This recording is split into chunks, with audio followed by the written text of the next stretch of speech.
I welcome Mr. Patel and all the people that are here to observe. This is our annual FBI oversight hearing.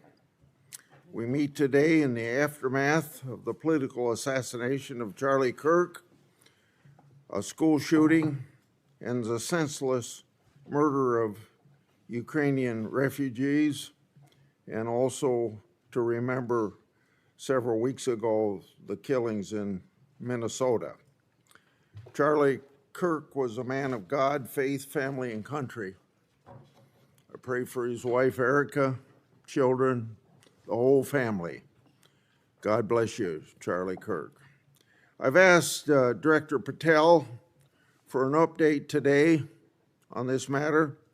As we proceed with the hearing, Director Patel,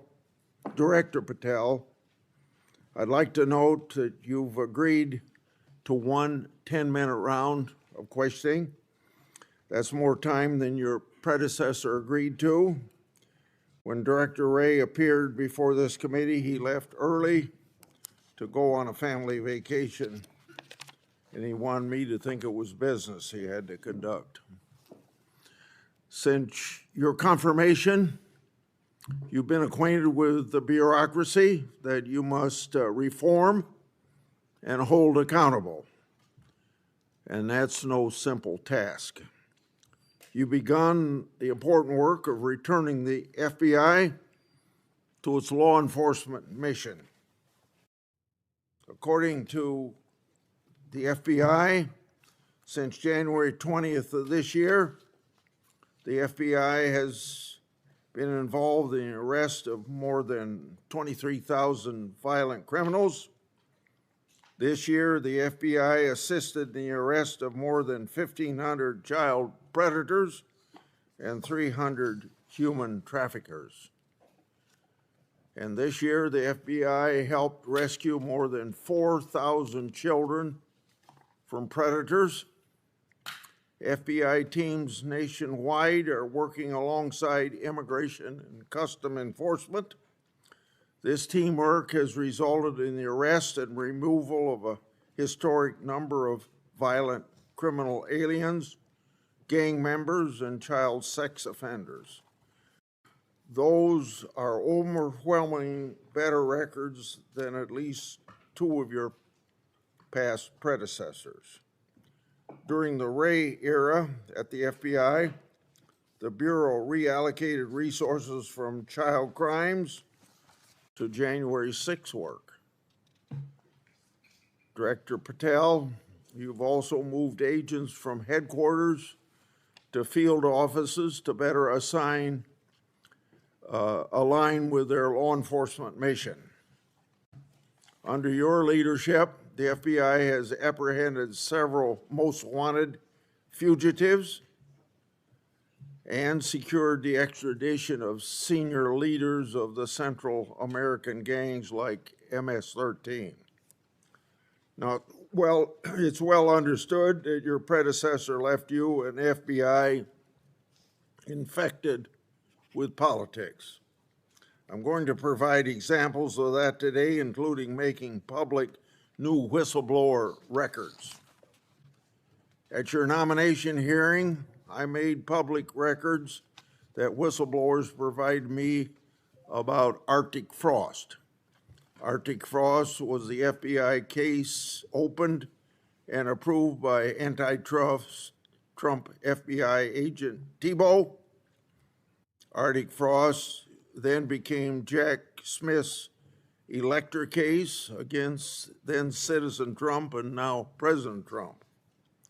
These new records show that Arctic Frost was much broader than just an electoral matter.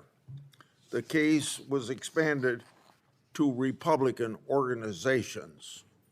Some examples of the group that Wray FBI sought to place under political investigation included the Republican National Committee, Republican Attorney Generals Association, and various Trump political groups. In total, 92 Republican targets, including Republican groups and Republican-linked individuals, were placed under investigative scope of Arctic frost. On that political list was one of Charlie Kirk's groups, Turning Point USA. In other words, Arctic frost wasn't just a case to politically investigate Trump.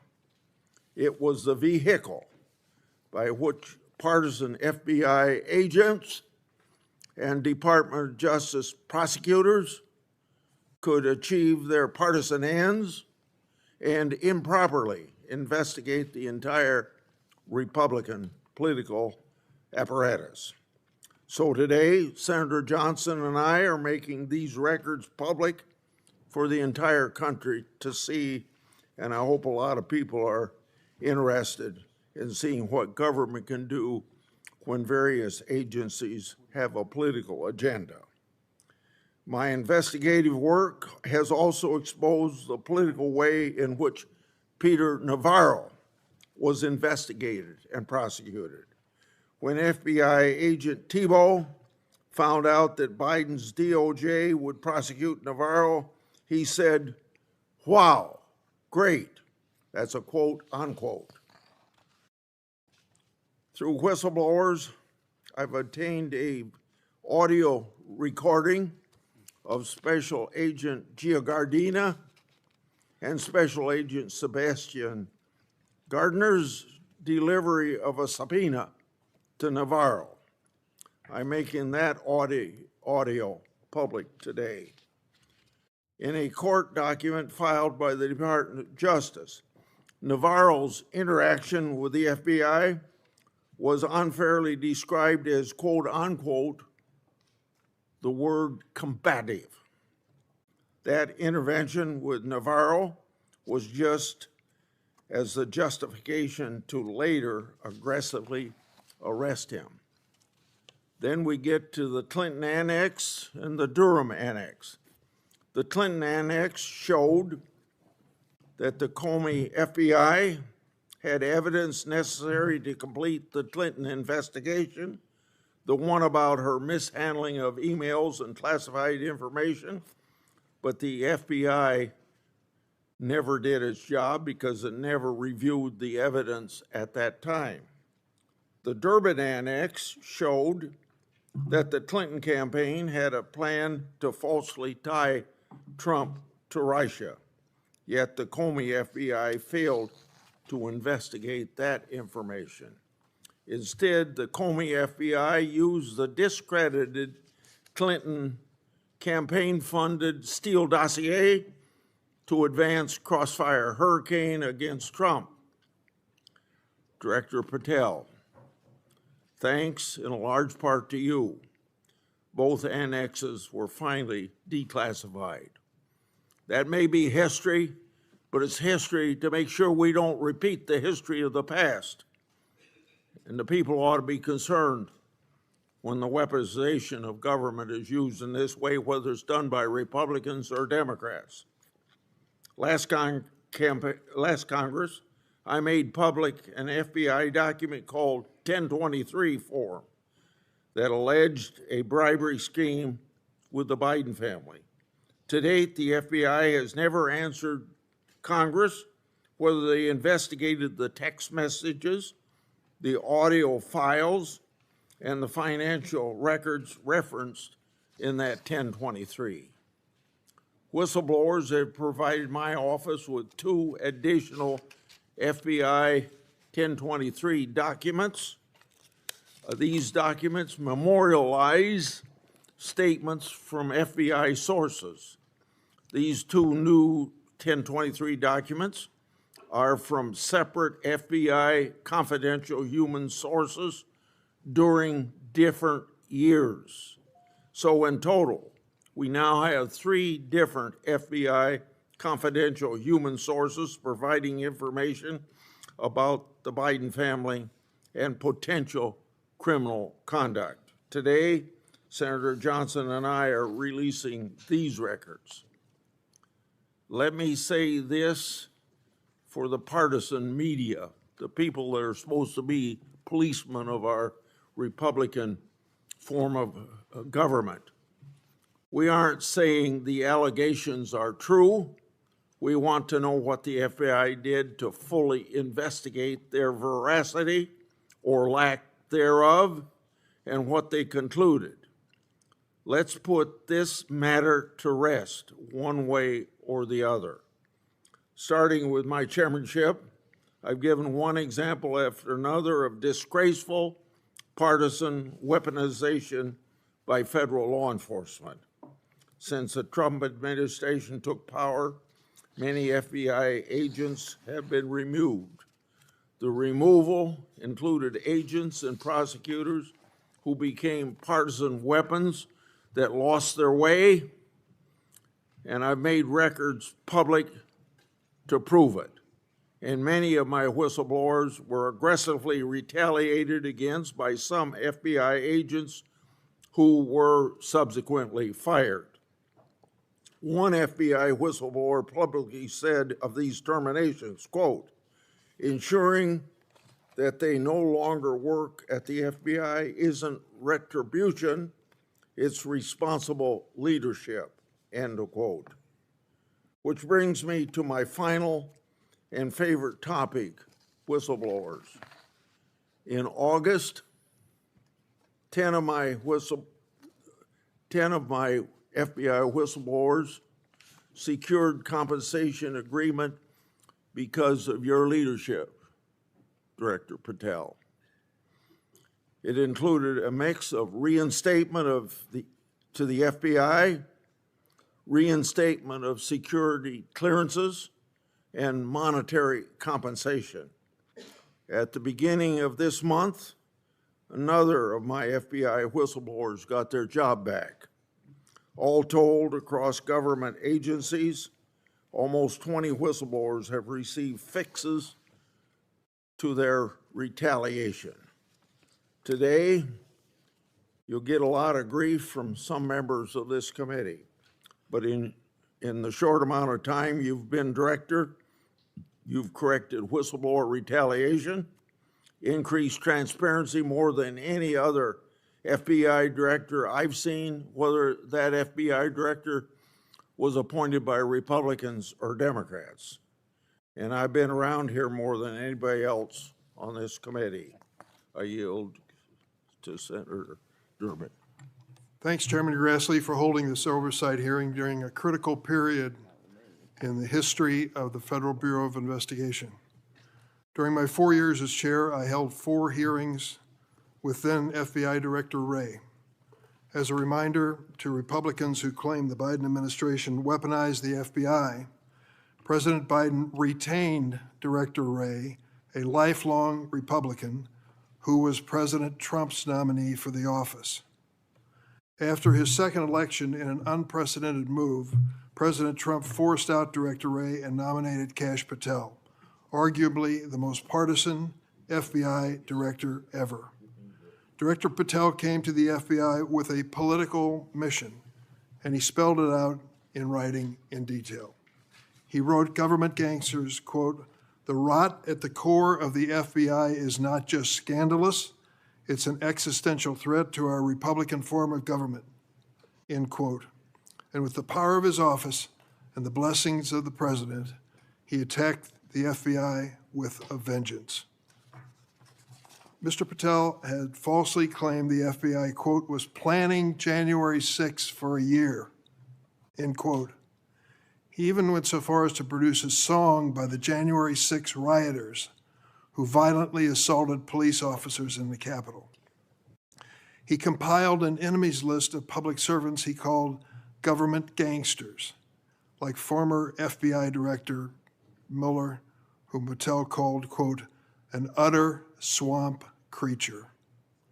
Former Trump officials who served with Mr. Patel warned us he would weaponize the FBI to protect the president's allies and target his critics.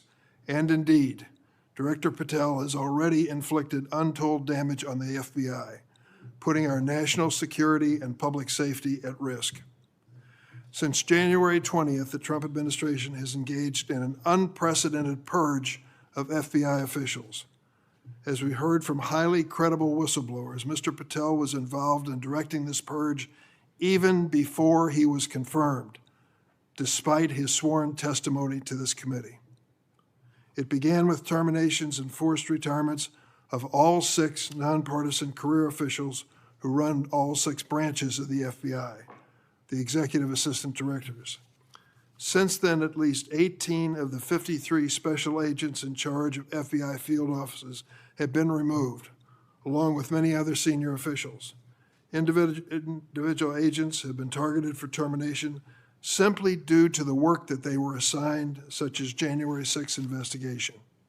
In fact, according to former acting FBI Director Brian Driscoll, in a lawsuit filed last week, Director Patel made this very plain, telling Driscoll personally, quote, that his own job depended on the removal of agents who worked on the cases against the president, end quote. And even though he knew, quote, the nature of summary findings were likely illegal. At the same time, Director Patel has installed MAGA loyalists as political appointees in key career positions, including conspiracy theorist Dan Bongino as FBI Deputy Director, the first time in the history of the FBI that this position has not been held by a career FBI agent. Director Patel has also reportedly initiated loyalty test, requiring dozens of officials to sit for polygraph exams and answer inappropriate questions about whether they've made negative comments about him personally. Of course, as is often the case in the Trump administration, the rules apply to thee, but not to me. As we understand it from highly credible sources, key members of Director Patel's senior executive team and others on the 7th floor had disqualifying alerts on their initial polygraph exams. Well, how did they survive? They survived because of a personal waiver by either the director or the attorney general to remain employed by the Bureau. Understand the context here. Political operatives in key positions, given the routine FBI polygraph exam, failed and had to receive waivers to continue their positions. They were lucky to keep their political appointments. They were, but the 5,000 career civil servants the director has so far forced out of the Bureau's ranks were not offered that same courtesy. 5,000. This mass exodus has created a disastrous brain drain, particularly in the fields of cybersecurity, counterterrorism, and counterintelligence. For example, my office has received information indicating that cuts to the Bureau's cyber division will cut personnel by half, despite the ever-increasing threats posed by adverse foreign actors. The brain drain is exacerbated by Director Patel's misuse of remaining FBI personnel and resources to focus on other priorities of this administration. According to reports, the 25 largest FBI field offices have been ordered to divert 45% of their agents from their primary missions to work on the mass deportation of immigrants. Just as concerning is Director Patel's plan to hire fewer qualified agents by removing the college degree requirement and reducing new agent training at Quantico from 18 weeks to just 8. So we have a brain drain and a significant watering down of training. Quite a record, Mr. Patel. As recently fired special agents and others have warned, fast-tracking inexperienced and improperly trained people into critical national security jeopardizes the Bureau's ability to effectively protect America. Director Patel himself had no training or life experience for this position. The result of that incompetence is staggering. For example, after Attorney General Bondi publicly stated in February that the Epstein client list was, quote, sitting on my desk right now to review, that's what she said on Fox, Director Patel diverted more than 1,000 FBI personnel from their critical missions to work on 24-hour shifts reviewing over 100,000 pages of Epstein-related records. These personnel were instructed to flag any records in which President Trump was named. But that review ended in an unsigned memorandum from DOJ and FBI stating simply, there is no incriminating client list, close quote. Director Patel still has not responded to my letter from 2 months ago asking about his role in this cover-up. On the day of the horrific shooting of Charlie Kirk at Utah Valley University, Director Patel again sparked mass confusion by incorrectly claiming on social media that the shooter was in custody, which he then had to walk back with another social media post. Mr. Patel was so anxious to take credit for finding Mr. Kirk's assassin that he violated one of the basics of effective law enforcement. At critical stages of an investigation, shut up and let the professionals do their job. Notably, Director Patel recently forced out Special Agent in charge of Salt Lake City, Mayim Saeed, a counterterrorism expert with 20 years' experience, who would have led this high-profile investigation. The men and women who serve at the FBI and the American people deserve a director who has the ability and the character to restore the Bureau to its place as the preeminent law enforcement agency. I want to close on a personal note. I came of age in the 1960s. We experienced a number of horrific assassinations, including President John Kennedy, Senator Robert Kennedy, and Dr. Martin Luther King. We are going through a similar period of division and political violence. All of us in public life, on both sides of the aisle, have a responsibility to bring down the temperature and to work to unite the American people. Let's be clear. Republicans are not Nazis, and Democrats are not evil, as Mr. Patel has claimed. Democrats are not responsible for the murder of Charlie Kirk, and Republicans were not responsible for the murder of Melissa Hordman. Our political opponents are not our enemies. We are all Americans, and we should be working together to keep the American people safe and protect their constitutional rights. Thank you, Mr. Chairman. Would you please stand so I could swear? Do you affirm that the testimony you're about to give before this committee will be the truth, the whole truth, and nothing but the truth? So help you God. Please be seated, and you can give your statement now. Thank you. Good morning, Mr. Chairman, Ranking Member Durbin, and members of the committee. It's an honor to be here with you today as the 9th Director of the FBI. I want to provide by providing a briefing into the tragic assassination of Charlie Kirk. It's important that this FBI is transparent as possible without jeopardizing investigations. Charlie Kirk was shot at 12:23 p.m. on September 10th. I think this timeline is critically important. Less than a day later, the FBI, at my direction, released the first set of images of the suspect that we captured based on our analysis on the ground.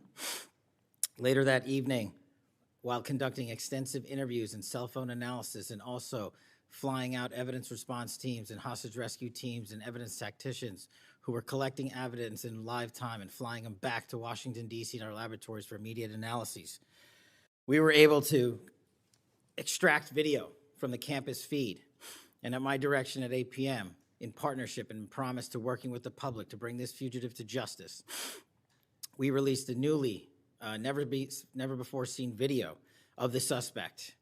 We also released new enhanced photos of the suspect. A few hours later, that suspect was in custody, pursuant to the interrogation of the suspect's own father, who stated, "When I saw that video that you released, I recognized it was my son, and I confronted him, and he was handed over to lawful law enforcement authorities." That is the FBI working with the public as I promised, being transparent and providing critical information along the way in the manhunt for the suspect and suspects involved in Charlie's assassination. We received over 11,000 tips in the first 24 hours alone. We received 16,000 submissions to our digital media enterprise and tip lines. That is a large number of material to go through.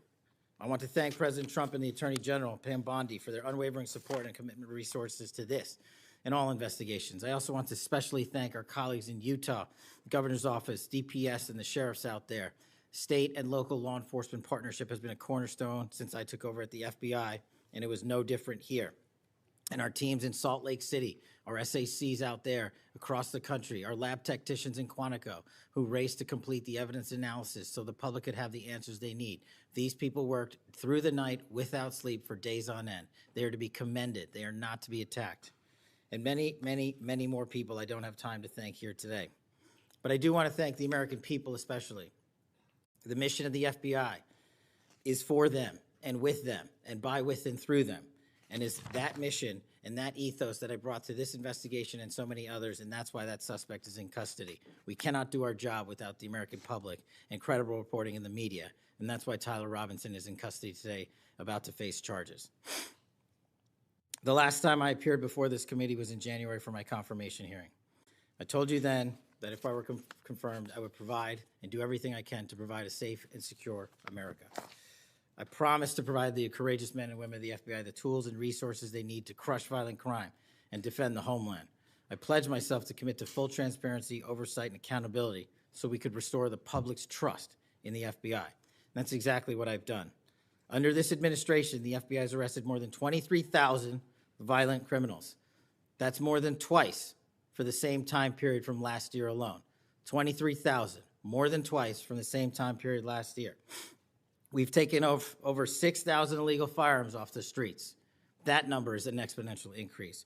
We've identified and located more than 4,700 child victims.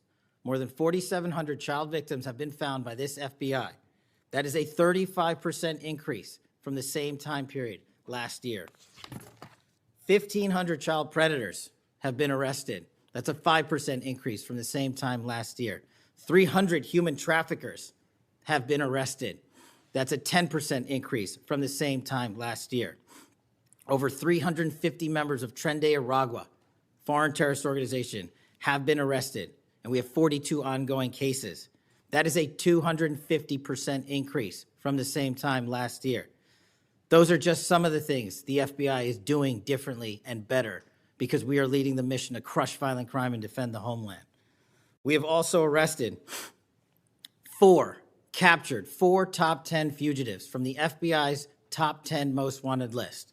To put that in perspective, that's the same amount I've captured in 7 months that my predecessor did during the entirety of the Biden administration.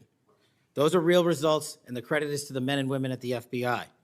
We've been able to achieve these results because the FBI recognizes violent crime doesn't just happen in Washington, D.C. That's why one of my first decisions as a director was to get the people, the Bureau's professional staff, out to the field. And we've done that with great speed. And every single one of your districts and states has received a plus-up of FBI personnel, agents, and special operators to the tune of almost 1,000. We did that because crime had unexpectedly and unacceptably exploded across the country. In fact, one of the stats that the American people should thank the FBI the most for is we are on track to have the lowest murder rate in modern American history. The lowest murder rate by double-digit percentages. A major factor in the drop of this violent crime is the FBI's flagship Operation Summer Heat.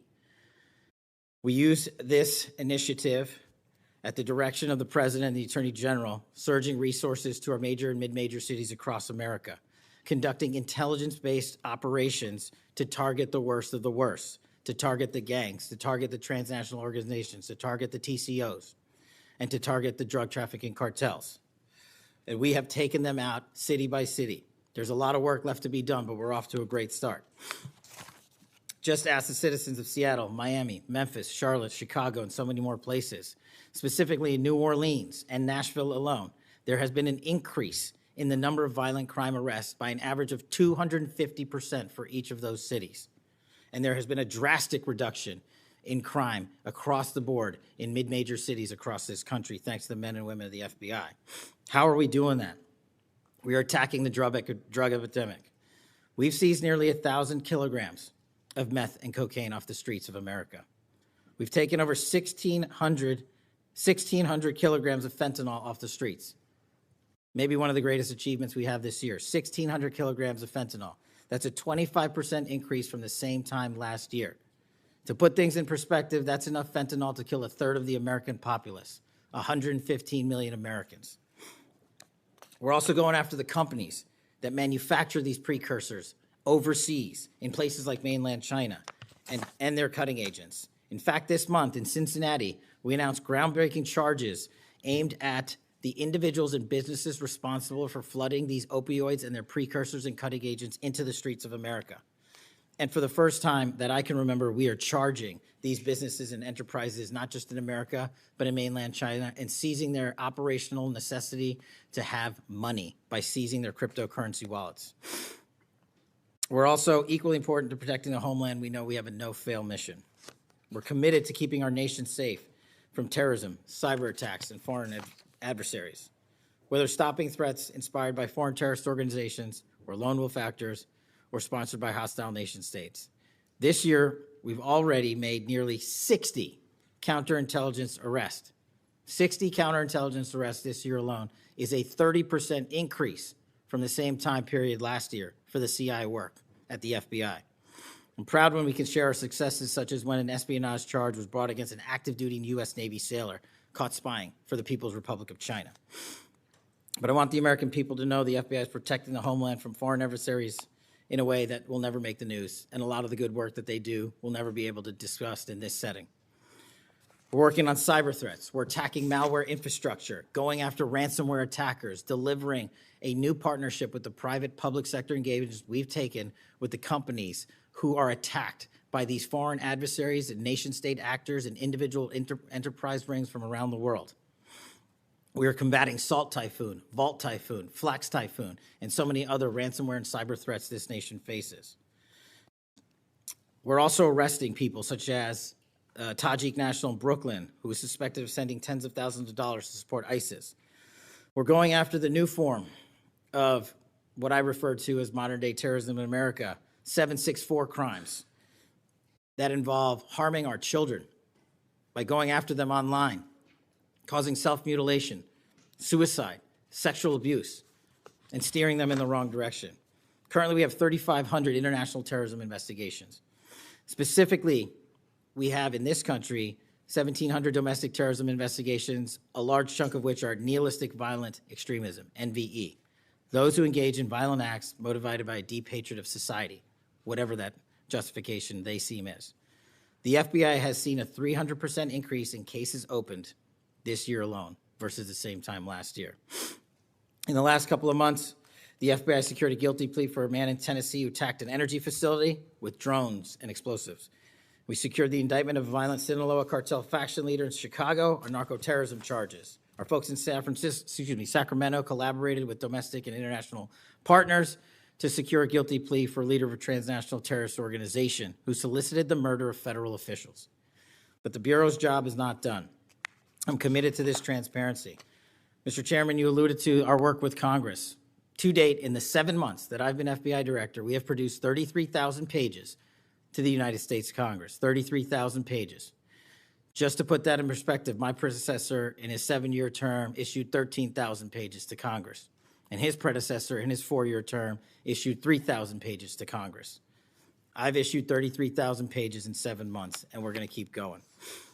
I'm dedicated to restoring the trust that the public has and needs in the integrity at the FBI, and it's being done every day by the men and women of the FBI. Now, I know that there's a lot of talk about Epstein, and I'm here to testify that the original sin in the Epstein case was the way it was initially brought by Mr. Acosta back in 2006. The original case involved a very limited search warrant or set of search warrants and didn't take as much investigatory material it should have seized. If I were the FBI director then, it wouldn't have happened. The search warrants were limited to small time periods to include 2002 to 2005 and 1997 to 2001. Mr. Acosta allowed Epstein to enter in 2008 to a plea and non-prosecution agreement, which then the courts issued mandates and protective orders legally prohibiting anyone from ever seeing that material ever again without the permission of the court. The non-prosecution agreements also barred future prosecutions for those involved at that time of those individuals. Still, this administration, at the direction of President Trump, has done more to turn over all the credible information we are legally able to do so, and we will continue to work with Congress to achieve that end.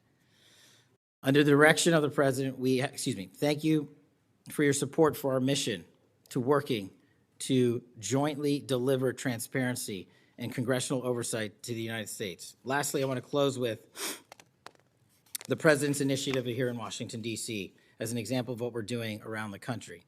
And I think our next city is Memphis. 21,000 arrests in D.C. with our federal partners, a huge decrease in violent crime, 60% decrease in gun crimes in Washington, D.C. in the last month, 74% decrease in carjackings in Washington, D.C. in the last month. 53% decrease in homicides in Washington, D.C. in the last month.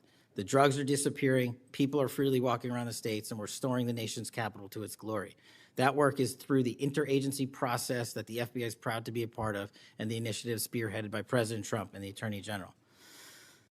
And perhaps most notably for investigations in Washington itself, it was the intelligence that the FBI gathered through our source network here in D.C. that helped us identify the suspects in the horrific murder of the D.C. intern Eric Tarpinian. We're proud to be a part of that investigation. We're proud to put the resources to bear of the FBI. And in closing, Mr. Chairman and members of the committee and Ranking Member Durbin, I'm honored to be the 9th director of the FBI. I'm not going anywhere. If you want to criticize my 16 years of service, please bring it on. Over to you.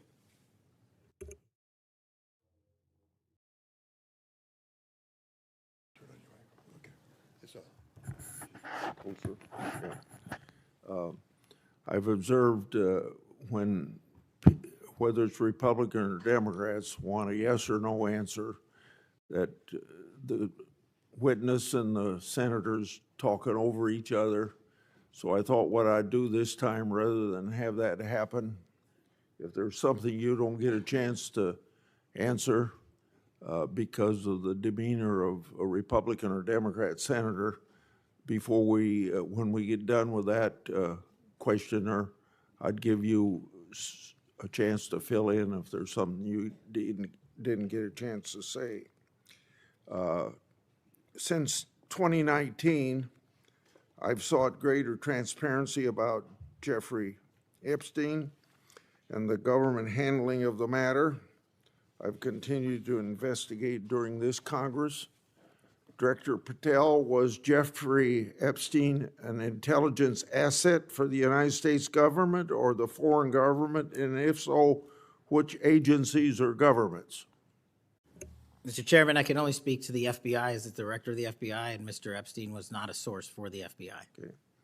Would you commit to providing my office with all classified and unclassified records relating to the Epstein matter? I will commit to providing all records I'm legally permitted to do so under the court orders.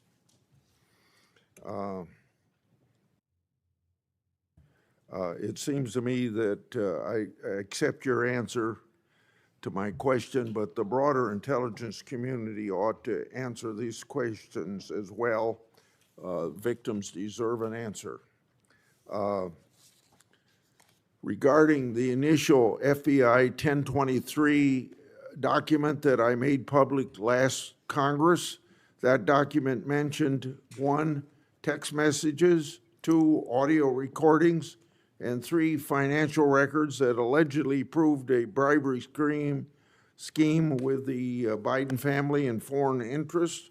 Regarding those records, did the Ray FBI make any effort to determine whether they existed? Did the Ray FBI make any effort to obtain those records? Not to my knowledge, Mr. Chairman. Since this matter hasn't been fully investigated, the FBI has an obligation to the public to do exactly that and figure out why it wasn't investigated. Next question. I've done a lot of oversight relating to sexual misconduct by the FBI agents. In fact, I believe this is something I discussed with Ray, one of his appearances before this committee. According to the FBI Inspection Division, it opened nearly 300 investigations based on sexual misconduct referrals between 2017 and 2024. According to whistleblowers, the Biden-Ray FBI totally dropped the ball on this question.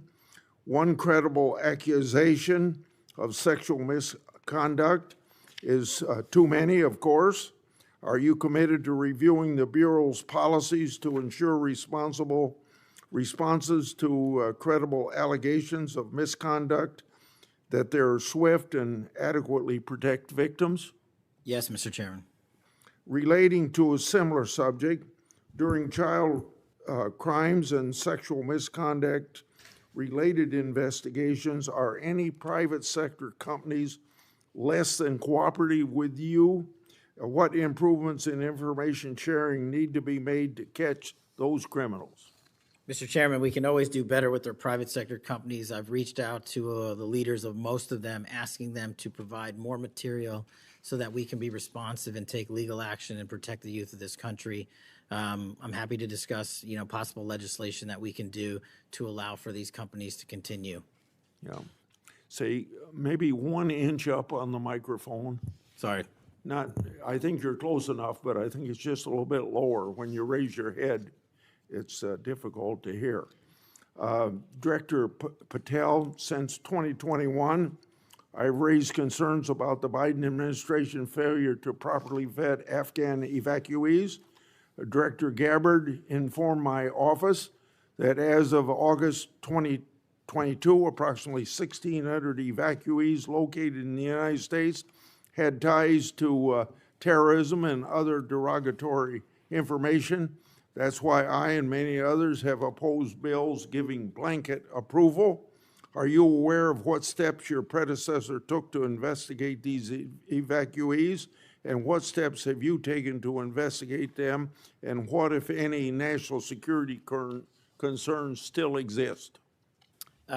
Mr. Chairman, I can't speak to the steps my predecessor took, but I will make sure we do a sweeping review and get back to you on that. As far as the Afghan refugees and evacuees, as during my tenure, we are going through the databases to make sure that no known or suspected terrorists enter this country to harm our nation. And also, as my resolve as FBI director, one of the first acts we undertook was a manhunt of one of the Abbey Gate bombers and leaders in that crime spree that killed 13 brave Americans. And within 2 weeks, we caught one of the leaders of the Abbey Gate bomber and brought him to justice here in 2 weeks from Pakistan. And so my commitment to you on Afghanistan in all matters is complete and without border. Yeah. Through my and other investigations, we found that the Biden administration lost thousands of undocumented children. We never heard a peep from senators wanting to help find them, even after I invited them to do so.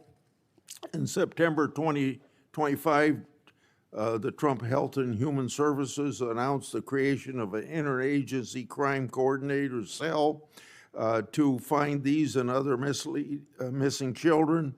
That interagency group reportedly includes your agency.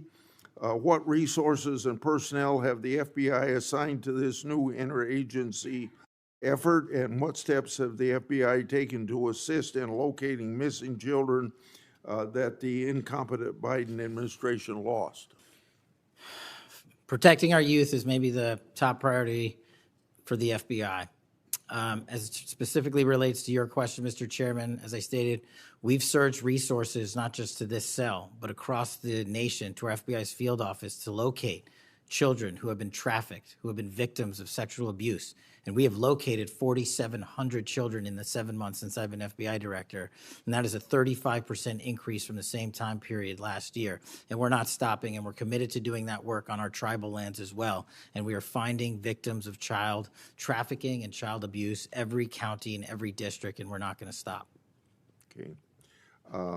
As I mentioned during my opening, I'm releasing documents with Senator Johnson about Arctic frost. Specifically, the documents show its scope expanded to include 92 Republican organizations.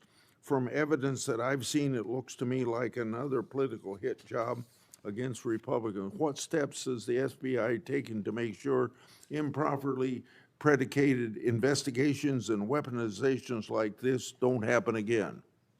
The simple answer, Mr. Chairman, is the FBI will only bring cases that are based in fact and law and have a legal basis to do so. And anyone that does otherwise will not be employed at the FBI. We are doing a prospective and retrospective analyses of individuals who may have weaponized the department and the agency. And as I've committed to you during my confirmation hearing and my conversations with you, this FBI will not be weaponized anymore in either side of the aisle.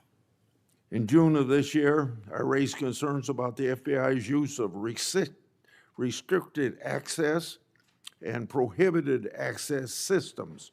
According to the FBI, quote, when search teams that exist in a prohibited access status cases are searched in Sentinel. The particular search will receive a false negative Sentinel search response, end of quote. Clearly, this is not only affects FBI agents, it impacts congressional requests and court cases, and the Biden administration used it to thwart oversight. How are you ensuring that restricted access and prohibited access files are produced to Congress during court cases? And have you identified any Biden family records in restricted and prohibited status? As I've committed to you with my transparency initiative, whether it's restrictive or prohibited, every single thing we can legally provide to Congress, we will. We've also restructured how these restrictive and prohibited cases are labeled and provided access to more people in the chain of command so that more people have knowledge of what these restricted and prohibited cases are, including myself and the deputy. Do you commit to providing any records that are available? I do, sir. You publicly said that your team, quote, found a room that Comey and others hid from the world in the Hoover building full of documents and computer hard drives no one had ever seen or heard of. That's a quote from you. I've received a whistleblower disclosure that the room contained some information kept outside the FBI record keeping. I also have been informed via a whistleblower disclosure that the room included materials related to Special Counsel Mueller, former Director James Comey, and other documents maintained outside of the FBI. Has the FBI now reviewed and analyzed those records? Has the FBI properly recorded the documents? And these records are clearly responsive to my, as well as my colleagues' congressional requests. What steps have you taken to ensure all responsive records are produced to Congress? That has to be my last question. What's supposed to happen is leadership at the FBI is supposed to, pursuant to the Records Act, correctly store these records at our Information Management Division, IMD. In this room, we found a plethora of hard drives, computers, hard documents, soft documents that were not so recorded, a voluminous amount of information. So we are continuously processing that information. So A, we subscribe to the Records Act and commit that those records will be kept permanently at the FBI. 2, we are reviewing those materials. A lot of those materials are related to ongoing investigations. And 3, we are on a rolling basis providing Congress the documents that we can, and we will continue to do so. Okay, thank you very much. Senator Durbin. Thank you, Mr. Chairman. Director Patel, in addition to the extensive purge of nonpartisan career FBI official reports indicate that dozens of remaining officials have been subjected to polygraph exams to test their loyalty. My understanding is that approximately 40 officials have been asked to sit for a polygraph during your administration, and several have been asked whether they have ever made negative comments about you.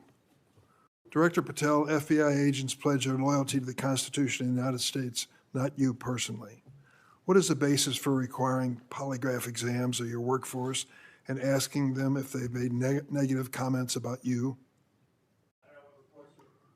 I don't know what reports you're referring to, Ranking Member, and I reject any reporting that has false information in it, so I'm not going to respond to that. As far as polygraphs go, generally they are always and always have been utilized at the FBI to track down those that leak sensitive information and have unauthorized disclosures to the media, and we will continue to use them to ensure the integrity of the FBI.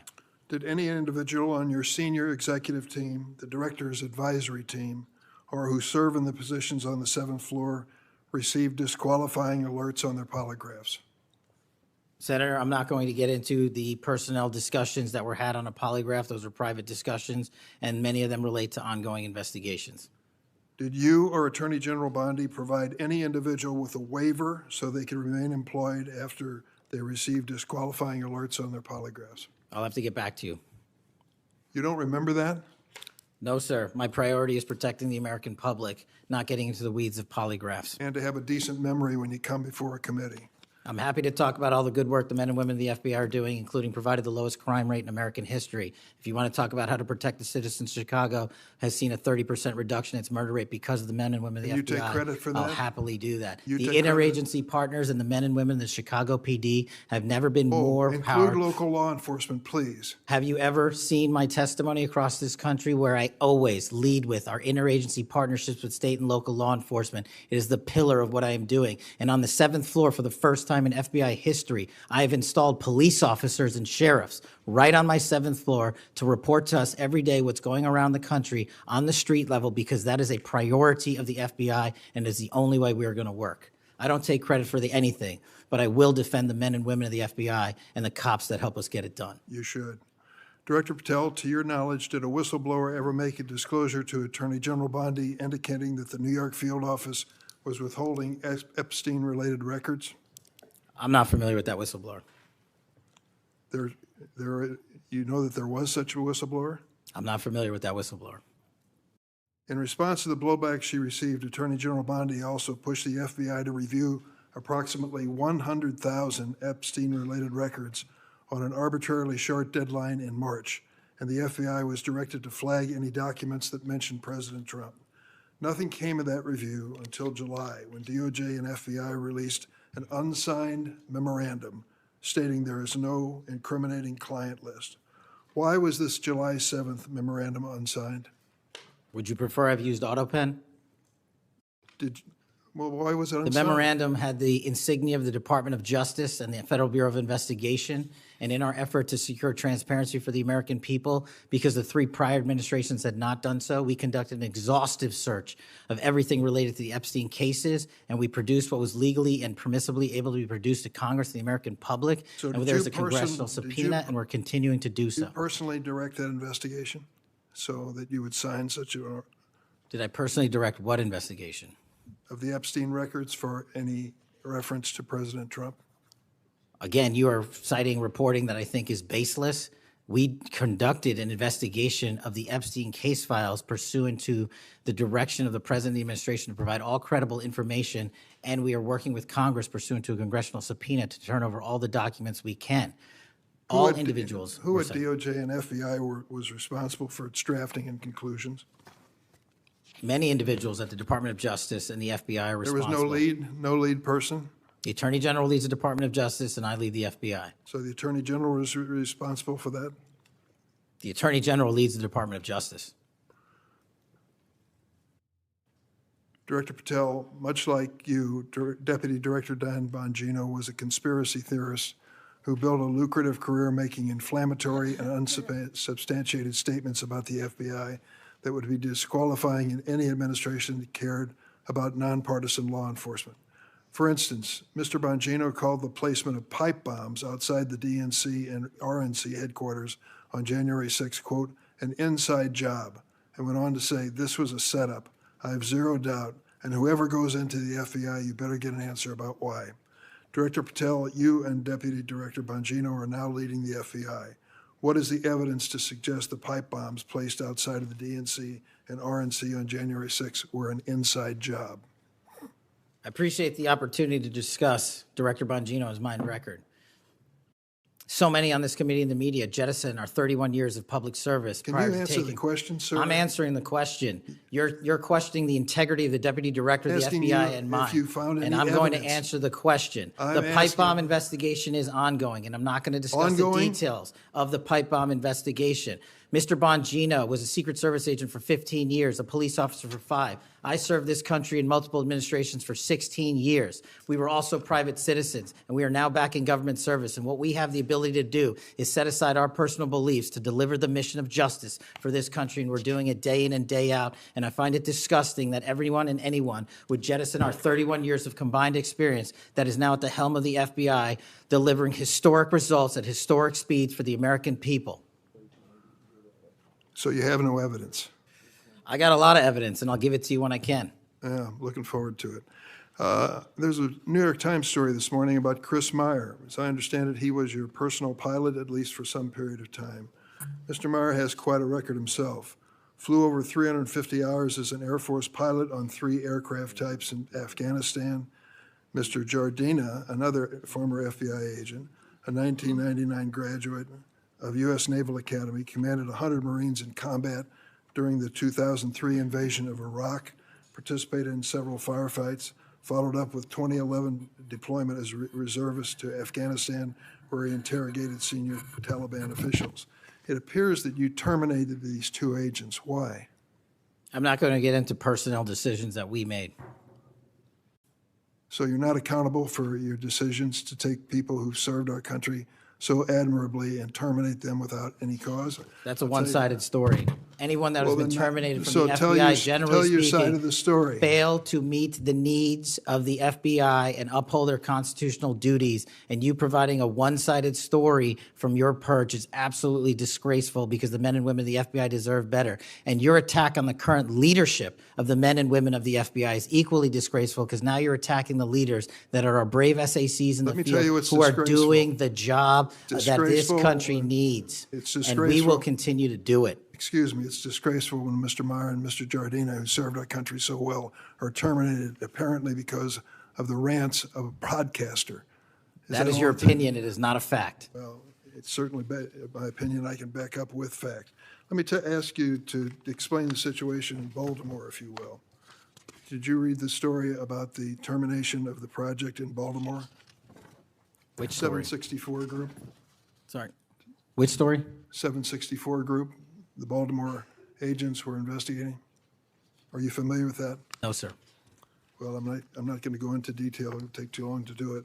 But apparently that this group, 764, a nihilistic, violent extremist group, seeks to blackmail children to perform vile acts on a camera, under investigation by Baltimore, which was terminated by you. I'd like you to respond in writing, if you will, as to the circumstances of that termination.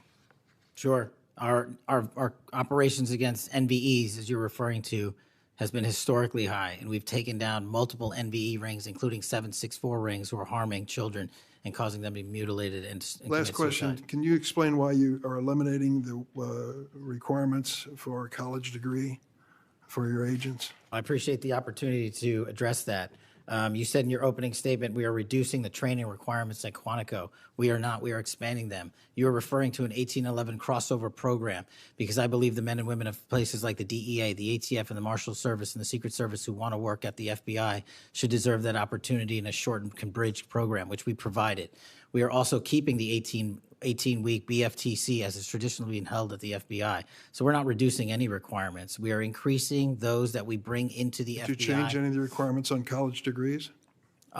We are allowing police officers who have served for a number of years to come into the FBI who did not obtain the requisite college degree to apply to be federal agents, because we feel they have the street-level experience we need to conduct this mission. I yield, Mr. Chairman.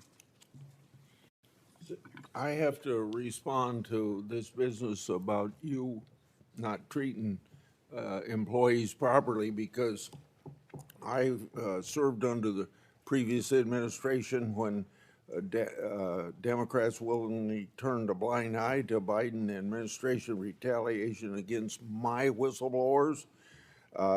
They didn't get due process when their careers and lives were upended.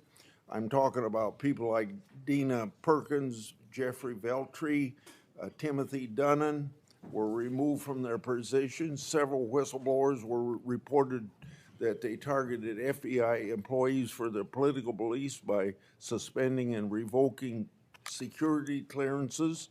One FBI whistleblower said that Perkins, Veltri, Dunnan, and other FBI leaderships were, quote, responsible for what happened to me and my family. Ensuring that they no longer work at the FBI isn't retribution, it's responsible leadership. Another whistleblower that is a registered Democrat said they spoke out against abuses in security clearances processes committed by FBI senior leaders, particularly Veltri and Perkins.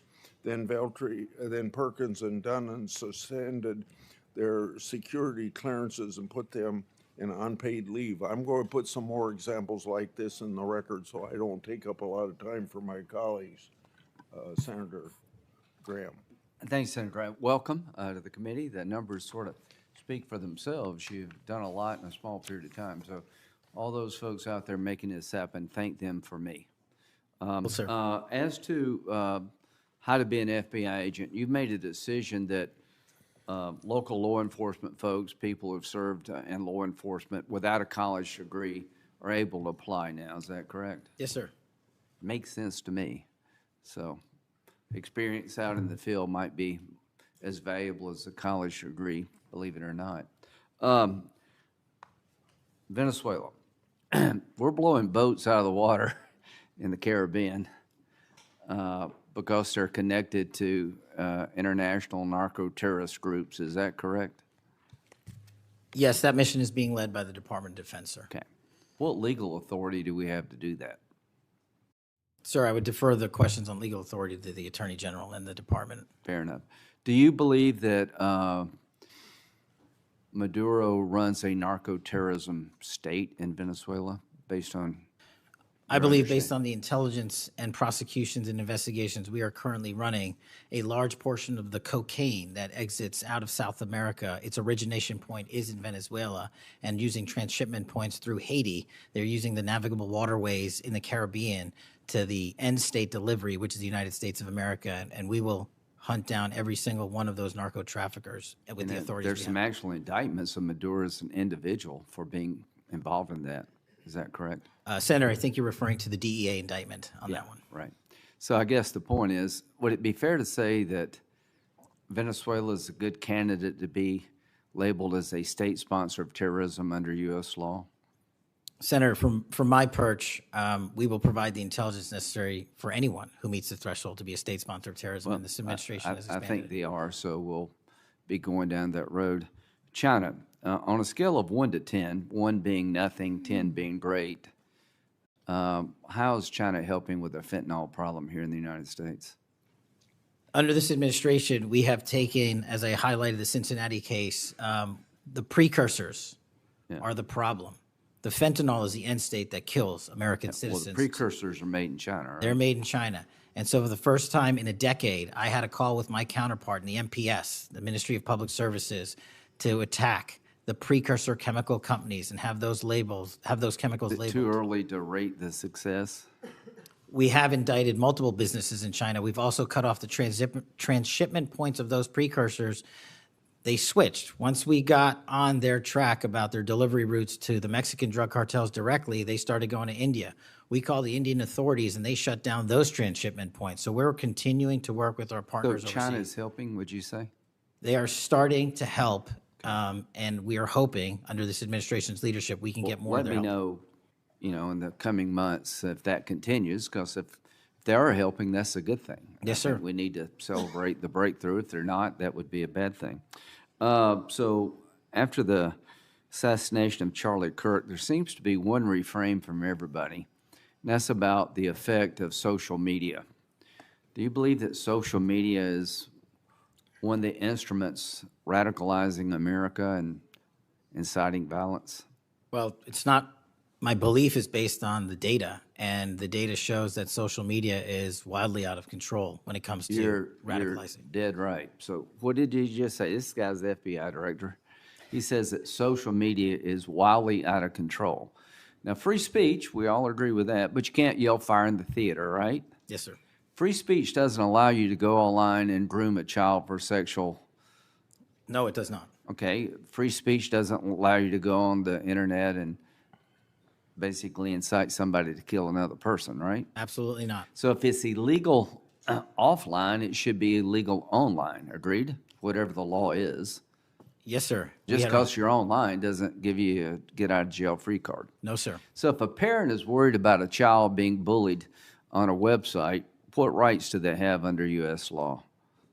We have to balance the rights, as you said, Senator, of free speech versus those that encroach Is there upon any violence. law that can shut down one of these sites for bullying children or allowing sexual predators on the site?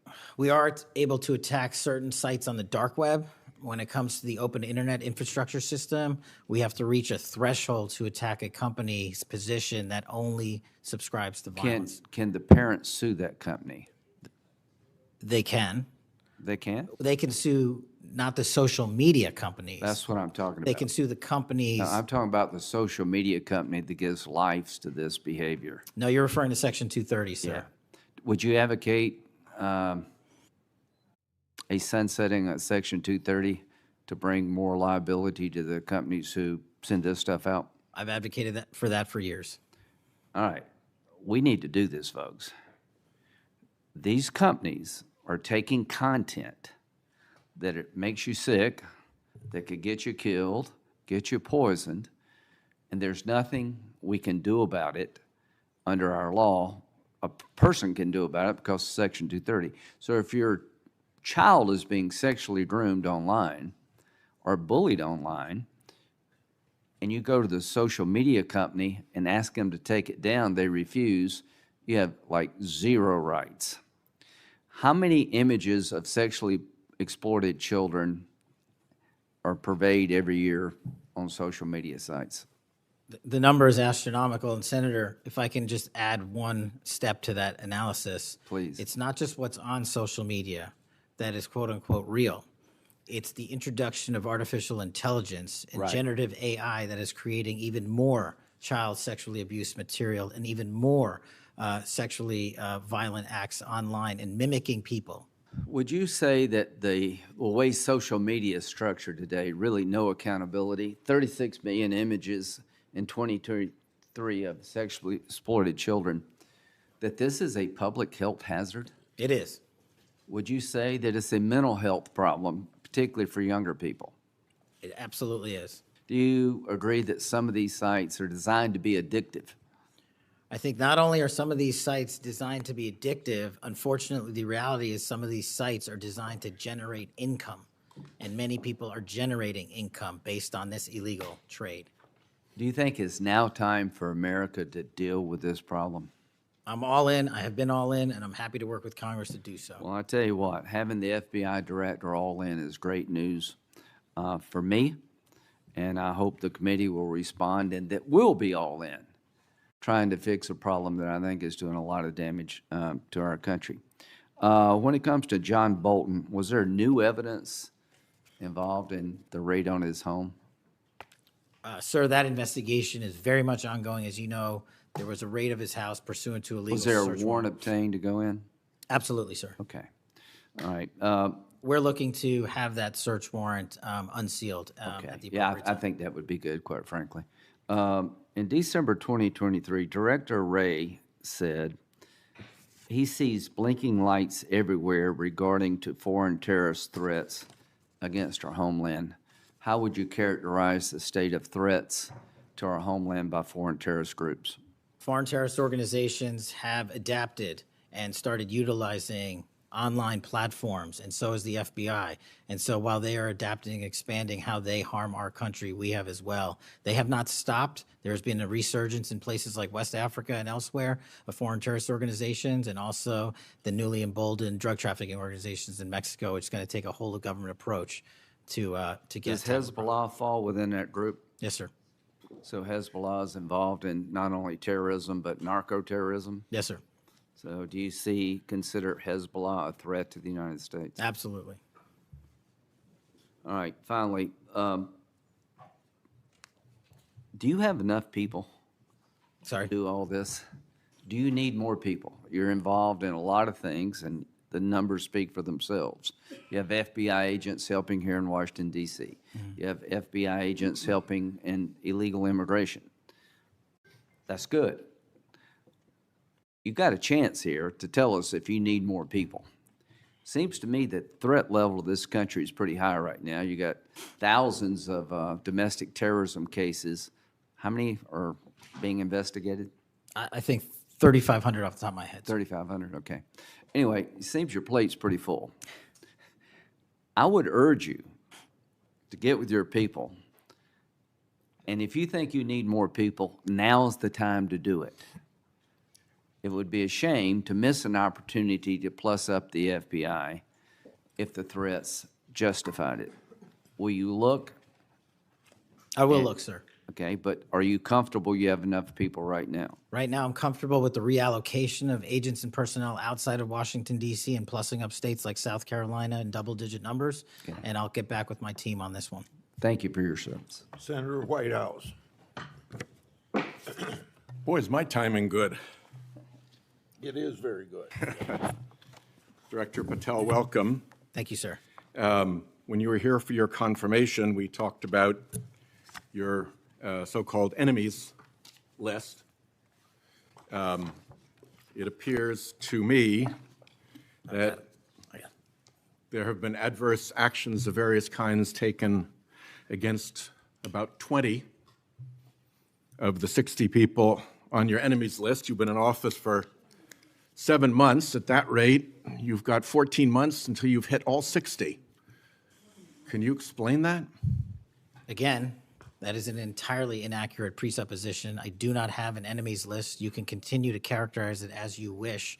The only actions we take, generally speaking, for personnel at the FBI are ones based on merit and qualification and your ability to uphold your constitutional duty. You fall short, you don't work there anymore.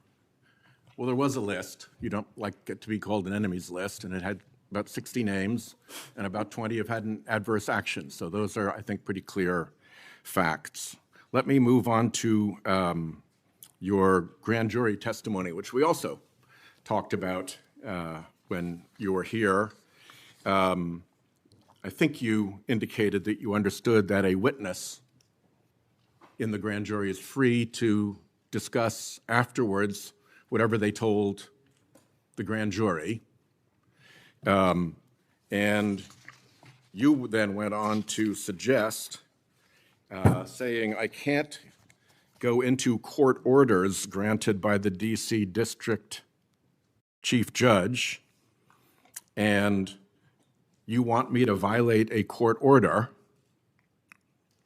In those remarks, you fairly plainly suggested that there was a court order of some kind that somehow restricted or limited your ability to discuss your own testimony to that grand jury.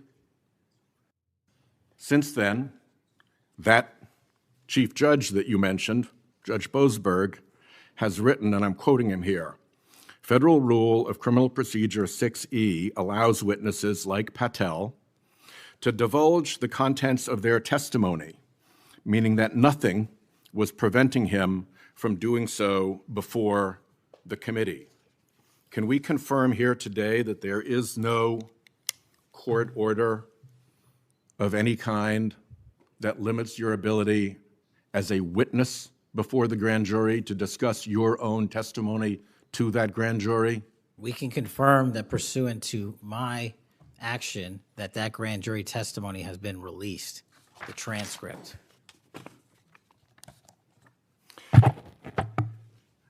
Let's, in what forum was it released, may I ask? Publicly. Okay, we'll check on that.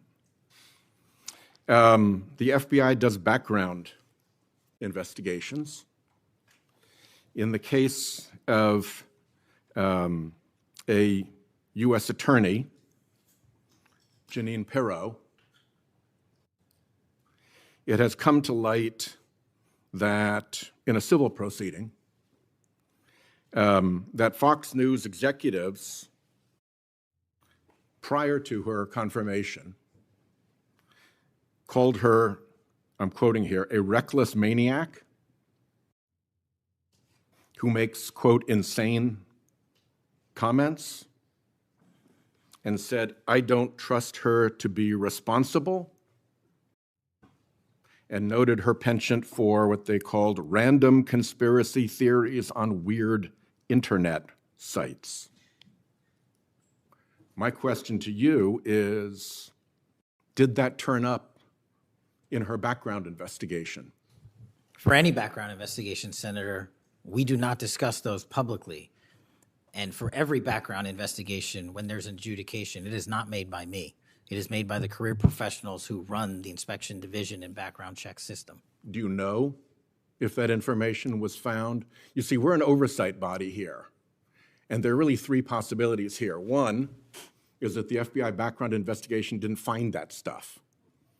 That's worth noting because these investigations, full field background investigations, are supposed to find that stuff. That's possibility one. Possibility two is that the FBI did in fact find that information and then did not report it to the administration or to the committee. And the third is that you found it, you reported it to the administration, and they went ahead with her nomination knowing that she had been described as a reckless maniac who made insane comments, who wasn't trusted by colleagues to be responsible, and who had a penchant for random conspiracy theories on weird internet sites. Are you saying that this committee does not have any authority or reason to look into which of those things is true? This committee can look into anything it wishes. I'm telling you that the background investigations that are done by the HRD division are done by career individuals. They do not report the details of those to me.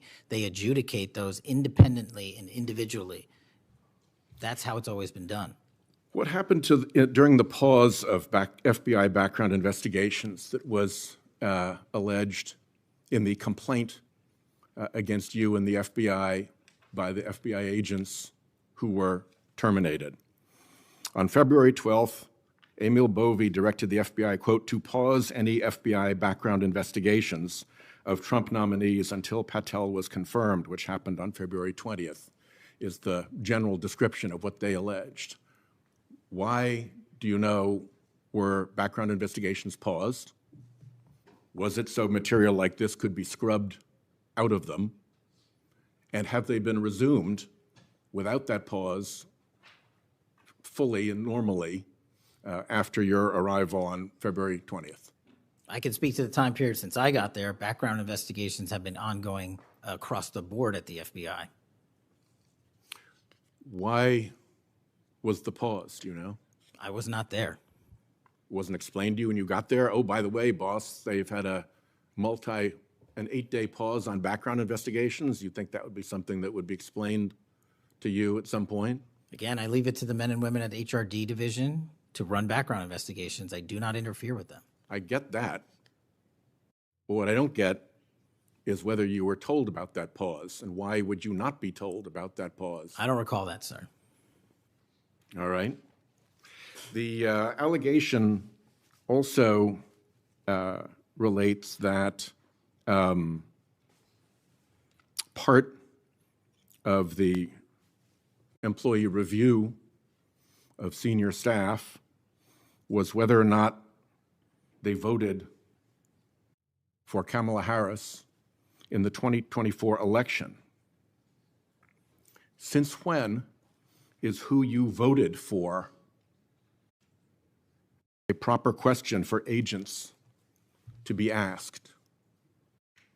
I don't know what allegation you're referring to, Senator. If it's from an ongoing matter in litigation, I can't discuss that. But what I can discuss is I can only speak to the FBI's background investigations. There are other background investigations conducted across the government.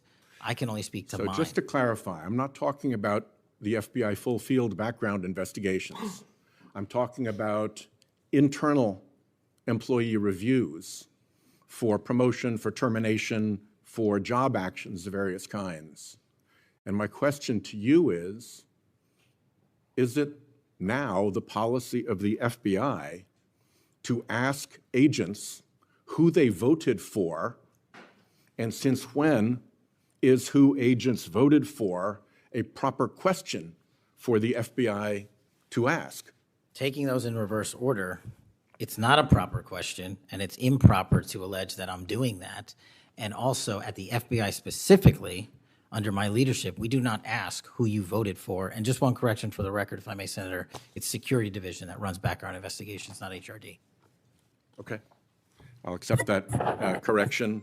And in the event that we cannot locate your grand jury transcript, just expect a question for the record that will give you the chance to either provide that transcript again if it had been previously provided, or to make the statement that Grand Jury Rule 6E allows you, to the best of your recollection, truthfully, about what it is that you told that grand jury. Do you understand that? That's why I wanted the transcript released, and we'll get it to you, sir. Thank you very much. Thank you, Chairman.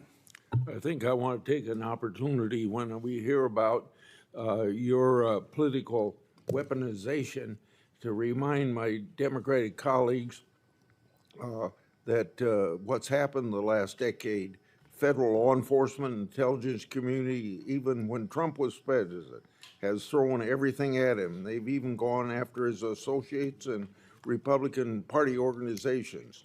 One investigation after another, one prosecution after another. I use examples you've heard me already say today, Crossfire Hurricane and Arctic Frost. These were all built on defective foundations of political bias. And then we released the Clinton Index and the Durham Index and the FBI's failures to investigate. So I've been acquainted with this because I've been trying to get to the bottom of it, and we had to get a new FBI director to get all this information, Senator Cornyn. Director Patel, welcome. Thank you for your willingness to serve in this very challenging position. How many people work for the FBI today? Approximately 36,500, give or take. I've always wondered whether an organization that big and that diffused all across the nation was actually capable of being managed. Have you experienced any surprises in terms of the, as the director, in terms of your management of the organization? In my experience, Senator, the leaders in the field are supposed to lead. So we have empowered and we've changed the structural operation of the FBI to empower SACs in the 56 field office, 55, 56 come 1 October, to lead the mission. We've also empowered the respective assistant directors and operational directors to lead the mission. That is how you manage 36,500, 37,000 people. No one or two people can do it. And that's been the transition, is the power structure is being pushed out to the field operations.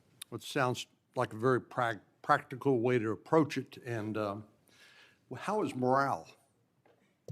Morale, when I travel around the country, in my experience, has never been higher. The FBI and the police officers that we work hand in glove with across this country are excited to do the work. And the stats that I'm citing are no achievement of mine. The stats that I'm citing in the 7 months that I've been there, such as a 42% increase in cyber arrests alone this year, is because the men and women at the FBI have been empowered in the field. They want to do the work. They're getting the opportunity to do the work. And with our great partners in the respective states like Texas, and where we just returned a top 10 most wanted fugitive in Cindy Singh, are getting the ability to make those prosecutions a reality. By the way, Senator Durbin was asking about polygraphs. Aren't polygraphs a standard part of the standard test given to people with security clearances across the intelligence community? They are. As a condition to maintaining your security clearance? I believe they are. Speaking of intelligence, one of the things that I've wondered about over time is, you know, the FBI is a premier law enforcement agency in the nation, but you also have other important responsibilities in counterintelligence. And there's been different debates or people wondering whether, including me, whether that's an appropriate role for the FBI to play. And I guess the most challenging part of that is, if it's not at the FBI, where would it go?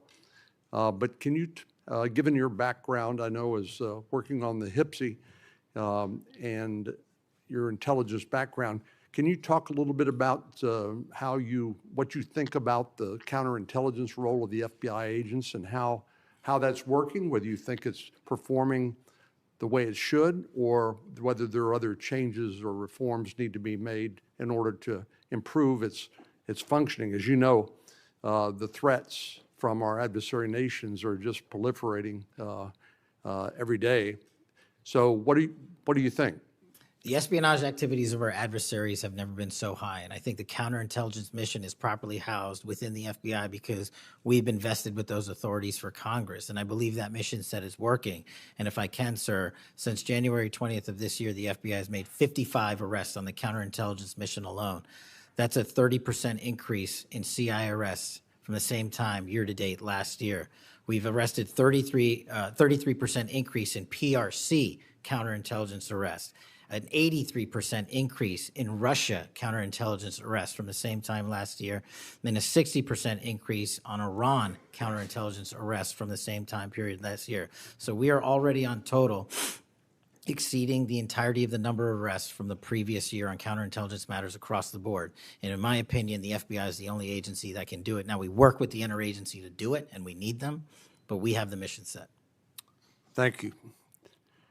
You know, sometimes I wonder whether we sort of repeat the way we do things because we've always done it that way. And I'm getting up to building up to this issue of the narco trafficking and what President Trump has ordered the Defense Department to do in terms of to take out some of these transnational criminal organizations that are importing poison into the United States and responsible for killing tens of thousands of Americans, maybe hundreds of thousands of Americans over time. Do you think a law enforcement model for dealing with these narco traffickers is adequate to deal with the threat? Or do you think we need to start thinking about this in maybe new and different ways? Obviously, we're not engaged in a war per se, although it is a war metaphorically. And the law enforcement model seems to be not working from the standpoint of dealing with the volume of the threat and the magnitude of the threat. Do you think we need to start thinking about how do we deal within constitutional legal parameters to deal with this problem in a different way to be more effective in protecting the American people? Absolutely. And the way to analogize this and why I've advocated for the designation, and I'm thankful that the Trump administration has designated these cartels and narco traffickers as foreign terrorist organizations, is because we must treat them like the foreign terrorist organizations post 9/11. We must treat them like the Al-Qaedas of the world because that's how we're operating. And just treating them with law enforcement capabilities alone was wholly insufficient to wipe out the targets in their entirety. They always had the next man up philosophy. If you take out the leader, they got 10 guys behind him. But in order to eliminate, and that's the key, eliminate the drug trade, and eliminate the pouring into this country of narcotics, we have to use our authorities at the Department of War and the intelligence community to go after the threat like we did terrorists when we were manhunting them. And now we have that ability, and we're seeing that in live time, whether it's on the strike on the boat or going down into Mexico and working with our Mexican authorities with these intelligence assets to say we've located not just the person in charge, the cadre in charge, but the entire network, and we are now able to dismantle that entire network. It's going to take time. The manhunt after 9/11 took some years, and this is going to be a years-long mission. Well, I'm glad you mentioned the counterterrorism mission because we've had a lot of experience, the U.S. government writ large, with dealing with terrorism in the Middle East and elsewhere. And obviously, some of our friends and allies, like Mexico, for example, are very sensitive about sovereignty and being able to control what happens on their territory. But yet we're beginning to see more and more cooperation, as you point out, in that regard.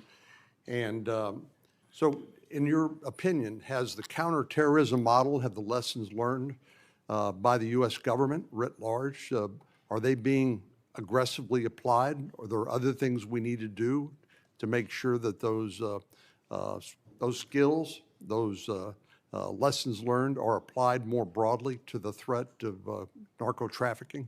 I can only speak to the FBI. We are applying all of them to our the CT mission set to the CN mission set, and we're using the new authorities given to our intelligence community partners in the Department of War to combine these collective efforts and in a new way, meeting together and creating an interagency process that gets after the threat dynamic. And whether that's a kill operation, a capture operation, a surrender operation, or a host nation takedown, like we did with the counterterrorism mission sets in Afghanistan, in Iraq, in Pakistan, and elsewhere, we are applying that to the drug traffickers in Mexico and Venezuela and Colombia. Thank you very much. Thank you, Mr. Chair. We have seen too much political violence in this country. We all know that. Just last week, Director, your friend Charlie Kirk was gunned down on a college campus. I'm sorry for your loss. In Minnesota, only 2 months ago, a madman took the life of my friends, Melissa and Mark Hortman, shot Senator John Hoffman and his wife Yvette a combined 17 times.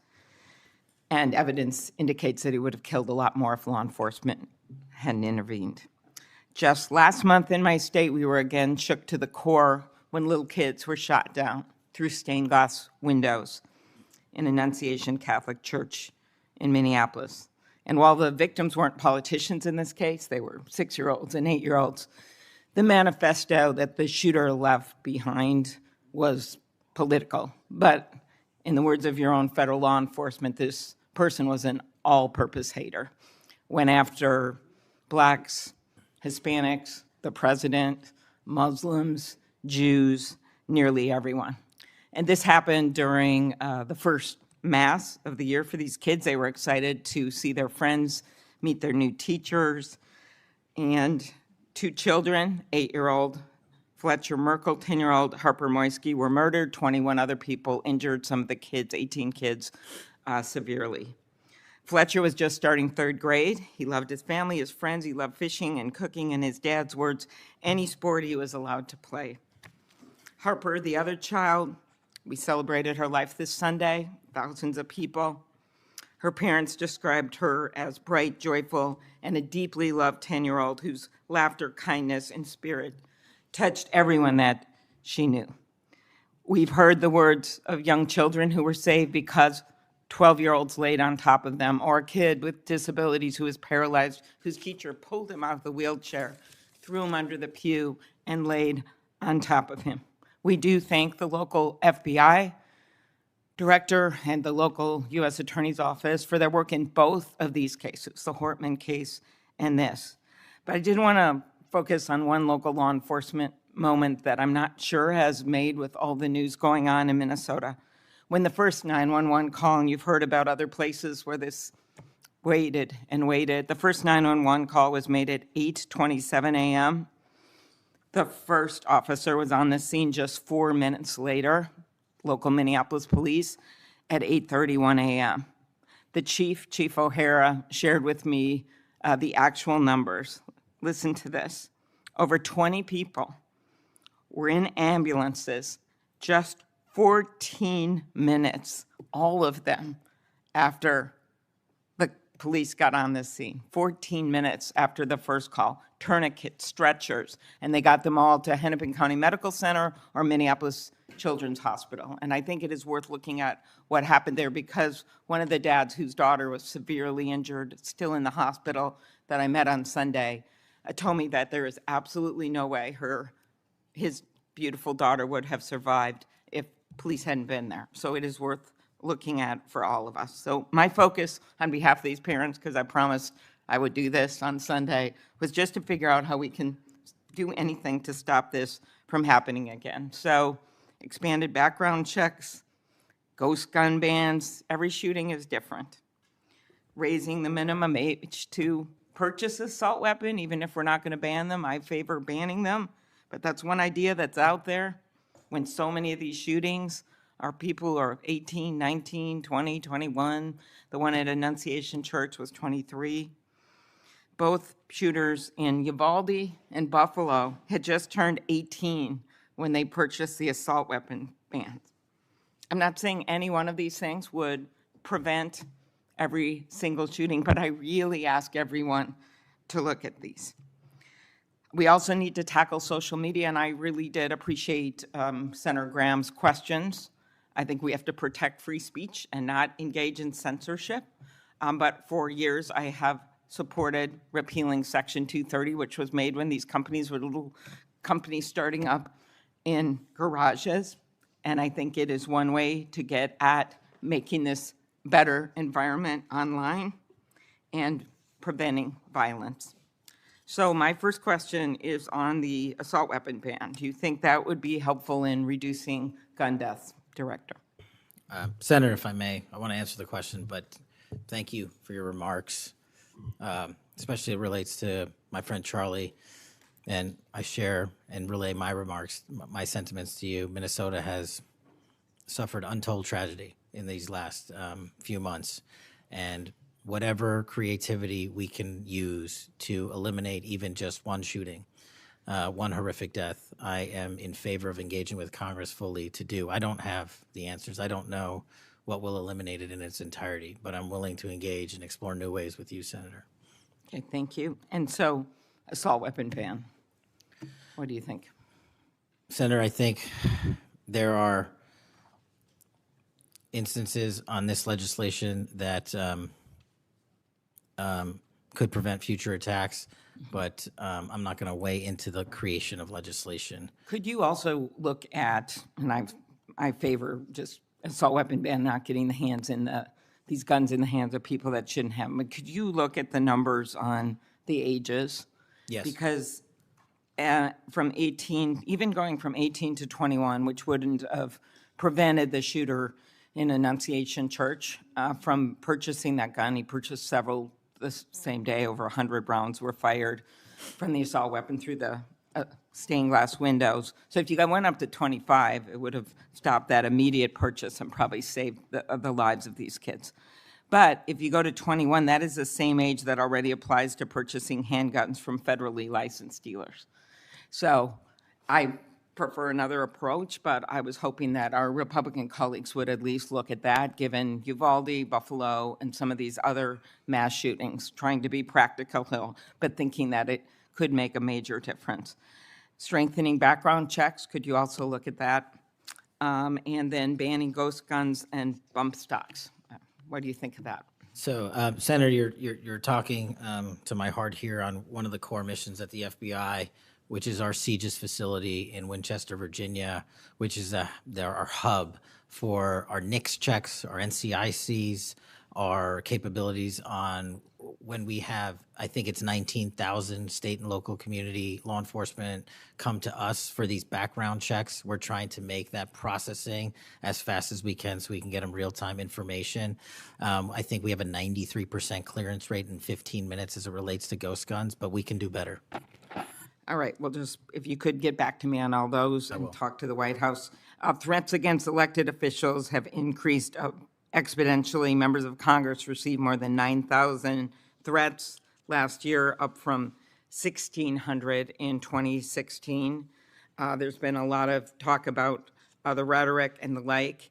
And if we want to move forward on things like Section 230, or even look if we can do anything on guns, I do think we're going to have to be honest about this all-purpose hater issue, and it has bothered me, this thing, we're going to go after this group, we're going to have to go after this group. I just want to, for the record, show that the murderer of Speaker Hortman and her husband, it was Democratic lawmakers on his list. He went to the ones whose addresses he had, by the way. Planned Parenthood was on the list, as were businesses and law firms. Doctors. I already mentioned the ones with the Catholic Church shooting. So it is not just, as the radicals on the left, what's a quote from the president, are the problems or destructive movement of left-wing extremism that Vice President Vance said. According to the Anti-Defamation League last year, all the murders were committed. And I'm not actually going to say this because I don't even want to go left-right with this, but you can imagine it wasn't from the left. Cato Institute, conservative think tank, published a study just last week that found terrorists from the right were responsible for 6 times more deaths than people from the left. I actually don't want to go tit for tat on this, but what I am asking for is that this rhetoric of blaming one side or the other stop, if you could convey that to the president, and that we actually work on things that are solutions. So could you commit to me, Mr. Patel, Director Patel, that you will do that? Absolutely, Senator. Okay, thank you. Last, you were asked about social media, and I will put some more questions on the record about that. I think we could make major movement on that. The local FBI helped when the city of St. Paul was a victim of a cyber attack, and I'm concerned about some of the cyber attack cuts. I'll ask you that on the record. AI, I'm glad you raised that. I think we have to do more, but also including election interference because they're using AI videos. I just had one happen in this very committee on me, and I just think they're going to start using it in democracy, election. They could be foreign. Do you think some of this is foreign entities, Mr. Patel? Generally speaking, we have traced a lot of this to loose groups overseas that don't have any sort of central cluster. There's going to be a lot on you then. And then last, I'll put on the record just my concern about protecting journalists. The new guidance that came out of the department. Have you deployed any FBI resources to investigate members of the media for activities related to news gathering, reporting, or reporting on government whistleblowers, something near and dear to the chairman's heart? The only time we would involve an investigation of a journalist if they've conducted or committed an allegation of separate criminal activity, most prominently leaks of classified information. Thank you. Senator Hawley. Thank you very much, Mr. Chairman. Director Patel, good to see you. Thank you for being here. You're leading the FBI at a very critical time for that agency and also a critical time for our country. And I want to start by talking to you about the tide of violence that we have seen, ideological violence against people of faith, particularly Christians. You just think here, take a rough catalog. Just in the last couple of years, we've seen shooting at the Covenant School, Christian school in Nashville. We've seen school shooting at the Annunciation School. We've seen church shootings multiply. We've seen acts of crime and violence, vandalism, arson against churches and parishes all across the country. And then, of course, last week, Charlie Kirk, who said, "I want to be remembered for my courage, for my faith," was shot on a college campus. Let me just start with the assassination of Charlie Kirk. Is the FBI, and I appreciate the tremendous work the FBI has done in this investigation, is the FBI investigating the Kirk assassination as part of this broader pattern of anti-religious, anti-Christian violence? We are investigating Charlie's assassination fully and completely and running out every lead related to any allegation of broader violence, and we're producing results on that we'll disclose when appropriate. Good. I'm glad to hear that. Let me just ask you a few questions about that if I could. Sure. Reports have suggested that the FBI is investigating a broader network of groups that may have had some knowledge of the shooter's plans. Can you give us any details on that, following up what you already said in public? How's the FBI working to find other potential accomplices, folks who may have known about the shooter's plans, folks who may have encouraged him? Any update on any of that? So in terms of what we do for an interrogation perspective, we go and reach out to the family and community immediately. And we've conducted those investigations and interrogations with local law enforcement, and we're continuing to do that because those closest to the suspect are going to hopefully know the most about the suspect and his beliefs and his ideology. On top of that, unfortunately, it has been leaked that there was a Discord chat, and for those unfamiliar with it, it's a gaming chat room online that the suspect participated in. So what we're doing, we've already done, is serve legal process, not just on Discord, so that the information we gathered is sustained and held in a evidentiary posture that we could use in prosecution should it be decided to do so. And we're also going to be investigating anyone and everyone involved in that Discord chat. Okay, very good. I see the public reports that the Discord thread had as many as 20 additional users. It sounds like you're trying to run down all of that to see if that's accurate, who else may have been on that thread, what they may have known. Is that fair to say? It's a lot more than that, and we're running them all down. It's a lot more than 20? Yes, sir. And you're running all of that to ground? Every single one. Yeah, fantastic. Let me just turn to the broader question here of anti-religious, anti-Christian violence. Let me just give you a few stats that I'm sure that you're all too familiar with. Every person of faith in America certainly is. Major report this past year found that there have been over 400 instances of hostility against churches in the United States in the year 2024. Those included arsons, bomb threats, shootings, and firearm incidents. Another organizational report found that there were 500 attacks on Catholic parishes alone. So that number, 415, that's all Christian churches in 2024. Another organization found 500 separate attacks on just Catholic parishes since May of 2020. Of course, we have the Covenant School shooting, the Annunciation School shooting in Minnesota, where 2 children were shot dead as they were praying in a pew. Here's my question. What is the FBI doing to take on this rising tide of violence that seems to be motivated by anti-religious hatred? Specifically, sir, we have 60 anti-Catholic hate crime incidences reported to us that are being investigated. Publicly, I can tell you we have 5 hate crime investigations with anti-Catholic bias ongoing currently in the states, in the cities of Kansas City, Louisville, Houston, Nashville, and Richmond. That's what I can say publicly, but any ideologically based attack against any faith, as a man of faith myself, will not be tolerated, and the full resources of the FBI are committed to all of it.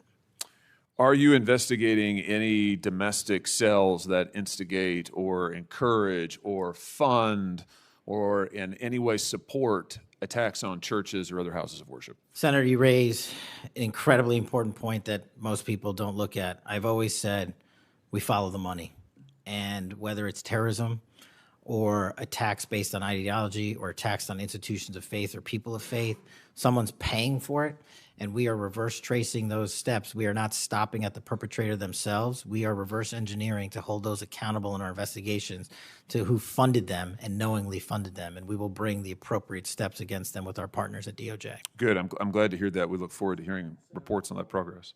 Yeah. Sorry about that. Let me just ask you this in the same vein, Director. Since the Dobbs decision, the FBI has advertised $25,000 rewards for information on attacks on abortion clinics. Will the FBI similarly offer rewards for information on attacks of houses of worship? Yes, when it is appropriate, the rewards are any reward, whether it's an attack on a house of faith or on a homicide or whatever, is determined by a group within the FBI, but we will work with them to make sure that rewards of monetary value are put out for all ideologically based attacks. Good. You just rattled off some statistics, which I was glad to hear, about the number of investigations you have open, the incidents you're tracking against Christians, against houses of worship.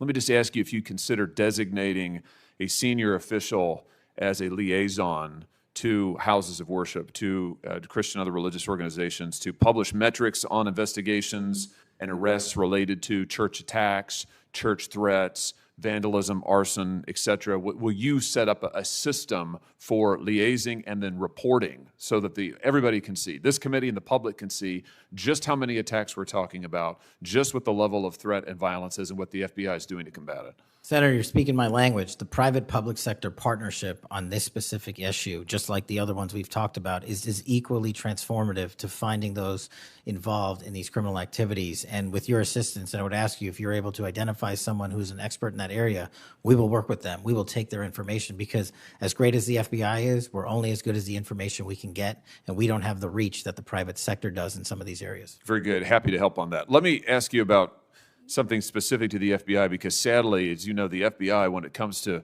anti-religious animus, has been part of the problem before you got to this agency. And I know that you remember the infamous memo generated by the FBI that attempted to recruit informants in houses of worship, in particular in Catholic parishes. Your predecessor testified when this information, I just want to reiterate, this memo became public because of a whistleblower. It was not turned over to this committee. It was not disclosed to this committee. In fact, we were told it didn't exist, and then a whistleblower published it, showing that indeed the FBI had recruited informants, attempted to, into Catholic parishes. Your predecessor then testified, sitting right where you are today, he testified that this, I'm going to quote, was a single product by a single field office, end quote. That was a lie. Because we then had additional whistleblowers come forward and say, no, actually, multiple field offices contributed to the drafting of the report. And indeed, there was a second anti-Catholic memo that the FBI generated. And indeed, those memos were distributed to over 1,000 FBI agents across the country. You know all of this. You and I talked about it when you were here for your confirmation hearing back in January. I just want to follow up and see, have you been able to determine how this memo got written and distributed? How is it that the Federal Bureau of Investigation came to be recruiting informants in Christian churches in this country?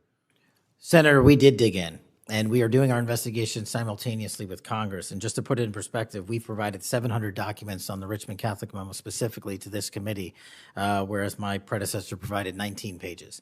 And not only that, but we looked into how the source recruitment structure at the FBI was conducted during this time. And we made adjustments and permanent fixes to ensure that sources are not put into houses of worship unless there is an actual ongoing criminal or international terrorism threat. We will not use sources at this FBI to investigate and cull information just for the sake of culling information in houses of worship. Has anybody been fired for this? There have been terminations related to this and resignations. Good. There need to be, because if this is going to be standard at the FBI, nobody can trust the FBI. You want to talk about violating the First Amendment? This has got First Amendment violation written all over it. It's one of the most revolting chapters in the FBI's history. And considering what we're seeing more broadly in terms of the acts of violence against people of faith, this has absolutely got to end. The FBI has to lead the way. So I count on you to do that, Director. Let me just, in the minute or so that I have remaining, let me just shift gears and ask you about something else you said earlier. You said that protecting our youth is maybe the FBI's top priority. It's great to hear. Let me ask you about the role of AI chatbots in that, which you've talked about a little bit already today. Are you investigating any cases of AI-generated child sex abuse material? You issued a PSA earlier this year warning that synthetic child sex abuse material, that's where the AI generates it using maybe a real kid's image, but then generates sex material, sex abuse material.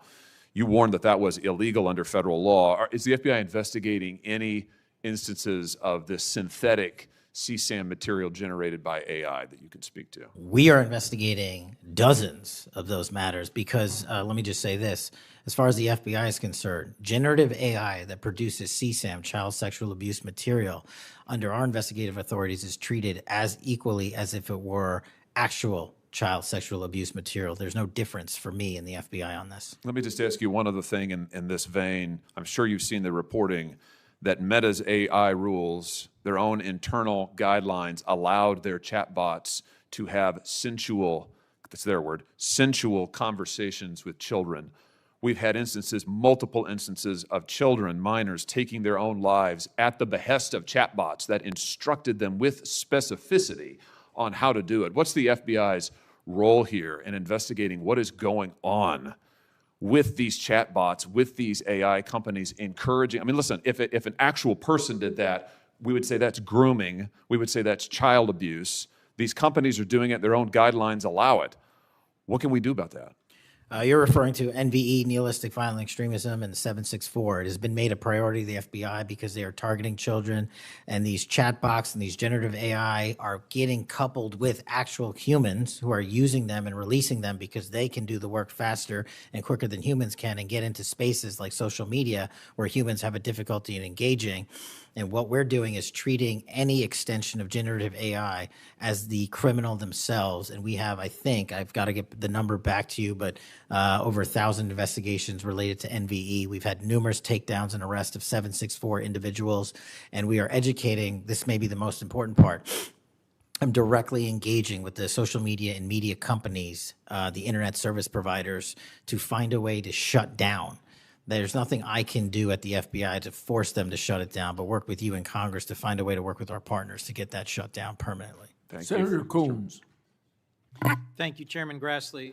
Thank you, Chairman, for calling this hearing. I'm grateful we're continuing this committee's long tradition of oversight, and in particularly today, oversight of the FBI. Director Patel, thank you for being here. There's a number of issues I hope that we can speak to. I want to start by reading something you said to me during your confirmation hearing under oath. I have no interest, no desire, and will not, if confirmed, go backwards. There will be no politicization at the FBI. Then you looked me in the eyes and said there will be no retribution actions taken by the FBI should I be confirmed as director. I told you that in your office. I tell you that again today. I'm concerned that that's not what's happened, that since you took over as director, you've cleaned house or forced out senior leaders across the Bureau, in particular targeting those that worked on investigations of President Trump. The former acting director has just sued you for firing him for political reasons. So did a leader in the D.C. field office. And the well-respected leader of the Salt Lake City office was pushed out last month, leaving that office shorthanded at a particularly difficult time. I'm worried that these actions compromise the Bureau's ability to keep Americans safe. Hundreds of agents have resigned. You are lowering application standards to fill vacancies. You've reassigned large numbers of agents to work on immigration and street crime, issues other law enforcement agencies can handle, perhaps more effectively with the FBI, but I'm concerned that this compromises the Bureau's ability to address national security risks, uniquely its capability. In fact, you've shut down the Office of Integrity and Compliance, which makes sure that agents act in a lawful and ethical way, and reassign staff away from domestic terrorism investigations exactly at a moment I think we are all concerned about it. I also have to ask you, before the Appropriations Committee in May, and told us you wanted a $500 million budget cut for the FBI, literally an effort to defund the police. I am grateful for the work of the men and women of the FBI. They've done great work this year in Delaware, partnering with the Dover Police Department to support human trafficking victims, partnering with the Middletown Police Department on armed robbery and carjacking. And it's urgent, I think, that we fix the direction and the prioritization within the FBI. And I wish we could focus on those efforts today. But I'm seeing an FBI leadership more focused on social media clout and on political revenge than on fighting crime. Director, have you ever ordered that an FBI employee be terminated because he or she worked on an investigation into President Trump? Senator, thank you. One quick correction for the record. There's 280 NV investigations. I gave the incorrect number to Senator Hawley. Thank you. Understood. As far as a lot of your statement, I disagree with it, and I'm happy to address it. But the only way, generally speaking, an individual is terminated at the FBI is if they have violated their oath of office, violated the law, or failed to uphold the standards that we need them to have at the FBI. So those who say that they've been fired because of working on investigations into President Trump are lying or misrepresenting? Well, those matters are alleged in litigation, which is ongoing, so I can't comment on those specifically. Could you comment on why you fired former acting FBI Director Driscoll? I can't because it's ongoing litigation. Could you say now definitively under oath that the rank and file agents who were assigned to work January 6 cases will not be terminated because that's what they were assigned to do? I've said it before and I've said it again. Your case assignment, as I was given case assignments when I was a young prosecutor, does not dictate your career or your termination. Thank you. Then let me go to the appropriations question. In May, you testified before the subcommittee on which I serve, defending the president's request that we slash the FBI's budget by about $500 million. The day before, you testified the opposite in front of the House. Where are we in terms of the budget request? Senator Graham earlier said if you're requesting more funding for more agents, let us know. We're nearing the end of the fiscal year. In front of the committee on which I serve here in the Senate, your request was for a reduction of hundreds of millions of dollars. Where are we? Where we are in the budget cycle is we at the FBI are in support of the president's budget, and we are in support of eliminating waste, fraud, and abuse. We've already identified tens of millions of dollars of duplicative contracts that the FBI was spending on software and private sector engagements. We've also identified duplicative workloads. So we are transitioning those folks out of doing the same thing twice over and into the field. And that's my focus right now. And the move of the FBI headquarters is also going to save the FBI $3.5 billion in the American taxpayers. So we're focused on eliminating waste, fraud, and abuse. And as I told Senator Graham, if we're, I'll go back and talk to my team, and if we need more, we'll let you know. Are you planning any additional reductions in force, Director? No. How many vacancies are you currently trying to fill within the agency? In terms of the 1811 ranks, there's a few hundred open vacancies that we have funded. And so we're filling all of those with our hybrid 1811 program and our new recruitment program, and I think a lesser amount of IAs and SOS.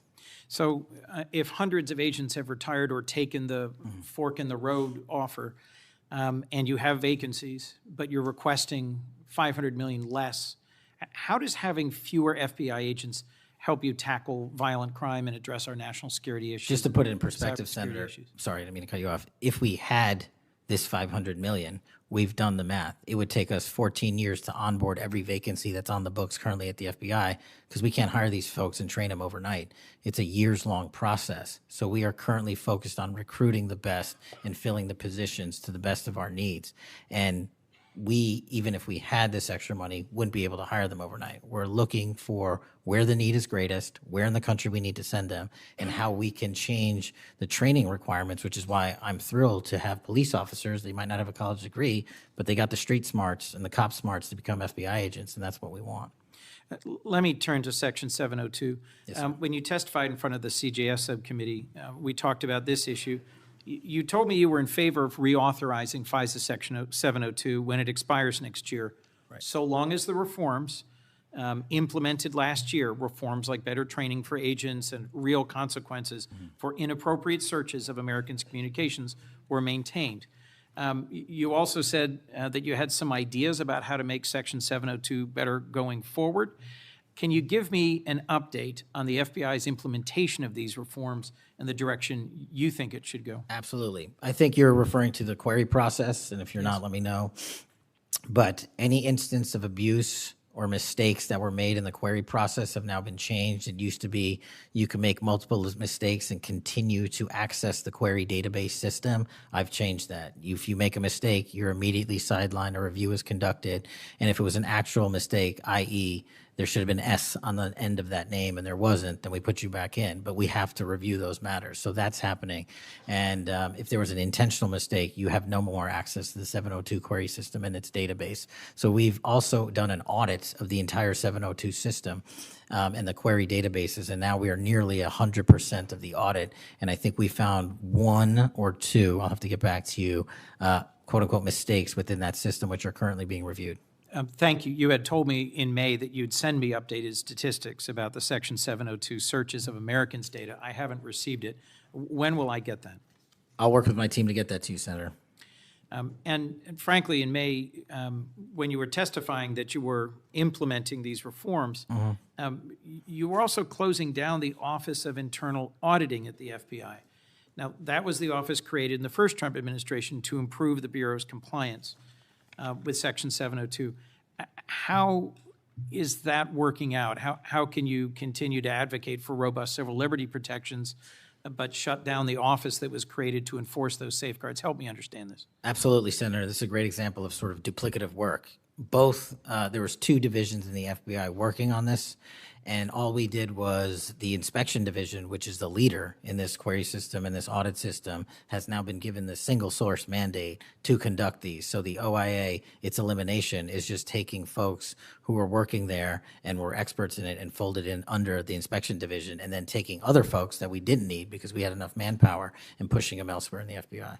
I'm concerned about the rise in threats against members of our judiciary. What are you doing with the U.S. Marshal Service to help protect our federal judges and with state and local judicial systems to help provide some of the expertise of the FBI in protecting them as well? I share your concern, Senator. We have 35 open investigations, 17 against federal judges, and the remainder against state court judges and threats that they have received. And as you know, federally, there's a specific statute which prohibits that. So we are working up those cases and referring them to prosecution where we can meet the threshold for evidence.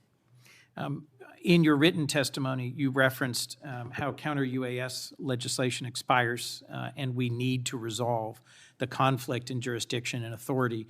I agree, this is an urgent concern. I have heard from state and local law enforcement about it, from the folks responsible for major events, whether it's sports or concerts or public events.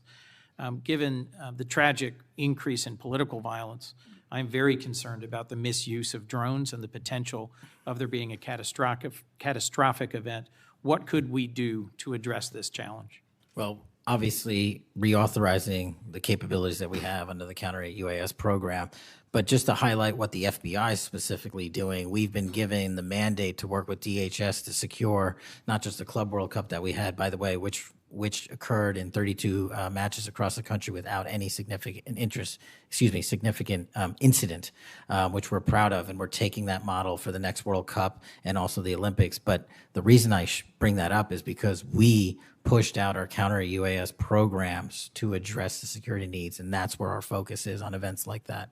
Mr. Senator Director, Kennedy. thank you for your testimony. I look forward to working on actually solving criminal problems and reducing the extent to which what we're going back and forth about is more political and partisan point scoring and more actually solving crimes for the American people. Yes, sir. Senator Kennedy. Mr. Director, you and the FBI, working with state and local law enforcement officials in Utah, have caught the assassin of Mr. Charlie Kirk. Is that right? We have a suspect, yes, sir. And you did that within 48 hours, did you not? 33 hours. 33 hours. Congratulations. We've had other political assassinations. Back in June, an assassinated Representative Melissa Hoffman, Mr. Hoffman, Senator John Hoffman, and Mrs. Hoffman in Minnesota. You and the FBI and Minnesota state and local law enforcement officials caught the assassin within 48 hours, did you not? I believe that timeline's correct, Senator. Congratulations. Sometimes we miss the forest for the trees. Good work.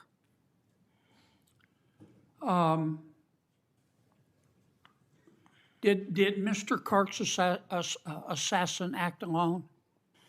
As I've said since the beginning, Senator, it is very much an ongoing investigation, and I can't speak to the state charges. That's for the state to address on their own, but we are providing them with the same investigatory findings reporting the department. And as I noted to Senator, I believe it was Cornyn or Hawley, that there are a number of individuals that are currently being investigated and interrogated, and a number yet to be investigated and interrogated specific to that chat room. So we are very much in our ongoing posture of investigation. So others could have been involved? Yes, sir. Okay. I asked you this last time you were here. Cash, you remember Mr. Peter Strzok and Ms. Lisa Page? Yes, sir. Mr. Strzok was an FBI agent. Ms. Page was an FBI lawyer.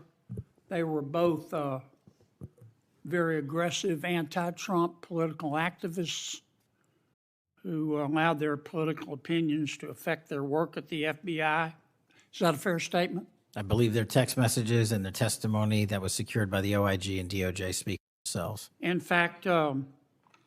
Strzok and Ms. Page were having an extramarital affair, and at one point, Ms. Page texted Mr. Strzok, quote, "Trump's not ever going to be president, right? Right?" And Mr. Strzok replied, "No, he won't. We will stop it," end quote. Ms. Page resigned from the FBI. Mr. Strzok was fired. They promptly sued the federal government and the FBI and Justice Department for releasing their emails, which revealed all of this. The FBI settled that lawsuit for $1.2 million, gave Mr. Strzok $1.2 million cash, gave Ms. Page, who resigned. She wasn't fired, she resigned, she quit. Gave her $800,000. Who at the FBI made that decision to give them money? That settlement was reached in the Biden administration when my predecessor was the director. Who? Are you saying that Chris Wray did? The only people that can decide that settlement are the Attorney General in conjunction with the director and the administration. Okay, so you're telling me that Attorney General Garland and Director Wray decided to give them the money? Is Yes, that sir. right? Yes, sir. Okay. Now, when you took over the FBI, did you find instances of where under the Biden administration, the FBI had weaponized the agency to push the political beliefs of President Biden? Sorry, the last part? When you took over the FBI, did you find instances of where the Biden administration had politicized the FBI to prosecute its political agenda? Well, I won't speak for other people. Haven't been a target of that weaponization, haven't been a staffer on the House Intelligence Committee, having had the Justice Department weaponized against me for making the findings and leading the investigation of Russiagate. I know what that feels like, and that's why as the FBI director, I'm committing to not ever have that ever happen again, but I'm also committed to fully investigating what was done, and that matter is still ongoing. So I assume, I take it your answer is yes. Yes, sir. And you're firing those people, is that right? Anyone that politicizes their job at the FBI will not work at the FBI. Okay. You've heard some of my colleagues either implicitly or otherwise suggest that you have politicized the FBI to prosecute the political beliefs of President Trump. Is that true? I don't know how that can be true when the stats that I cited, to include the 23,000 arrests, 6,000 weapons seized, 1,600 gang and criminal enterprise organizations, 4,700 children found and rescued, more enough fentanyl seized to kill a third of America. The men and women of the FBI are now on an apolitical mission, and this is why the numbers are historic. Have you fired people because they voted for Vice President Harris? I don't ask people who they vote for, and neither does the FBI. Okay. But you've given people polygraphs, have you not? Many people in the FBI take polys.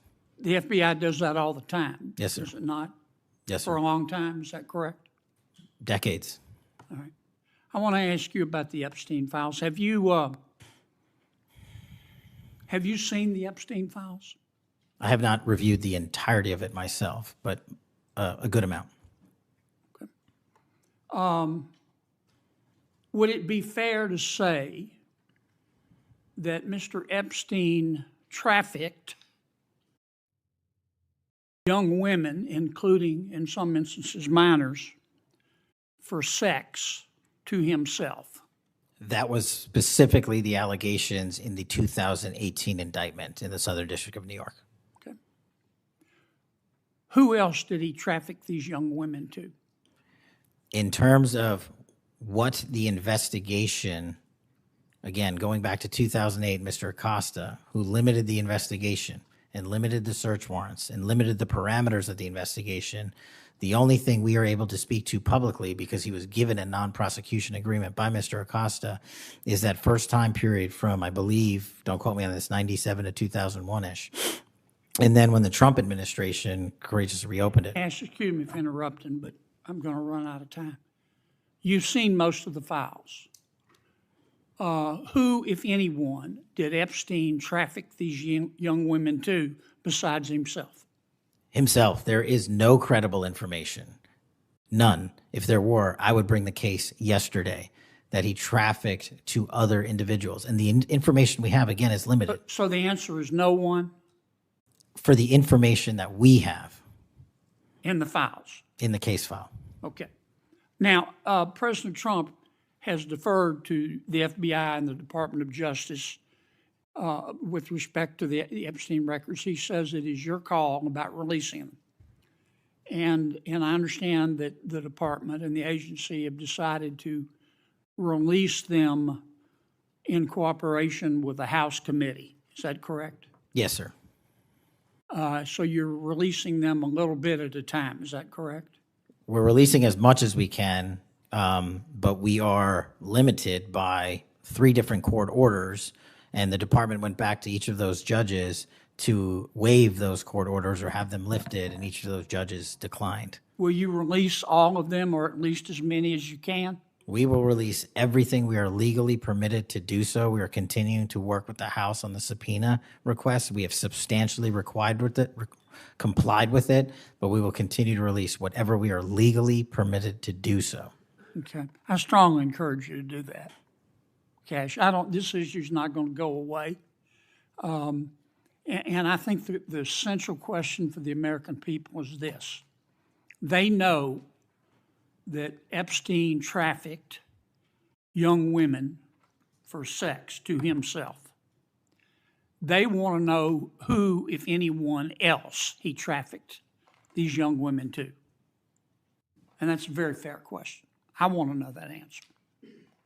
And I think you're going to have to do more to satisfy the American people's understandable curiosity in that regard. Mr. Chairman, may I just respond to that? I agree, Senator. And what we have done, and just to remind folks, the Epstein case files existed in the two prior administrations, in the Obama administration and the Biden administration, and they didn't release anything. And there was President Trump in the first administration that renewed charges against Mr. Epstein. And I know it's a little complicated to understand, but what exists in the Epstein case files was a direct result of the limited search warrants from 2006 and 7, which hamstrung future investigations because of the non-prosecution agreement. And multiple administrations had the opportunity to look at the entirety of that case file and recommend prosecutions against anyone that was trafficked under Mr. Epstein and anyone that participated in that trafficking. And the only person to bring charges was the prior administration against Mr. Epstein. Now, I am not saying that others were not trafficked and others were not involved. What I am telling you is that based on the information we have, and we have continuously and publicly asked for the public to come forward with more information. If there is, we'll look at it. But based on credible information, we have released all credible information, and the information that the Department of Justice and the FBI never releases is information on investigations that are not credible. And we don't release the names of victims who weren't credible, but in the same time, we don't release the names of victims who were credible. And so the information, that's by law. And so the information we are releasing now is historic, and it is also to the maximum capacity that the law allows. And I know that's not going to satisfy many, many, many people.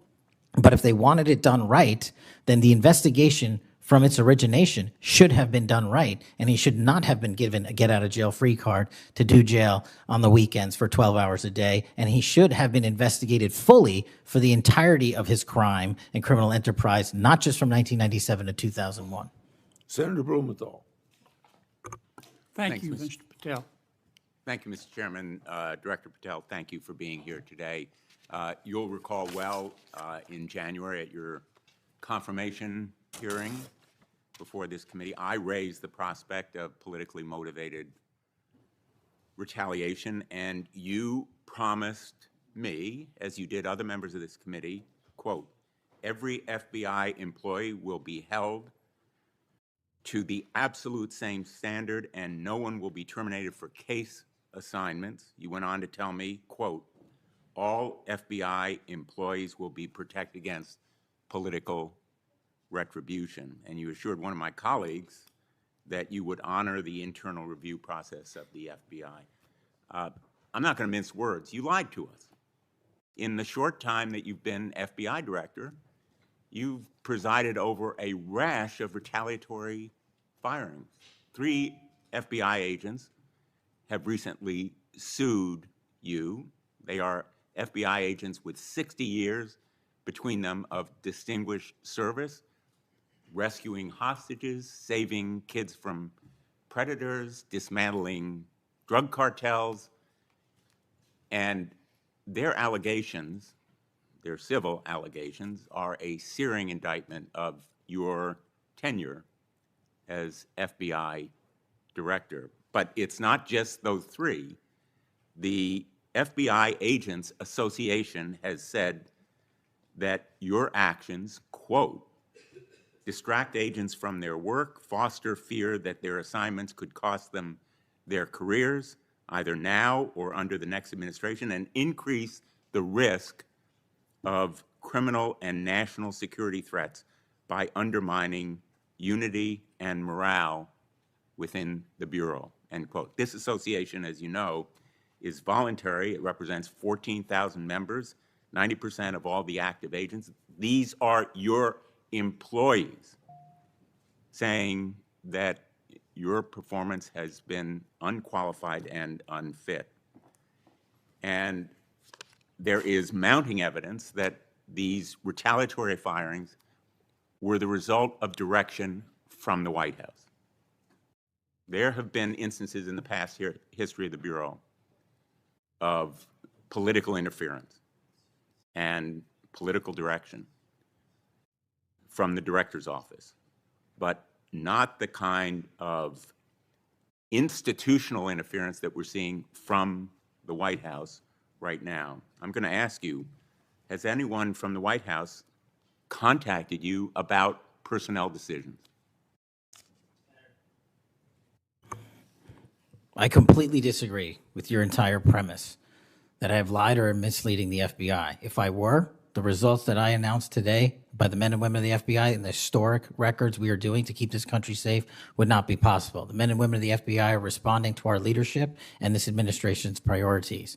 The only way people get terminated at the FBI is if they fail to meet the muster of the job and their duties, and that is where I will leave it. And you accusing me of lying is something I don't take lightly, but I'm not going to get into a tit for tat with you. Well, let me just ask you to answer my question. Has anyone from the White House contacted you about personnel decisions? Generally speaking, we always discuss with the White House, OMB, during the budget process, how many personnel we need, who we need where. Answer is yes. For budgetary purposes and to fire people, agents, because they participated in investigations of the president? I don't receive directions to do that. Has anyone I make the suggested it? decisions. Has anyone asked you to do it? The best information is, yes, you've taken suggestions and direction from the White House in firing qualified agents. Any termination at the FBI was a decision that I made based on the evidence that I have as a director of the FBI, and it's my job, and I'm not going to shy away from it. And as you stated, those are allegations, and that is an ongoing litigation. So they'll have their day in court, so will we. The allegations are not just in that lawsuit, Director Patel, and I think your testimony confirms that, in fact, you've taken direction from the White House. I don't. In those retaliatory firings. It literally does because not. You've acknowledged that, in fact, they have been in contact with you about personnel decisions. The White House has been, do not put words in my mouth, we're on the record. The White House, like any administration, contacts its agencies on the budgeting process and where it needs personnel and where the mission priorities are. That always happens. If they didn't do that, they would be abdicating the responsibility to law enforcement. I will always work with my partners in the chain of command at the Department of Justice and the White House to ensure that this FBI is delivering the results we are delivering, to include the lowest murder rate in modern U.S. history, to include the most fentanyl seizures in modern U.S. history, to include the most lives saved and the most children found in modern U.S. history. That is a working FBI. That is not a failing FBI. Let's move on to a related area. In White House discussions, have you been asked or directed by the White House or others to engage in a crackdown on political groups or organizations, nonprofits, after the murder of Charlie Kirk? To direct at political organizations? No. I've been asked by my chain of command to properly root out criminal activity wherever it is in whatever investigation we are conducting, and that's what we're doing. Have those distinctions about whom you're going to target been based on direction from the White House? Nobody gives me a list on who to target. My targeting list is from the men and women at the FBI. Have you talked about investigating certain groups, nonprofits, or foundations or institutions? Whatever those investigations are, they're ongoing, and I'm not going to get into those. Have you used polygraphs to determine loyalty of agents? No. Have you committed that you will respect the First Amendment rights of agents? I have wildly committed to respecting the First Amendment rights of agents, but at the FBI, you have to balance your First Amendment rights with your mission. Have you imposed any sort of loyalty test in the course of using polygraphs or in any of the other personnel decisions? Polygraphs have been utilized at the FBI for decades. They will continue to be utilized in the fashion by the professionals that administer them. Have you asked, under the polygraph test, about individuals' loyalty or about their voting records or any kind of past statement? Just to make it abundantly clear, I don't tell the professionals how to conduct polygraphs or what questions to ask. They make those decisions. And I, as the director of the FBI, never ask anyone who they voted for. Have you investigated donors to a political party simply because they are donors? Simply based on that fact alone, no. Have you investigated donors for another reason? Many donors may be involved in criminal enterprises and criminal activities, and those individuals will be investigated. Can you commit to make public the Epstein files that so far have not been released if this committee is able to review them on a classified basis? I think this is an important distinction. The Epstein case file is not classified to my understanding. So we are providing what we legally can, and we are going to give Congress what we are legally permitted to do so to the maximum extent of the law.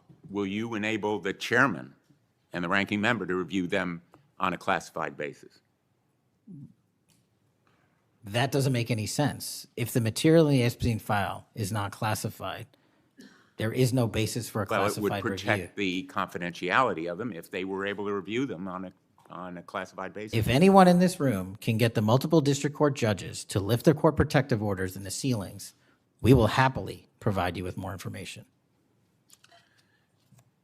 Are you in favor of merging the DEA and the ATF? That's not something for me to comment on. Well, those agencies work with you, don't they? With me, not for me. Are you in favor of orienting the FBI toward a national police function as opposed to the enforcement of federal law? The FBI does enforce federal law across the country. That's what we do. But isn't it a fact that you have told the leadership of the FBI that you view it as moving toward a local and state police function? No, we are prioritizing working with our local and state partners, and they will tell you that that has never happened with this much engagement in the history that they have been serving as local law enforcement officers. I believe local cops are the best intelligence source and the best understanding of their communities, and I folded in my FBI agents under that direction to work with them to get the job done. Thank you, Mr. Chairman. For the fourth time today, I want to remind people that my oversight has made clear that Director Wray's FBI was politicized. I've released a trove of records to prove it, not only today, but in past days. I've also said some FBI personnel who have been fired, retaliated against my whistleblowers, and I don't remember my Democratic colleagues defending my whistleblowers when their careers were ruined. Senator Schmidt. Thank you, Mr. Chairman. Before I get into the thrust of my comments and questions, Director, I want to thank you. In our meetings prior to your confirmation, during your confirmation, we talked about your desire to get more agents out into the field, out of Washington, and take on violent crime. And you fulfilled that. St. Louis received the largest permanent per capita infusion of FBI agents anywhere in the country. And I know it's not only an isolated event, but we certainly appreciate your honoring your commitment to do that. And I know there's a lot of great opportunities ahead to take on violent crime, which you've highlighted many of the successes in your introductory comments. It's obviously no secret that this hearing takes place in the wake of a horrific American tragedy, the assassination of Charlie Kirk. For those of us who knew him, I know you did too. It's still sort of difficult to put into words what a tragic loss that is, not just for his family, but for our country, for free speech, for a belief that we can have a free exchange of ideas. And he was quite literally shot in the throat in an attempt to silence him and take his life. And so you have this task now of this investigation. There's been an arrest. But I think that we face an even larger crisis that law enforcement alone can't tackle alone. It's a crisis that has culminated in the assassination of Charlie. But it doesn't end there. It's I think every bit present right now, and the challenge is greater than quite frankly, I would have imagined. Seeing some of the comments that have taken place after the assassination, and something that I think as a country we have to reckon with. And it's something deeper, much deeper than a rejection of law and order or the norms of civil society. We've entered a very dangerous time, I think, in our country. And that should be clear to everyone. Political violence is a sign of a deep and corrosive sickness in any society. But in America today, the problem is just not political violence in the abstract. It is the specific kind of political violence which is overwhelmingly driven by a specific set of actors and groups. None of this emerged out of thin air. Over the past week, leaders from across the political spectrum have come out and forcefully condemned Charlie's murder and political violence more broadly. For that, we're all very grateful. We should be grateful. There have been calls to unite and come together in the wake of Charlie's murder, and I want to do that. I do. Someday I pray that we can be united as a country again and go forward together as a one people and under one flag, but we are not united. Upstream from the dehumanization and demonizing political violence and rhetoric tearing apart our country is a divide on how we view America and Americans. Is America good? Is America evil? Is there something inherently special about Western civilization, or is this 2,000-year project rotten to the core? And if it is something worth fighting for, which I believe, how do we do it? With words and ideas like Charlie did, or with firebombs and assassins' bullets? Political violence is always wrong. Period, full stop. It doesn't matter which side, in the name of any ideology or cause, it's wrong. But in America today, political violence is not a problem that falls equally upon both sides. We have to be honest about this. We must reject an attempt to paint it as some kind of random phenomenon with no particular creed or ideology, a kind of spontaneous insanity which takes place outside of any broader social context and has no pattern at all. That's wrong. So free speech, yes. Political violence, no. But we have to be honest about what's happening. Already, we're hearing people talk about Charlie's assassination in those terms. We're told that we can't possibly know what drove a killer to plan and carry out a murder of the most prominent conservative activist in America. But that's a lie. We do know. The facts are plain and clear, and we have to speak truth in this moment, or there's no other side of the mountain. The vast majority of Americans are against political violence, but there is a vocal, active minority that encourages and celebrates it, and that minority is overwhelmingly on the left. Just last week, a YouGov poll found that a full 25% of those people who describe themselves as very liberal say it can be justified for citizens to use violence to achieve political goals. Less than 3% of very conservative Americans say the same. That's too many. That is 3% too many. But we are lying if we think that this is a both sides thing. It's not. We have to confront it. And you're going to have an important job of rooting out these terrorists. This is an ideology that runs very deep. The numbers are virtually identical to the ones I just noted when it comes to whether or not it's okay to celebrate the deaths of people whom we disagree with. And while large majorities in both parties were opposed to celebrating political violence, Democrats overall were nearly twice as likely as Republicans to believe that it is usually or always acceptable to celebrate the death of a public figure they oppose. What in the hell is going on? Earlier this year, a poll found that more than 55% of people on the left believed that it would be at least somewhat justified to murder Donald Trump. These are not just some abstractions on a page. These are our fellow citizens. How can we come together with people who believe these things?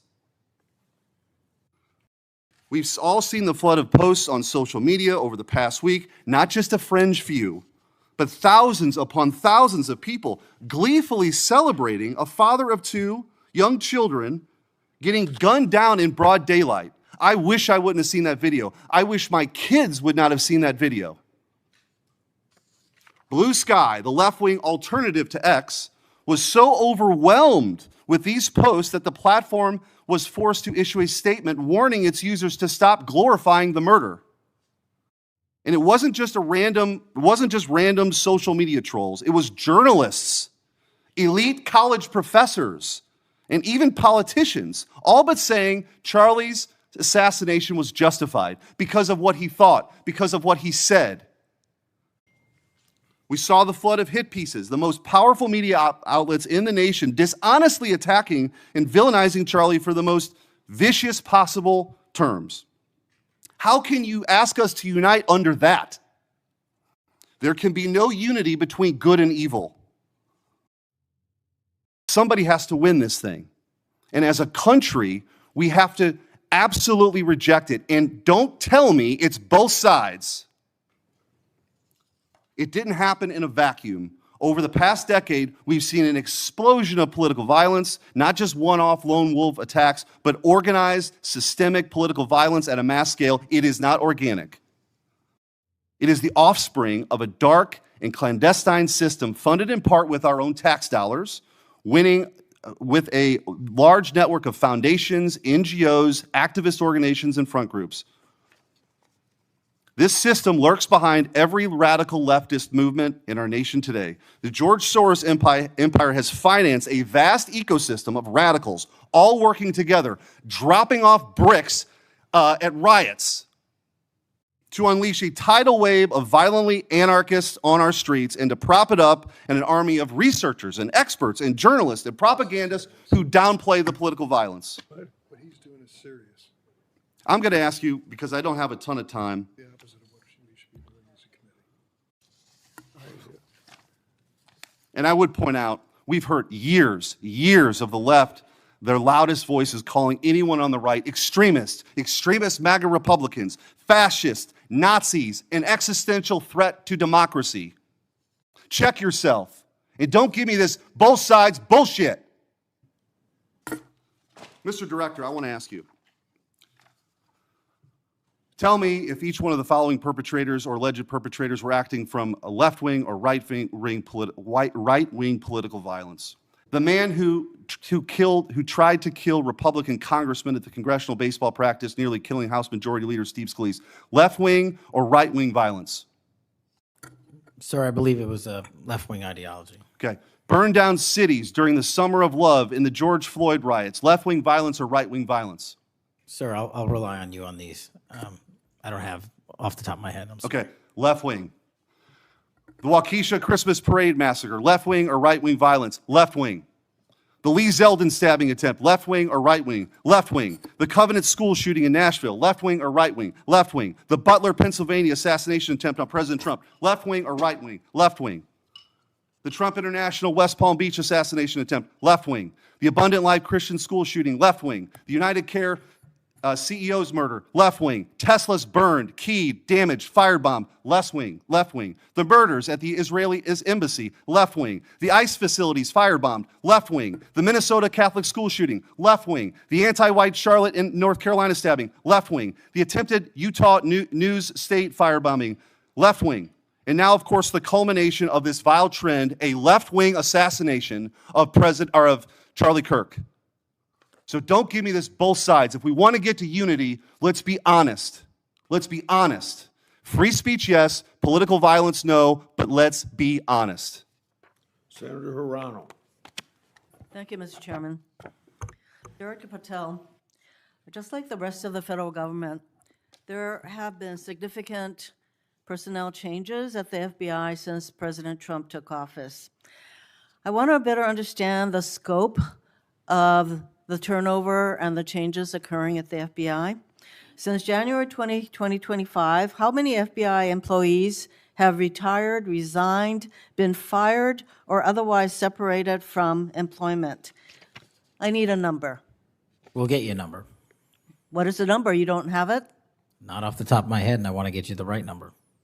Would it surprise you to know that it's probably in the thousands, like 5,000? I don't think that number's Well, accurate. you don't know.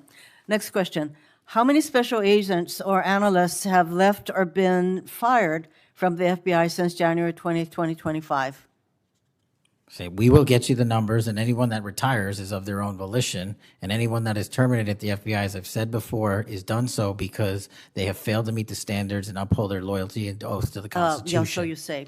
Next question. How many executive assistant directors, or special agents in charge have left or been fired from the FBI since January 20th, 2025?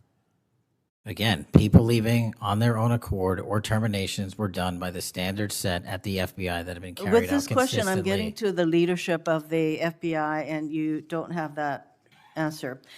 Next question. Which field office, division, or directorate has lost the most personnel since January 2025? And do you have the answer to that question? Yeah, actually, every single field office in the country, including Hawaii, has received a plus-up of FBI agents because we're pushing them out to the field. Okay, so you're telling me that no field office, division, or directorate has lost any personnel since January 20th, 2025? That's your answer? In Hawaii, there's been a plus-up. In every single state that I'm looking at, we have allocated a plus-up for field offices across the country so that the FBI can continuing the historic achievements it's done in these last 7 months. When you're talking about firings, you're looking for a media hit and a fundraising clip, and I'm not going to give it to you. It doesn't matter under what basis they left. I just want to know how many have left. And I think your testimony is nobody has left. Next question. Nope, Which that's field- not my testimony. You asked it one time, I answered it one time. You didn't get the answer you wanted for your clips. Next You keep question. asking it, and I told you I'd get you the numbers, but you can keep asking it. Which field office, division, or directorate has gained the most personnel since January 2025?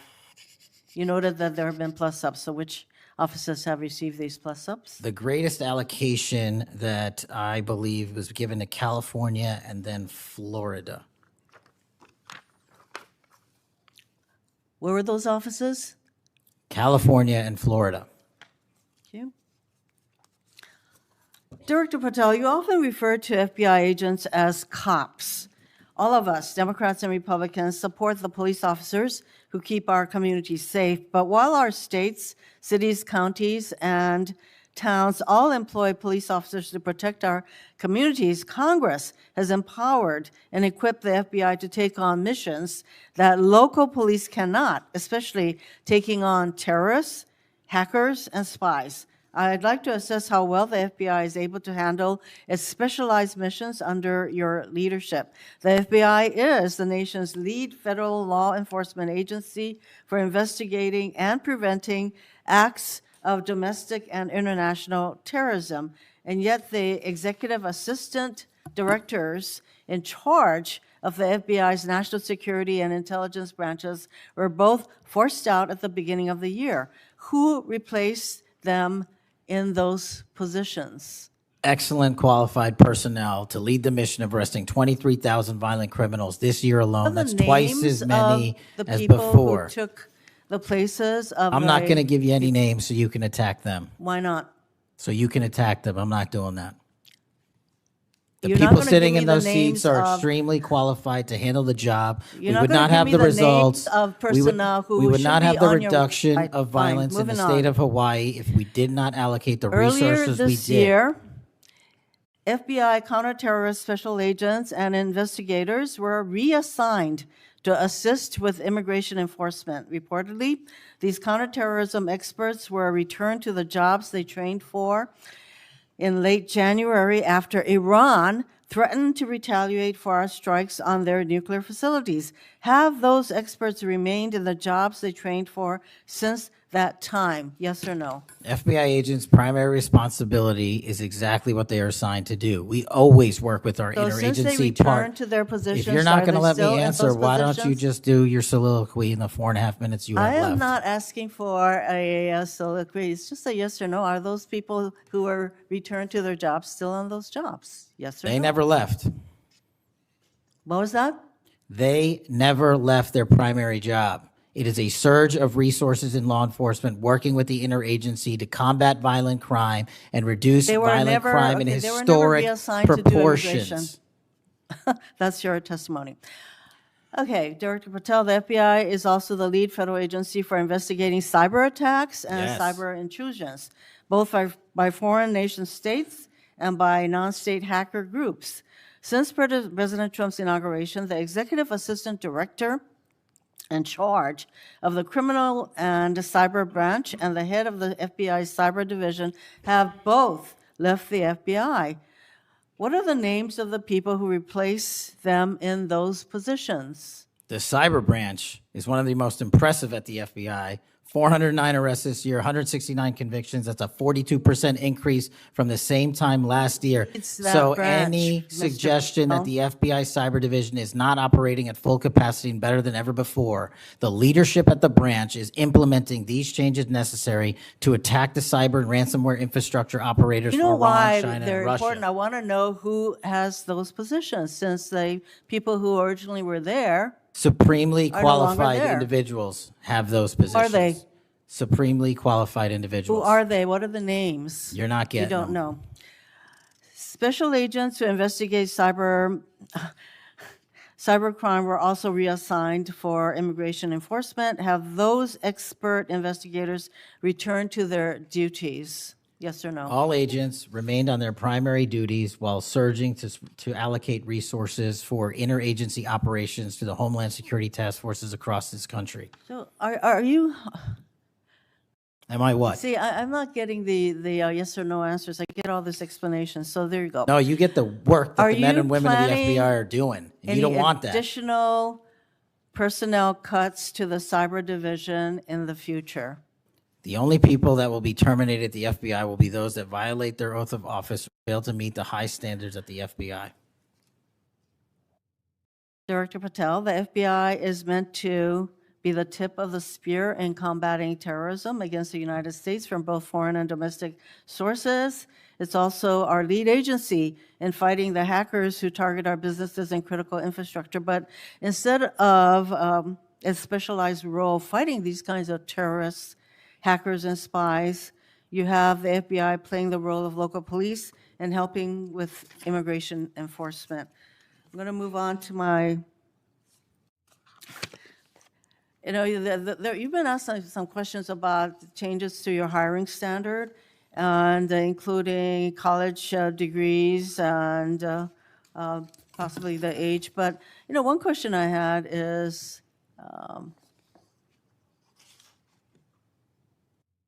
that you are now requiring applicants to be able to do a certain kind of pull-ups, which a lot of women cannot because of physiological differences.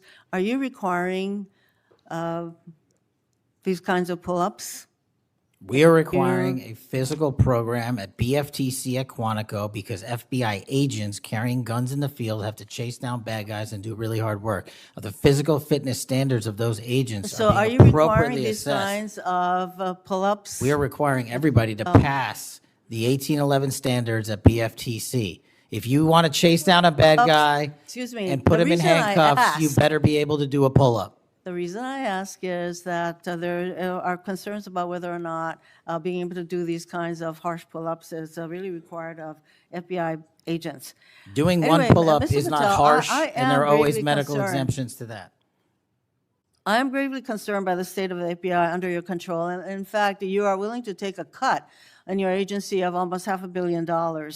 So the FBI is losing dedicated employees, decades of expertise and specialization, leading to loss to early retirements, firings, and reassignments to immigration enforcement or conducting local police work. Thousands have already left. For as long as you remain as the head of the FBI, I fear the number of departures and summary firings will continue to grow. Mr. Patel, before the vote on your nomination of this committee, I noted that your most significant qualification, this is not just something that I noted, but others, your most significant qualification was your 100% loyalty to President Trump. And I fear that that continues to be the motivating factor in your position as FBI director. Thank you, Mr. Chairman. Mayor, Mr. Chairman. Director Patel, did you have Yes. anything you wanted to say now? That is an entire falsehood. You can delete my 16 years of government service to multiple administrations all you want. The fact is that I was a public defender. I was a national security prosecutor. I was a House intelligence staffer. I was a deputy director of intelligence. I was a chief of staff to the Department of Defense and the Secretary of Defense. I led the counterterrorism missions for the White House.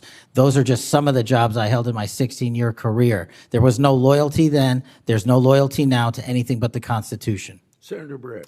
Yes. Well, before I begin, I want to thank Senator Hirono for what she said, acknowledging that there are physical differences between men and women. Talking about that women wouldn't be able to do as many pull-ups, and I think that she was making a case here that there should be different standards. There's a thing called Title IX, and this is why we continue to say we should have biological men and men's sports and biological women and women's sports. And so I look forward to utilizing that to talk to all of my colleagues on the other side of the aisle. Maybe they will stand with us in helping us protect women's sports. I think she made a great argument there for it. Moving on to today, Director Patel, thank you for being here. Thank you for your commitment to making sure that America is safe again.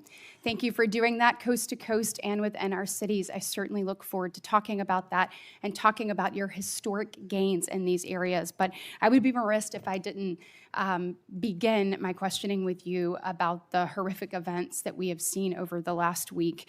Obviously, our heart breaks. Not only for Erica and Charlie's two children and for parents and families, but for America and for those of us who knew him, you being chief among those. So just my sincere condolences and thank you for the steps that you and the FBI have taken to make sure that we have someone within custody and we're going to be able to move forward with that. But if you look over the last, since last summer alone, we had 2 assassination attempts on the president. We've had an arson attack on the governor Shapiro there in Pennsylvania. You have the murder of the state representatives, Melissa Hortman and her husband in Minnesota, along with the shooting of State Senator John Hoffman and his wife. Several anti-Semitic attacks, several attacks on Christians that were noted by Senator Hawley. We had the killing of 2 Israeli embassy staffers here in D.C., the June firebombing in Colorado. We could go on, and we saw a culmination, as Senator Schmidt said, with the brutal assassination of Charlie Kirk last week. I appreciate you committing to both Senator Hawley and Senator Kennedy, talking about making sure that all that are involved are held accountable. I think that is critically important, and I think that America needs that transparency. I want to read you some words of Vice President J.D. Vance. He said, "If we want to stop political violence like what happened to Charlie Kirk, we have to be honest about the people who are celebrating it and the people who are financing it." My question to you is, in light of Charlie's murder and all of the things that we have just referenced and have been talking about today, what steps is the FBI taking to more aggressively crack down on those who promote, encourage, finance, fund these types of engagements and this type of political violence?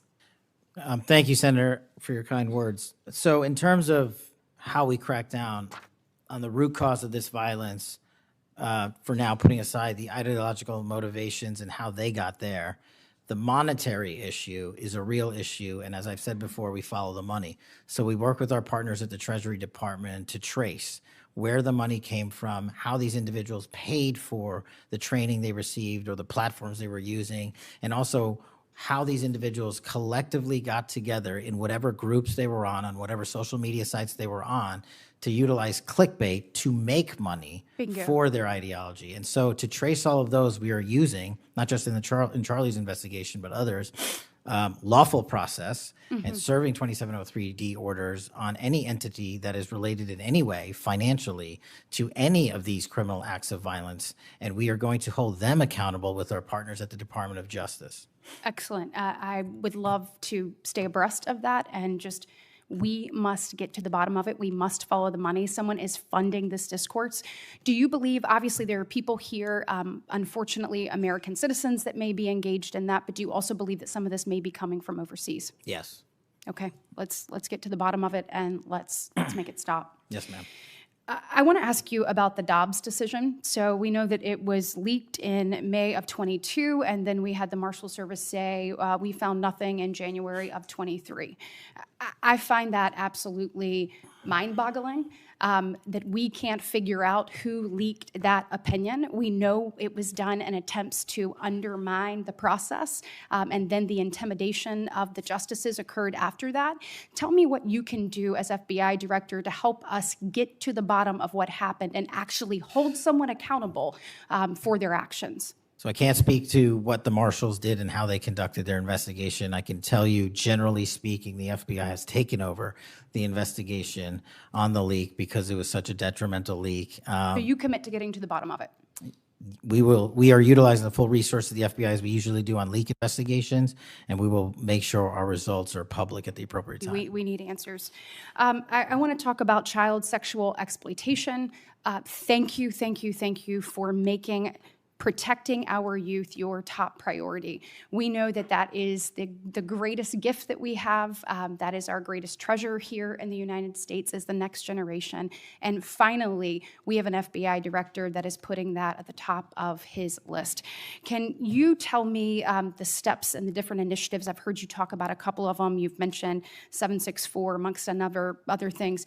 Tell me what you're doing, and specifically, I want to know about when it comes to sextortion. So as a parent who is raising children right now, teenagers, and you're looking at what's happening, whether people are snapping photos and then what's happening online, I have had a number of parents sit in front of me telling me terrible, heartbreaking stories about their children ultimately taking their own life because of being blackmailed.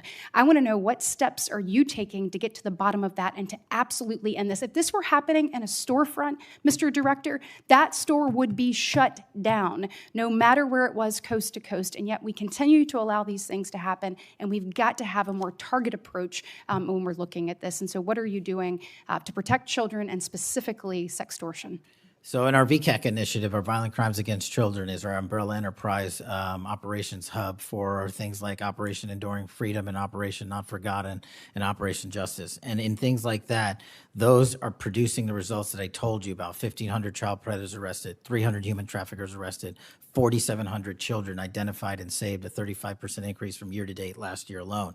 But specifically on your sextortion question, Senator, that is a problem that we are seeing explode on generative AI in private sector and social media companies. And what we're doing is engaging with NCMEC, the National Center for Missing and Exploiting Children, because this one stat alone should probably cause great pause. They have seen a 1,325% increase in generative AI leading to sextortion and child sexual abuse.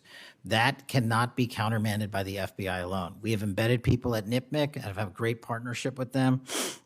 But what we need to do is what we did in the month of May, and we're doing it over and over again. We arrested 400 individuals in 1 month in 1 month search. Wow, These individuals have prioritized. The agents and intel analysts have never left that mission. They're doing multiple missions at the same time. That's what the FBI is called upon to do day in and day out, and we won't stop doing two things at once. But we need help from social media companies. We need help from the private sector and the internet service providers that allow this generative AI to be hosted on their platforms. We have got to get a resolution on that with our partners in Congress and the private sector. Well, we are definitely committed to working on that. I know the people up here, so you let us know what tools you need, and I know we've got several ideas that we look forward to pushing forward. In my remaining 2 minutes, I want to talk to you about your historic results when it comes to crime. In particular, we've seen here in DC just a total transformation. You mentioned earlier 60% down in gun crime, 70% down in carjackings. You said 50% down in homicides, to name a few. We have a success story, and we appreciate President Trump's leadership up on all of this. We have a success story in Alabama where the Alabama Law Enforcement Agency, so ALEA, they just marked their 1-year anniversary of the Metro Area Crime Suppression Unit. There in Montgomery, it is a coordinated effort with ALEA, with our Attorney General, with Montgomery PD, and our sheriff, Montgomery County sheriffs. They've seen a 30% drop in violent crime and a 19% drop in overall crime. So it is actually producing results. It's this type of interagency connectivity that I think ultimately is going to lead us to safer cities and safer streets. I know that you are committed to that, committed to working with your partners. You said earlier you've elevated sheriffs and police officers there to the 7th floor. Thank you for doing that. I am grateful for the men and women of Alabama in uniform that have made this happen and want to know how is the FBI working to collaborate in these types of ways across our country to make sure that we have even greater success stories to tell. Well, the collaboration's happening at our Redstone Arsenal in Alabama. We bring 4,000 students through our Redstone Arsenal for training every year. In terms of our future plans, in the next few years, we will bring 13,000 students a year through Alabama's Redstone Arsenal. And by students, I mean FBI employees, I mean sheriffs, I mean police chiefs, I mean cops, I mean intel analysts, because that is their future gem of how we're going to train local law enforcement. And we're so thankful for the dedication of resources to that facility. And I encourage everyone to go down there and take a look, because if you want to see where the FBI is going and how we're going to train the future, it's happening at Quantico and Redstone. We are very proud of it, and thank you so much for your leadership. Senator Booker. Thank you, Mr. Chairman. Mr. Patel, I want to start off where we left off last time. I asked you whether you had any knowledge or discussions about removing FBI officials and installing political personnel before you were confirmed to that position. And I wonder, did you then understand or have conversations with the White House about the intentions to do so? Before I was confirmed, Yes, sir.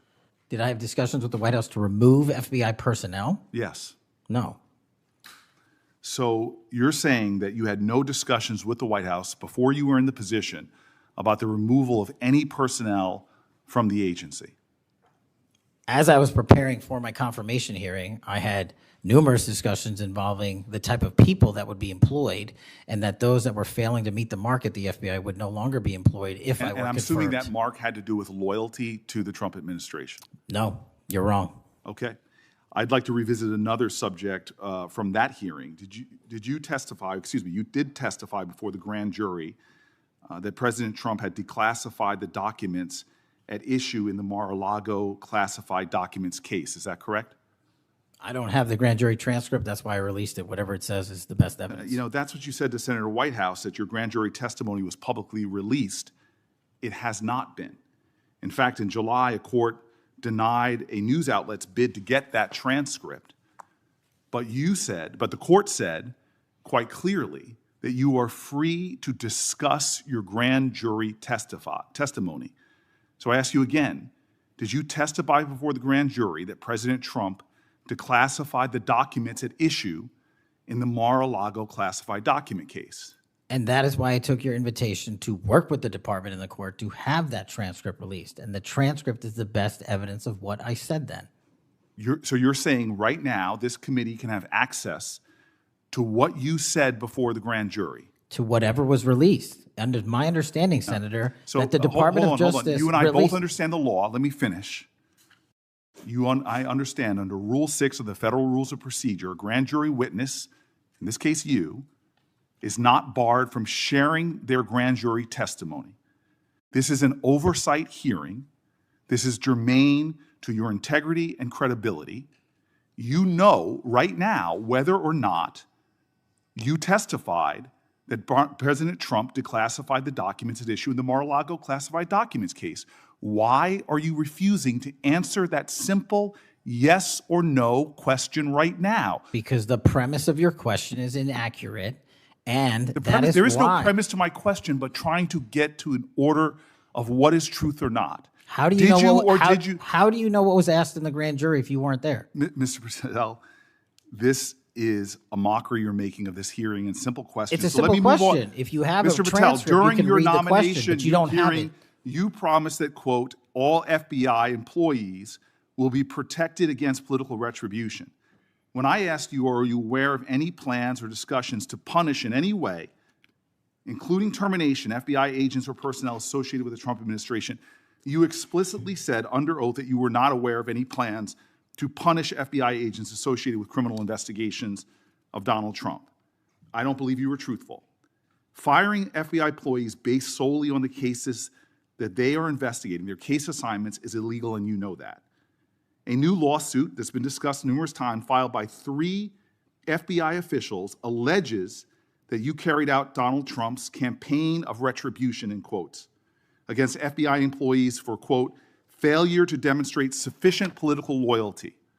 One of those plaintiffs has been discussed today, Brian Driscoll.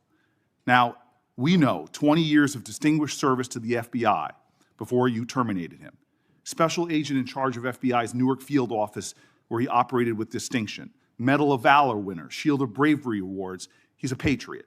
You terminated Driscoll via a letter dated October 8th, 2025, and in that letter you said that you were firing him pursuant to Article 2 of the Constitution. Well, you're not the President of the United States, and so I'm wondering under what authority you were allowed to terminate him. That matter is under litigation, and I'm not able to discuss it. Okay, well, discuss this. Did you have discussions with Stephen Miller about firing this particular person or about his continuance in the FBI? Not that I recall. How often do you speak to Stephen Miller? Frequently on our Homeland Security task forces. You frequently talk with Stephen Miller about subjects other than Homeland Security task force issues, correct? I frequently talk to Mr. Miller about Homeland Security task forces. Has Stephen Miller ever given you his opinions on how to run your agency? Mr. Miller's interagency operations are invaluable to the FBI. That's what we talk about. So you frequently discuss your job and your responsibilities with Stephen Miller and Pam Bondi, I imagine, as well. Absolutely. She's the Attorney General. Understood. Okay. Donald Trump promised to make us all safer. You have pushed out senior FBI agents with decades of knowledge and experience. In fact, this is the first time in FBI history that neither the director nor the deputy director have any experience with the FBI. You've shifted the agency's priorities primarily to pursuing Donald Trump's immigration enforcement agenda. According to ICE data, the Cato Institute, which is a conservative think tank, found that 20% of all agents have been diverted from their work to assist ICE immigration enforcement. 20%. Part of this operation is the work of mass law enforcement who jump out of cars, snatch people off streets at churches, schools, and their jobs and hospitals. Have there been any FBI agents who investigate crimes against children that have been assigned to immigration enforcement, yes or no? The premise of what you say is entirely false. Have there been any FBI agents who investigate foreign domestic terrorism? You don't get to say America is not safer under this leadership. I am not saying America that. is safer because of the work of the FBI. You're making a presumption of premise. 4,700 children. Sir, we have seized 6,000 weapons and 23,000 violent felons have been arrested. That FBI agents who investigate human trafficking have been reassigned to immigration enforcement. You are not denying that FBI agents who are on the task force that fight against Russian oligarchs have not been reassigned. Public Corrections Squad reassigned. People who defend children reassigned. You're not denying that. I've seen you time and time again attack my colleagues' premises of questions as a way to not answer the question. So let me end with this. I believe you have made our country weaker and less safe. I believe that we are more vulnerable to a major event, and I pray to God it doesn't happen. You've gutted the Bureau of Institutional Knowledge and Expertise. You fired or pushed out seasoned FBI officials, many with more than 20 years of experience, and were working on cases that were critical. You've been purging thousands of serious law enforcement officials who spent their careers keeping us safe, only to lower hiring standards in order to find anyone to replace them. And shockingly, you admitted in this hearing to Senator Coons that it would take 14 years to fill the vacancies at your agency. Many are the result of your purge. 20% of FBI agents are doing low-level immigration enforcement instead of their mission-critical work. You've disbanded entire task forces that stop election interference, foreign influence, public corruption. And who benefits from this? Well, corrupt people benefit from it. Criminals benefit from it. Vladimir Putin benefits from it. And it really makes me wonder who you're looking out for. It makes me think we can't trust you as a nation. You swear to release the Epstein files, but now you're withholding the Epstein files. You claim that you have a suspect in a serious assassination. Whoops, then you don't have a suspect. You know nothing about plans to remove FBI agents, yet you're directly involved in those plans. In the words of an ex-FBI official, you are overseeing, and I quote, generational destruction of the nation's premier law enforcement agency. Mr. Patel, in just 8 months, you have assaulted the institutional integrity of the FBI. But I know FBI field agents. I've worked with them in Newark. No matter how truly bad you are, you can't undermine the legacy of agents who fight every day to keep us safe, but you can tarnish the integrity of the agency and undermine the agency's capacity. I believe you're failing as a leader, and that your failure does have serious implications for the safety and security of Americans and our families. We're more vulnerable to domestic and foreign attack because of your failures of leadership. I don't think you're fit to hand the bureau, but here's the thing, Mr. Patel. I think you're not going to be around long. I think this might be your last oversight hearing. Because as much as you supplicate yourself to the will of Donald Trump and not the Constitution of the United States of America, Donald Trump has shown us in his first term and in this term, he is not loyal to people like you. He will cut you loose. This may be the last time I have a hearing with you because I don't think you're long for your job. But I'm going to tell you this. I pray for you. I pray for you that you can step up and defend your oath, defend the Constitution, and do a much better job of defending this country. Thank you, Mr. Chairman. Do you want to say anything? Yes, at sir. this point?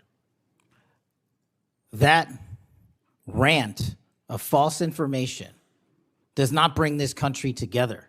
If you want to work on bringing this country, it's my time, not yours. My God.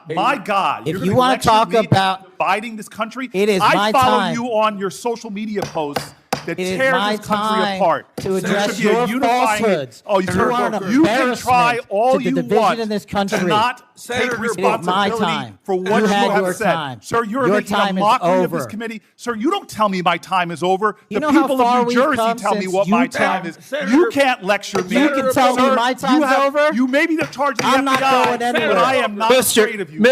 Mr. Chairman, Not afraid of you. Mr. Chairman, point of order. Senator Booker, I announced at the beginning of this meeting that this back and forth, talking over each other, doesn't work. And I said if that happened, I asked Patel not to respond, and I was going to give him some time after the senator's time was up to respond.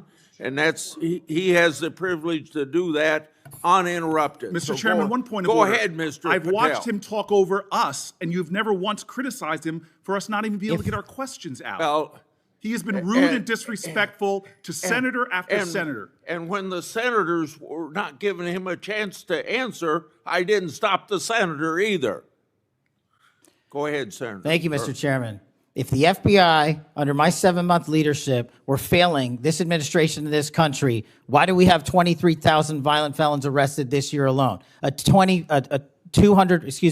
double increase from that time last year. Why is it that we have seized 6,000 weapons? Why have we found 1,500 child predators and arrested them? Why have we 300 human traffickers in jail? Why have we found and identified 4,700 children? Why have we seized 1,600 kilograms of fentanyl, enough to kill a third of the American public, a 25% increase alone from last year? 88,000 kilograms of cocaine seized, 7,000 kilograms of meth seized, and that's just on our criminal operations in summer heat. How is it possible that we are taking 8 kilograms off the streets of the cities in New Jersey and preventing the deaths of 607,000 people this year alone, a failure of the FBI and my leadership? How is it that we have counterintelligence arrests already this year exceeding the numbers from the entirety of last year?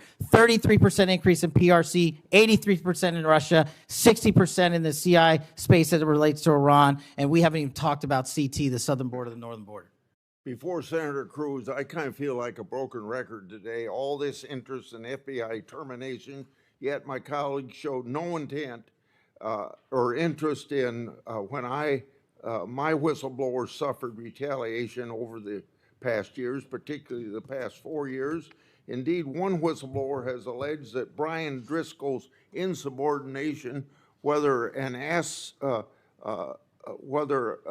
agent is on a hot button case or not, they ought to be held accountable for misconduct and weaponization. Senator Cruz. Thank you, Mr. Chairman. You know, I have to say, it used to be that to see theater, you had to go to the Kennedy Center. Now, apparently, you need only go to the Senate Judiciary Committee and see our Senate Democrats berating the director of the FBI, which, okay, it's not, partisan politics is not new in the United States Congress. But what is remarkable is what Senator Booker was berating Director Patel about. He wasn't berating him for failing to do his job, but rather he was furious for Director Patel for successfully doing his job. For 4 years, the Democrats under Joe Biden had an open border that undermined the safety of every single American. They allowed 12 million illegal aliens to come into this country to invade this country, and every single day Americans were murdered, women were raped, children were assaulted by violent criminals that Democrats released.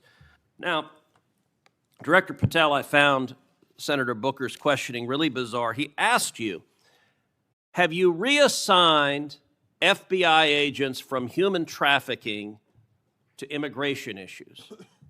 Director Patel, are the Mexican cartels that are bringing people illegally into this country engaged in human trafficking? Yes, sir. What the hell does it mean to reassign someone from human trafficking to immigration? The greatest human trafficking in the world has been over the last 4 years at our southern border. It is modern-day slavery that the Democrats still defend. They still defend those open borders. Mr. Patel, he also said, did you reassign FBI agents from protecting children to immigration? How many children have you found that were victimized by the open borders of the previous administration? 4,700. 4,700. And yet, oddly, I don't hear a Democrat here saying, gosh, thanks for protecting those kids. 35% increase year to date last year.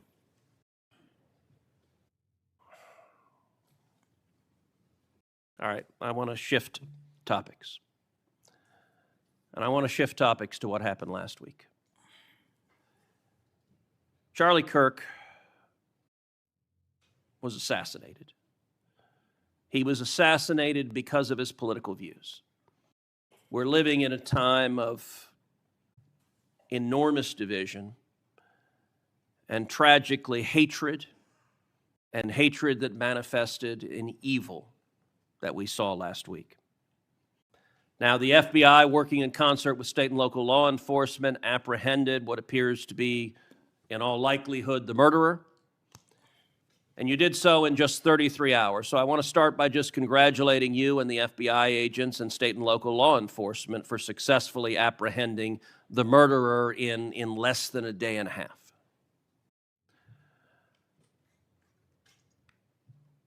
In the wake of that assassination, we have seen far too many people on the left celebrating the assassination. We've seen Democrats, we've seen activists cheering it on. We've seen, tragically, teachers in high schools, teachers in elementary schools, university professors cheering on the murder of Charlie Kirk. You and I both knew Charlie well. He was a good friend. He was an extraordinary man.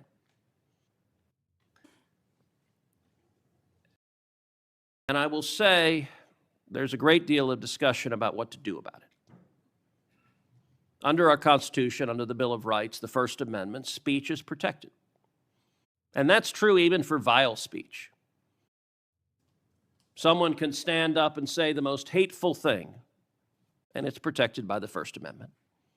Nazis and Klansmen can march in the streets, and even though their speech is bigoted and horrible and racist, the First Amendment protects it. Conduct, however, is not protected by the First Amendment, particularly conduct that is violent. Violent conduct that is threatening others, that is harassing others, that is injuring or in this case murdering others, is most assuredly not protected by the First Amendment. And so I would encourage you and the FBI to focus on conduct. Now, speech can guide you to those engaged in conduct. And I will say one question that I have and many have, and I recognize this is an ongoing investigation, so I don't want you to say anything that would compromise the investigation. But what can you tell us at this point about what evidence there exists of other individuals who may have had prior knowledge of this assassin's plans to murder Charlie Kirk on September 10th? Generally speaking, we've interviewed numerous people, family members and friends, including the partner, to provide us with a detailed history of the knowledge he may have had, the suspect may have had prior to. We're still mapping out who, if anyone, was involved as an accomplice. As I said, the investigation is ongoing. We're also speaking to and going to interview numerous individuals online who were part of a chat group that was involved in this heinous assassination.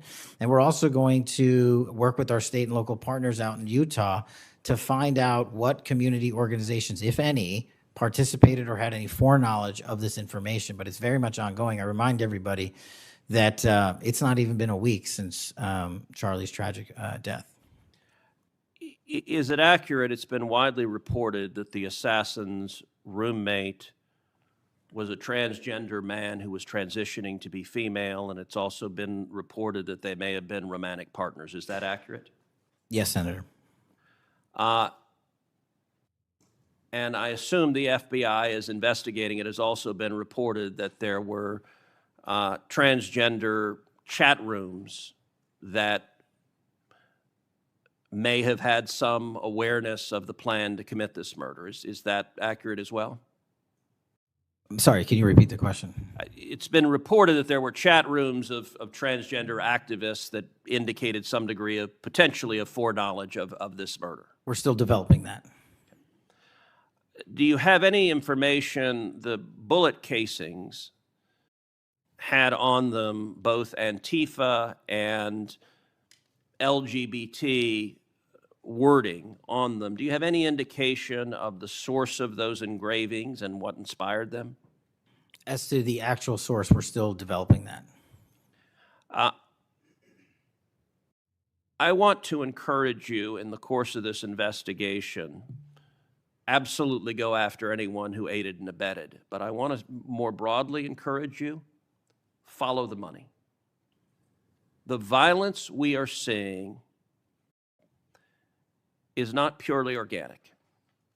There is, I believe, significant money that is spreading dissension, that is spreading violence. Antifa. Do you believe Antifa is a terrorist organization? I believe Antifa is associated with a lot of violence in this country. As to its designation, I'll leave that to the appropriate authorities. So I would encourage the administration to designate Antifa as a terrorist organization, to go systematically after Antifa. They've committed acts of violence all over the country.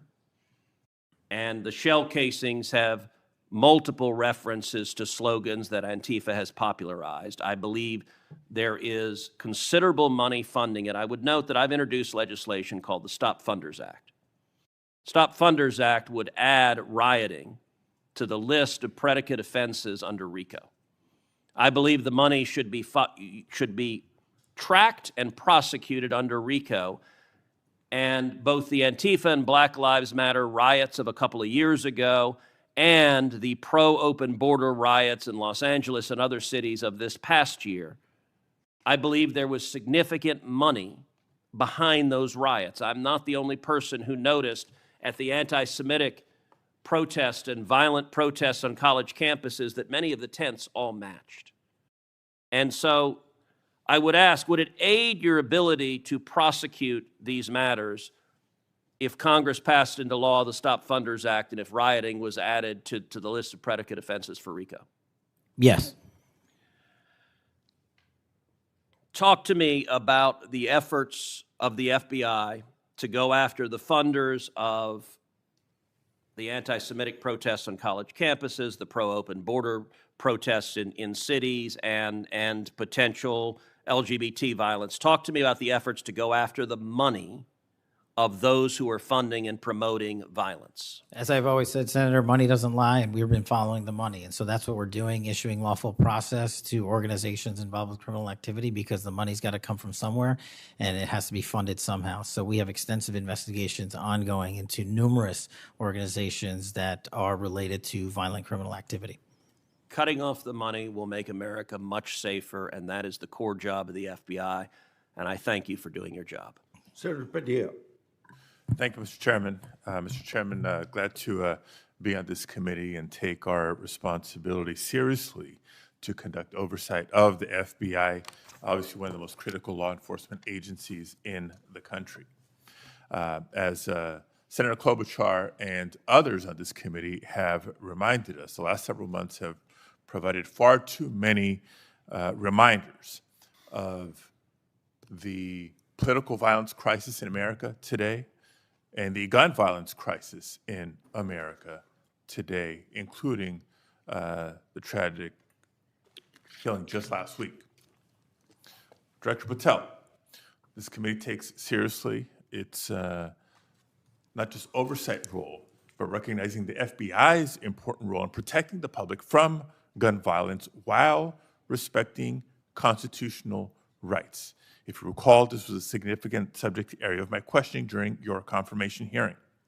The Bureau plays a central role in enforcing federal firearm laws, ensuring the accuracy of background checks, and monitoring trends like machine gun conversion devices and lost or stolen firearms. Now, during your confirmation hearing, you pledged that the FBI would enforce firearm laws fully and fairly, consistent with the Second Amendment. Yet we continue to see a sharp rise in lost and stolen firearms reported by federal licensees. Can you point to any measurable enforcement results like arrests, not just arrests, but also prosecutions or task force expansions since you became director? I'll get those to you, Senator. Nothing you can share here today? No, I'll get the full list to you. You came unprepared today to respond to questions which you knew were important, going back to your confirmation hearing. Now, the Bureau has warned about the public safety threat posed by machine gun conversion devices, which convert semi-automatic weapons to automatic ones. Can you at least reference what resources you're dedicating to this threat? Absolutely, Senator. Part of tracking ghost guns, as you alluded to, is having a sustainable database, which is hubbed out of our CJIS division in West Virginia. And we've allocated more resources so that FFLs can track and trace firearms that are stolen and make sure they don't get into the population. That's one of my primary concerns, that we don't want stolen weapons anywhere near anything. But the numbers continue to go up as reported by federal licensees. Let me get to my next question on this topic. You previously stated that you hadn't reviewed Fix NICS, a federal law that improves reporting to the National Criminal Background Check System. 8 months into your job, what concrete steps have you taken to ensure that NICS records are complete, accurate, and timely? That's actually a great question that we have dedicated a lot of resources to, again, at CJIS. The NICS system has been trying to get to 100% within 15 minutes. We are currently at 93%, with 87% of those being responsive in less than 60 seconds. So we got more work. Do you think additional resources would be helpful in getting to 100%, or do you still argue that less resources are necessary to get from 93 to 100? No, I just think we have to work on how fast our actual infrastructure processes these things. On to a question about resources. The FBI's core mission is to counter terrorism, espionage, and major criminal threats. Now, recent large-scale reassignments to immigration enforcement or politically motivated investigations cause me concerns that other critical missions are being neglected. One example, in March of this year, you created a Tesla-related task force and diverted personnel from the domestic terrorism operations section to work on that task force. What risk analysis justified that decision, and do you still consider domestic violent terrorism to be a lower priority?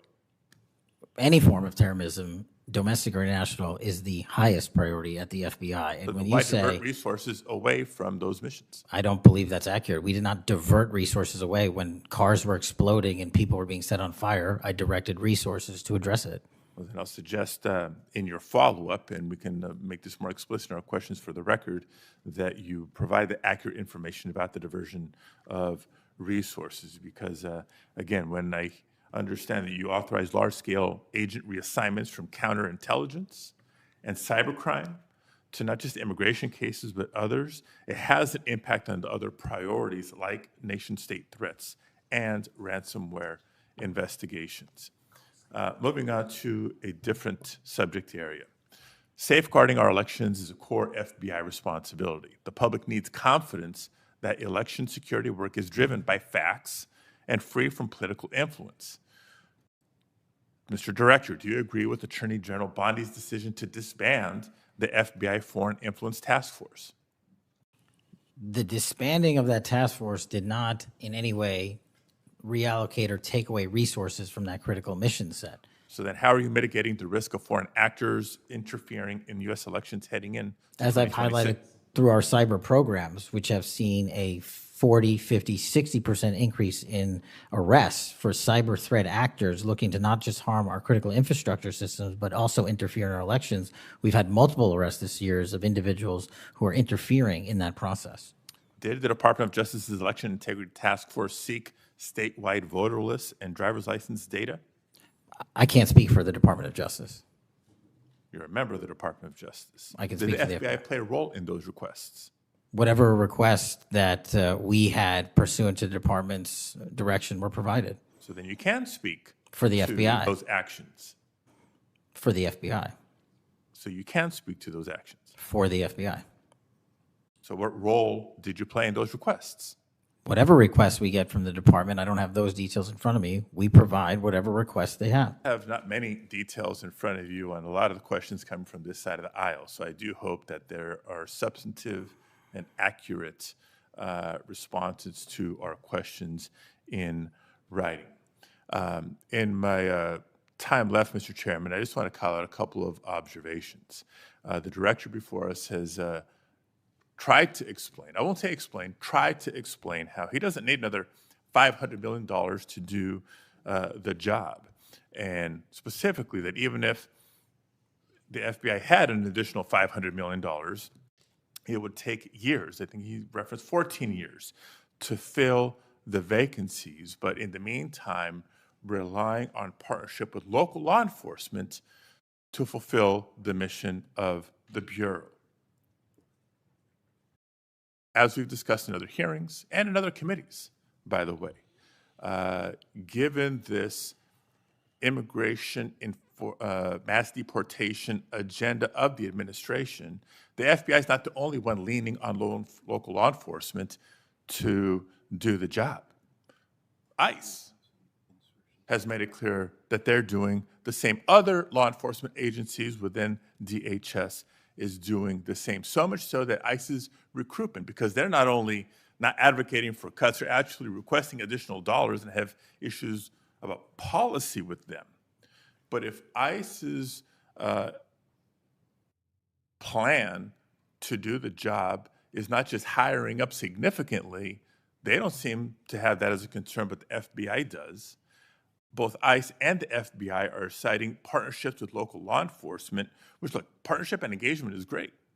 But having come from local law enforcement at the outset of my public service career, I also know that capacity and resources at the local level are strained, particularly in times like this. And when ICE is going on a hiring spree, and you have local law enforcement agencies worried about their ability to recruit and retain local law enforcement officers and not losing them to the federal government, then our reliance on those local law enforcement agencies is a perilous strategy to take and could undermine local law enforcement's ability to address crime at the local level, whether it's white-collar crime, organized retail theft, violent crime, et cetera, et cetera, et cetera. And in my final minute, I will also suggest this. Director Patel has referenced earlier in the hearing that one of the most significant value addeds of partnering with local law enforcement is that they are the best intelligent source. Is that correct? For on the ground. Yet, when local law enforcement is put in a perilous position of being in a role with this mass deportation agenda, which is consistently overreached, has been found to violate the law and the Constitution, and has undermined public confidence in law enforcement, not just by immigrants, by the way, but especially immigrants.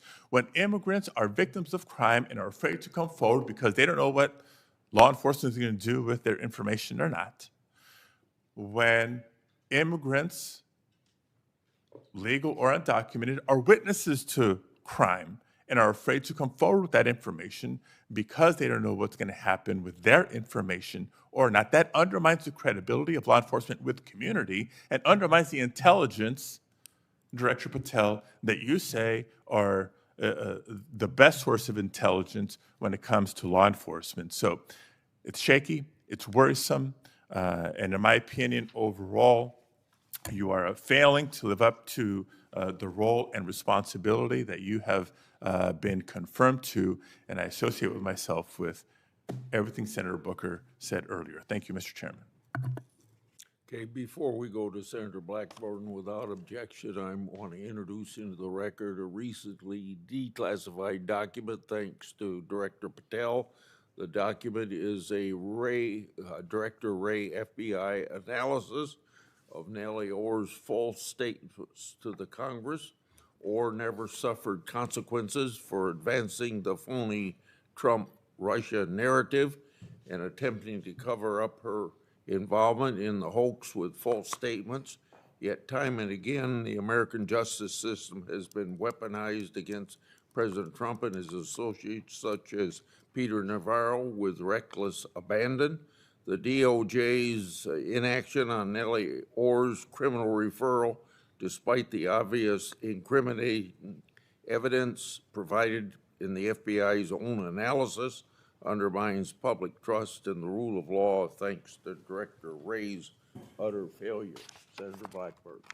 Thank you, Mr. Chairman. And Director Patel, thank you ever so much for being with us today. And I want to thank you for your commitment to fight violent crime in Memphis. And when you first came to meet with me before your hearing here, I gave you the stats on Memphis, Tennessee, and their crime rates. And then you committed then and again at your confirmation to help us. You have been true to your word, and we are very, very grateful. Operation Viper has been such a success. The 500 arrests are important. These are gang members and gang leaders out of Memphis, Tennessee. There are over 100 gangs in Memphis. So the impact of these arrests, the impact of 100 indictments of these gang members. And now we have a U.S. Attorney's Office that will actually prosecute violent crimes and actually take up and prosecute federal gun crimes. This is helping to make Memphis safe again. And yesterday at the White House, to have the president announce the second phase of this with bringing in the Guard, and we've got ATF and DEA and the U.S. Marshals and Homeland Security, and the work that you and General Bondi and the President have done is so appreciated by the people of Memphis, Shelby County, West Tennessee, and I am ever so grateful for the work you've done. You know, one of the things as we talk about Memphis and what a vibrant and wonderful historic city it is, it's important to realize Memphis is one of the logistics hubs in our country. You have I-40, which goes East Coast to West Coast.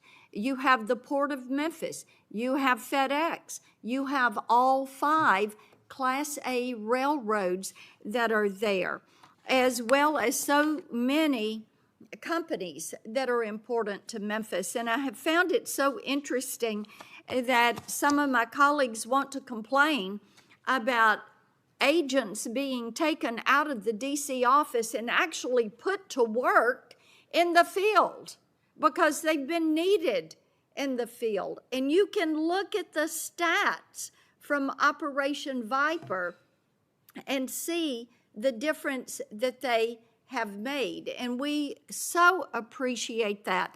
I do want to drill down just a little bit on the issue of cargo theft, which ties into the logistics hub in Memphis. We've got a lot of companies that go through there.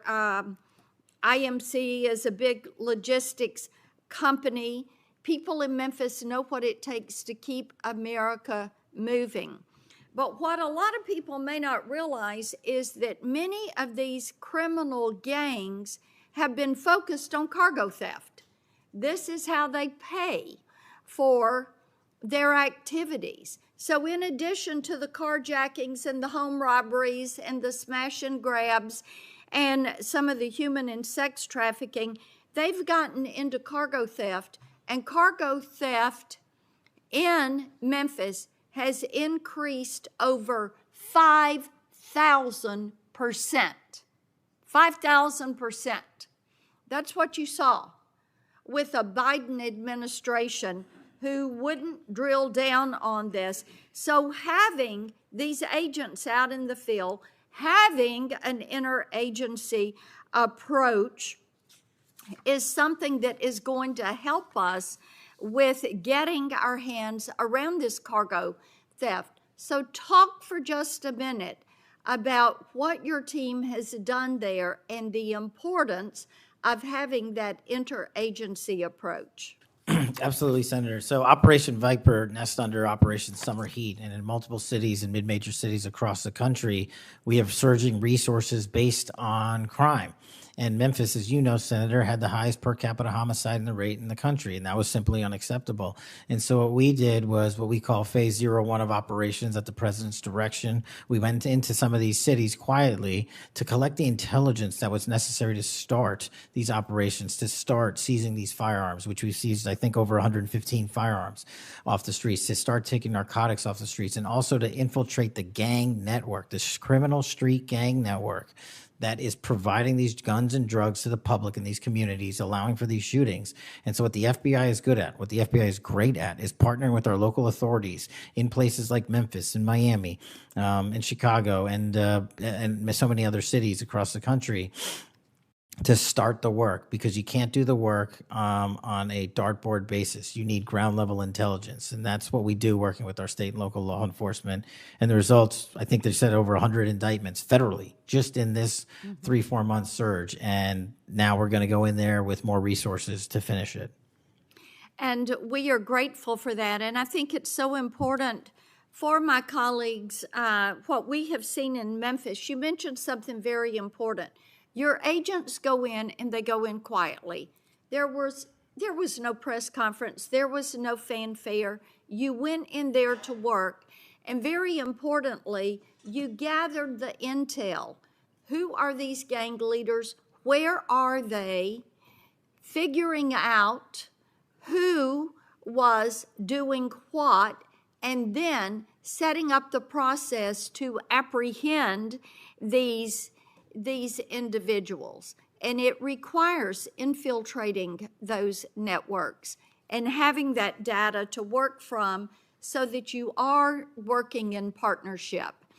And as I have talked with elected leaders in Shelby County and Memphis, as we have talked with those in law enforcement, they have been so grateful to have this support and this additional education that comes, because local police are learning from your agents when they are learning how to track these gangs and infiltrate these networks. We know that phase 2 of this operation is going to kick off The Guard is going to be there to support the Memphis Police Department to help them kind of catch up, because they still have a lot of people on their board. They know who they are, where they are, what they're doing. They want to apprehend them and bring them forward.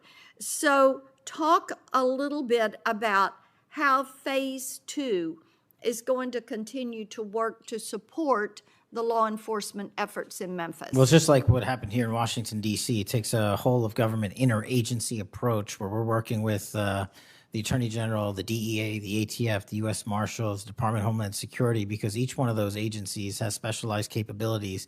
And when we surge together to work off of the ground level intelligence was collected, you see what happened in Washington, D.C. here.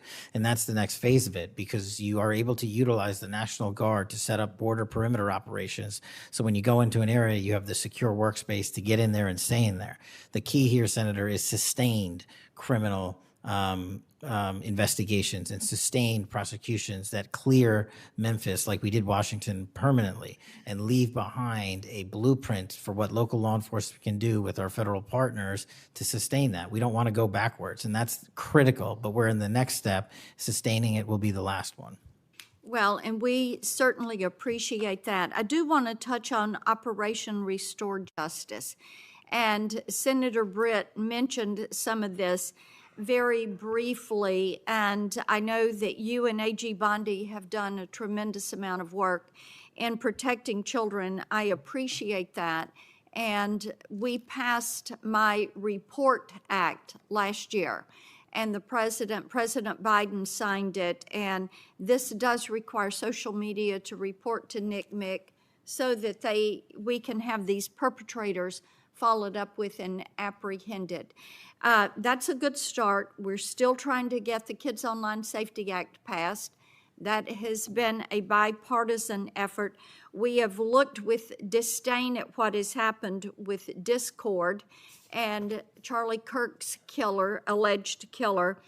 Talk for a moment about what else Congress ought to do in order to give you all the toolbox you need to apprehend these predators and pedophiles. Well, I think we need to go after the monetary backbone of this infrastructure like we discussed earlier. I think we also need to make parents across the country aware of how invasive some of these social media sites are and how much criminal enterprise is going on and how easily these kids can be sucked into it. And also, the only way, in my opinion, to do that, as Senator Klobuchar and I believe Senator Graham had stated, was, we need to work on Section 230. It's been too long since we've addressed it. Nobody's being held accountable. They're making money, and our youth is dying. And that's just unacceptable. Well, we have that reform bill. Thank you, Mr. Chairman. Thank you. Senator Welch. Thank you very much, Mr. Chairman. And just at the outset, I just want to say what I think all of us believe, and that is that the political violence that is so afflicting our country, it doesn't matter whether it's from the right or the left. I mean, all of us have an obligation to fiercely advocate for our point of view. All of us have an obligation to respect people with whom we disagree. The folks we disagree with are our opponents, but they're not our enemies. And I hope all of us keep that in mind and do the best we can to set that example. I want to congratulate the FBI. I want to congratulate the Utah state and local law enforcement for the very good work that it did in apprehending the violent assailant of Charlie Kirk, and that is a terrible, terrible tragedy. Director Patel, at one point you made an announcement that the suspect was in custody. We got our man. It turned out that was not true. In fact, I think that was about 27 hours before the person now in custody was apprehended. Why did you make that statement? Thank you, Senator. Appreciate you letting me address this. What the FBI does is not just locate and find suspects, but we also participate in eliminating subjects. And what we had at the time was a subject in custody in relation to this investigation. So in my commitment to work with the public to help identify subjects and suspects, I put that information out. And then when we interviewed him, I put out the results of that.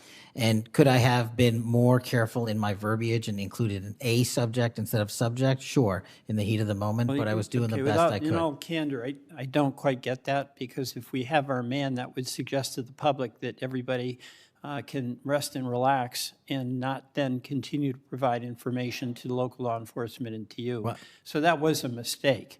I don't see it as a mistake. I see it as something working with the public to identify that there was a subject So if in you custody. if you put out a statement that says we've got our man, and in fact it turns out that you didn't have your man, that's not a mistake? But that's not what I said. Well, I'll go on. That's my understanding.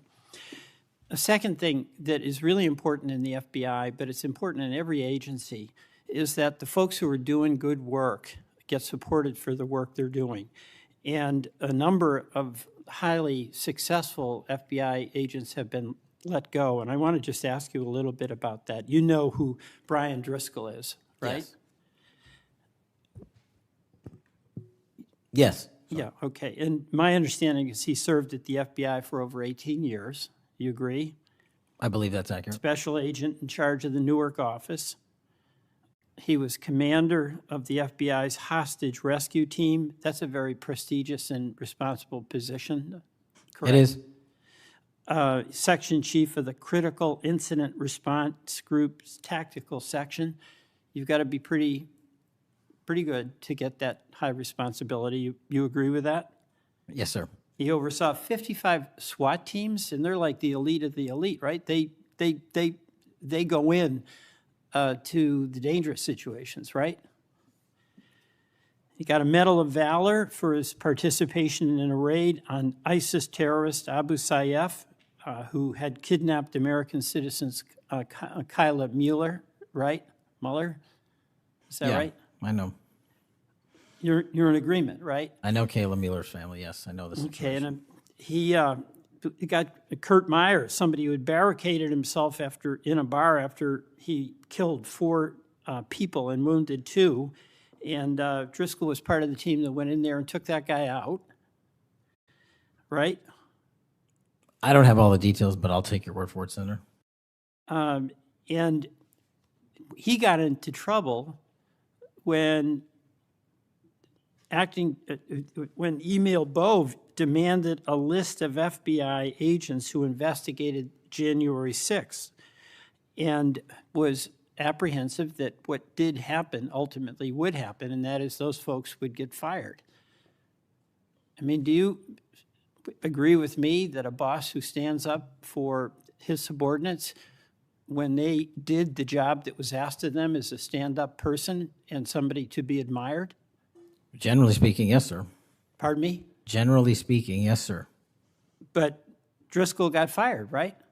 Again, that matter is under litigation, and the matter you referenced occurred before I was Okay, but director. let's just keep it fairly narrow here. He's fired, right? Yes, he was terminated. And he has to be, there's somebody communicates to him that he's terminated, correct? That's my job. That's your job. So you communicated to him that he was fired. I did. So, you know, I have a hard time with this because that record suggests to me that this person is like worthy of consideration for the Presidential Medal of Freedom, and he got fired.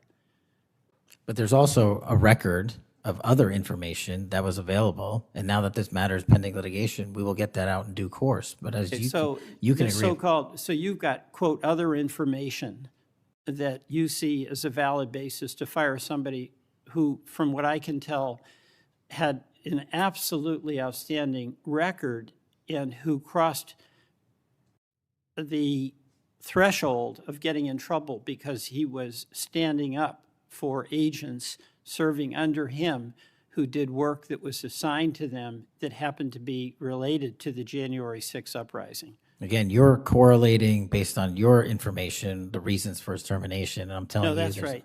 Let me ask you another question. You know, when you were here you were rightly critical, not here actually, I guess it was on Cash's Corner. You were rightly critical of the way that the previous FBI director used the FBI jet. And you said you wanted to ground Chris Wray's private jet travel that he pays for with taxpayer dollars to hop around the country. Let me ask you this. You know, on the weekend of, according to flight tracker data, on the weekend of March 7th, an FBI plane flew round trip from D.C. to Las Vegas, and you attended a UFC fight with Mel Gibson, and I'll show you that. Is that you, and is that true? Yeah, you want to know the difference? I live in Las Vegas. I'm allowed to go home. I didn't leave a congressional hearing early on an FBI jet to dodge questions. All right. Then on April 5th, you attended a hockey game in New York City. You don't live there, right? No, I don't. By the way, everyday FBI agents who are assigned in Washington don't get to fly home on a private jet. Well, this is a great point. Do you know why I have to use a private jet? Because Congress made it mandatory. Okay. In April 5th, well, we didn't make it mandatory that you go to UFC games with Mel Gibson. Are you telling me I can't go home? You know, you got to use some judgment here. So when I'm at home, I can't do what I'm doing when I go home. Everybody else is allowed to go home, Let just me not keep me. going. No, I'm glad you go home. I love to go home. But I don't go home on a private jet. On April 5th, They're not mandated to do so. You attended a hockey game in New York City with Wayne Gretzky. And Flight Tracker says the FBI jet took you to and from New York City, where you don't live, right? That's correct. And on April 12th, on the following weekend, you attended a UFC fight in Miami, also on the FBI jet, right? That's correct. So what's the cost to the taxpayer for those 3 flights? But I pay the commercial equivalent per the regs and the law. And so just so you know, when you are comparing me to prior directors. I asked what the cost was, and you don't know, I take it. Yeah, and what I've done with the use of the private jet is use Andrews Air Force Base versus Reagan National as what the other directors have done to save the taxpayer dollars. Bottom line here, you flew home to Las Vegas. There's nobody else in the FBI who gets paid. They have to pay their own way if they want to go home, right? I mean, right? Well, that's not accurate. Depending on where you're stationed, the FBI covers the bill to get home. So are you telling me that FBI agents who are assigned in Washington, but who may live in Charlotte, they get paid by the FBI to Sometimes go home? they do, yes. Right. Another thing I want to say is this. You know, our local law enforcement has been stiffed. About $500 million in cop grants have been taken out of the budget. Those really help us in Burlington. They help us in Rutland. They really are important. And why in the world would we be cutting those cop grants when we need that local law enforcement, in part to partner with you? Well, I think Do you you're support that? I think you're speaking to the Department of Justice grants, which I don't adjudicate, but also Vermont, just like every other state, has received a plus-up of FBI personnel. Well, I'll tell you, that's not what we're seeing. The other thing, my understanding is that there's a requisition or an effort to get another plane for the FBI that would cost about $72 million. Is that right? That's inaccurate. The FBI, because the jet, as you call it, is not my jet. We use it for operational needs. We use it for FTOCs. We use it for HRT. But that's the one you fly in, right? We have multiple fixed-wing assets, and one of them is on a wildly expensive lease that I deemed a waste of money, and I'm looking for a replacement in which the government can procure assets permanently. Well, I would welcome you submitting to this committee the cost information about the jets that are under consideration. And according to our research, the specifications that are included in this request would result in an expenditure of between $72 million and $80 million. That's inaccurate, but I'll happily get you the right I numbers. welcome getting the specific information. Absolutely. Thank you. Mr. Chairman, I yield back.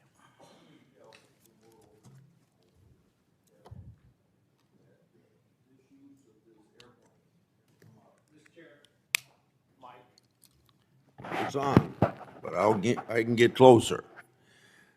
Comey became FBI director 2013, and then something like when I became ranking member in the middle of a Congress, or I was ranking member, Comey needed an excuse to come to Des Moines, Iowa, or someplace in Iowa for a family reunion. He wanted to meet with me in Waterloo, Iowa. I think nothing more than an excuse to say he did something official on that trip. Now, I can't accuse him of that because I don't know, but I can't recall that we discussed anything very serious that had to be meet him in Waterloo or Cedar Rapids at the airport before he went to the reunion. And then 2 or 3 years ago, Ray was sitting where you were, and we had 2 Republicans wanted to have second round of questioning, and it would have taken about 10 minutes, and he refused to because he got on this airplane that you're talking about going to the Adirondacks. So I find it interesting that my Democratic colleagues seem to bring up about your use of the Justice Department planes, yet my Democratic colleagues didn't seem too interested about my oversight of Ray's use of the plane. I didn't hear a peep. So my Democratic colleagues need to be consistent.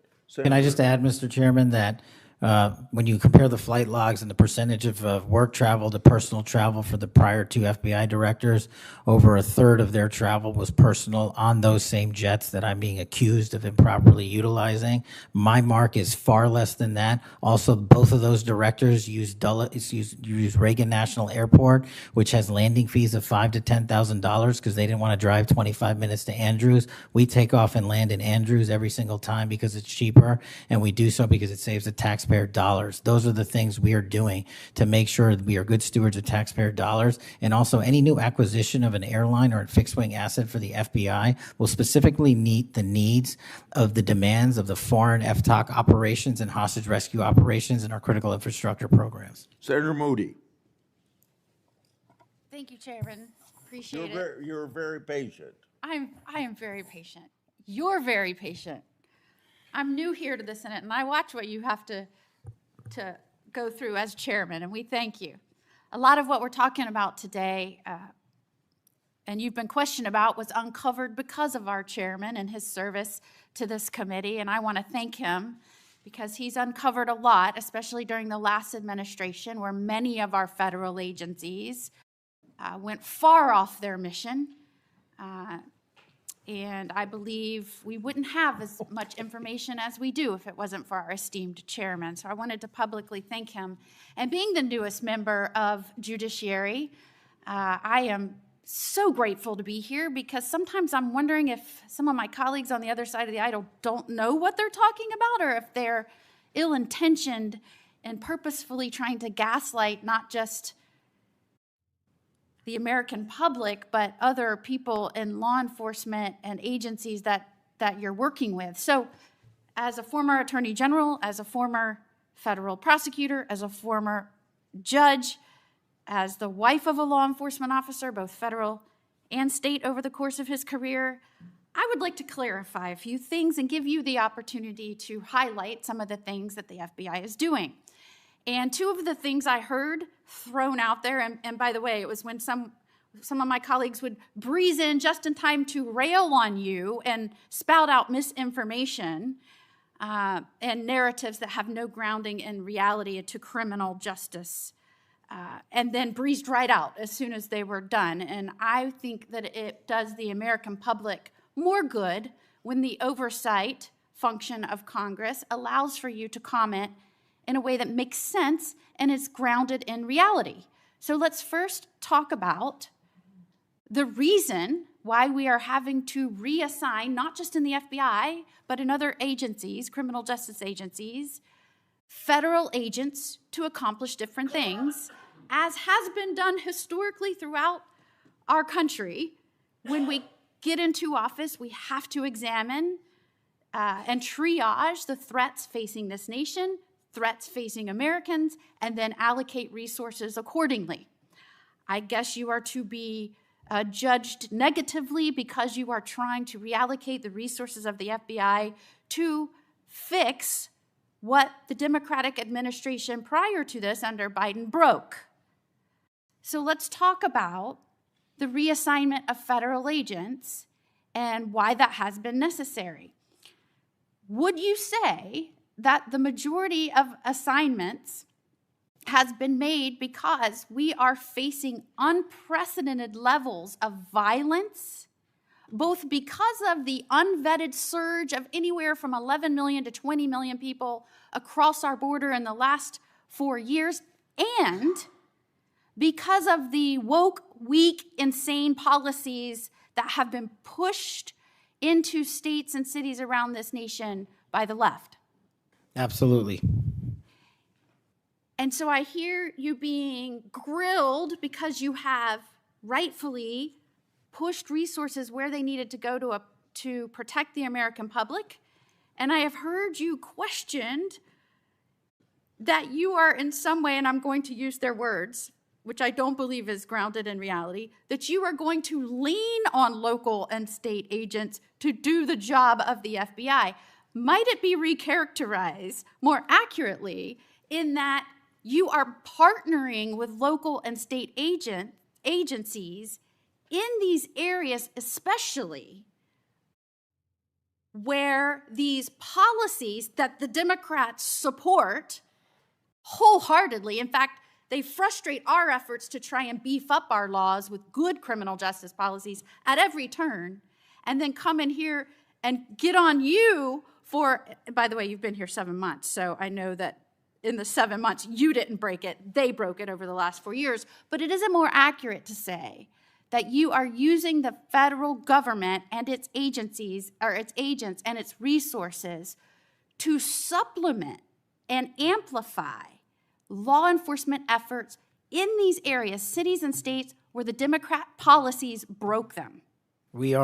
It's been an integral part of my tenure to use local and state partnerships. I say it everywhere I go. We cannot do the work without partnering with state and local authorities in every single state and every single county in this country. And why we pushed out to the field is simple mathematics. While the FBI had a bloated bureaucracy in Washington, D.C., nearly 1/3 of the FBI's workforce lived and worked in the national capital region. 1/3 of the crime doesn't happen here. So I made the simple decision to move them out where the crime was happening in the field, to move out field agents, to move out intel analysts, to move out program managers. And by the way, that's what they all want to do, go out in the field and do the work. And no one's going to be punished for going out in the field and doing the work, and no one's going to be punished for wanting to stay at headquarters and help. But we needed a reallocation of assets, and that's what we did.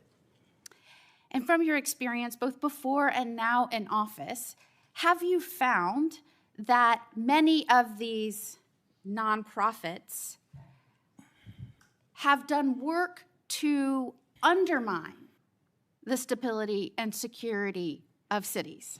Those matters are very much ongoing, and hopefully we can report the results soon. And I don't mean just those that may have aided and abetted or supported criminal acts. Those absolutely should be investigated and pursued to the fullest extent of the law. And I hope that we follow the money trail, as some of my colleagues have suggested. I also want to get your opinion about the nonprofits that are working to get elected and then push criminal justice policies that have made our cities and states less safe. Specifically, I'm going to push out all of the things that they espouse make the cities stronger. No cash bail. Try not to charge crimes. Don't call people offenders or felons or rapists or drug traffickers.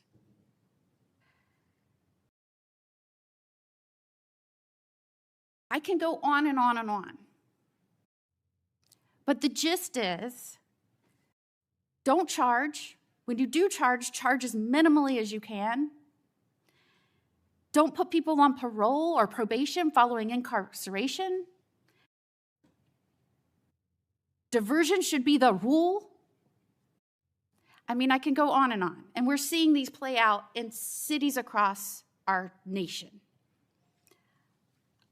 I am one who believes it is always important to look at how we can do things better in our criminal justice system.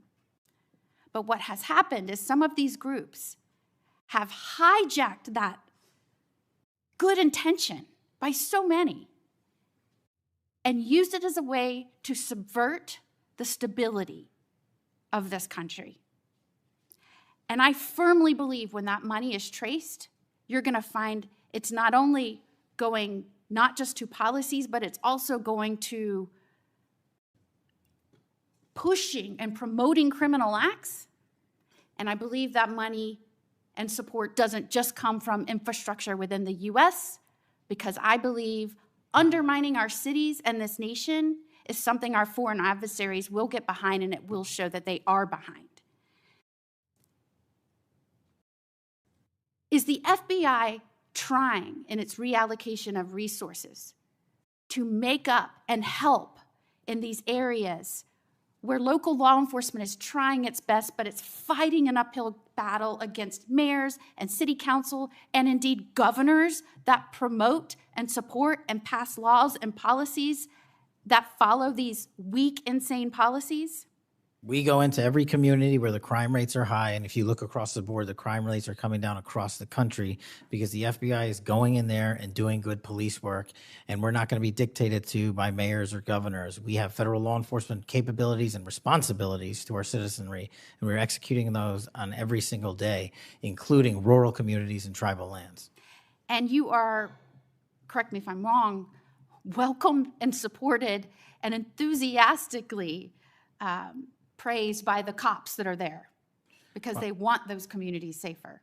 Well, I think the police speak for themselves, and we'll let them do that at their own leisure. And one of the other gaslightings that I heard was that at a time when we're trying to help them because they're having vacancy rates and they can't retain police, and you're causing that.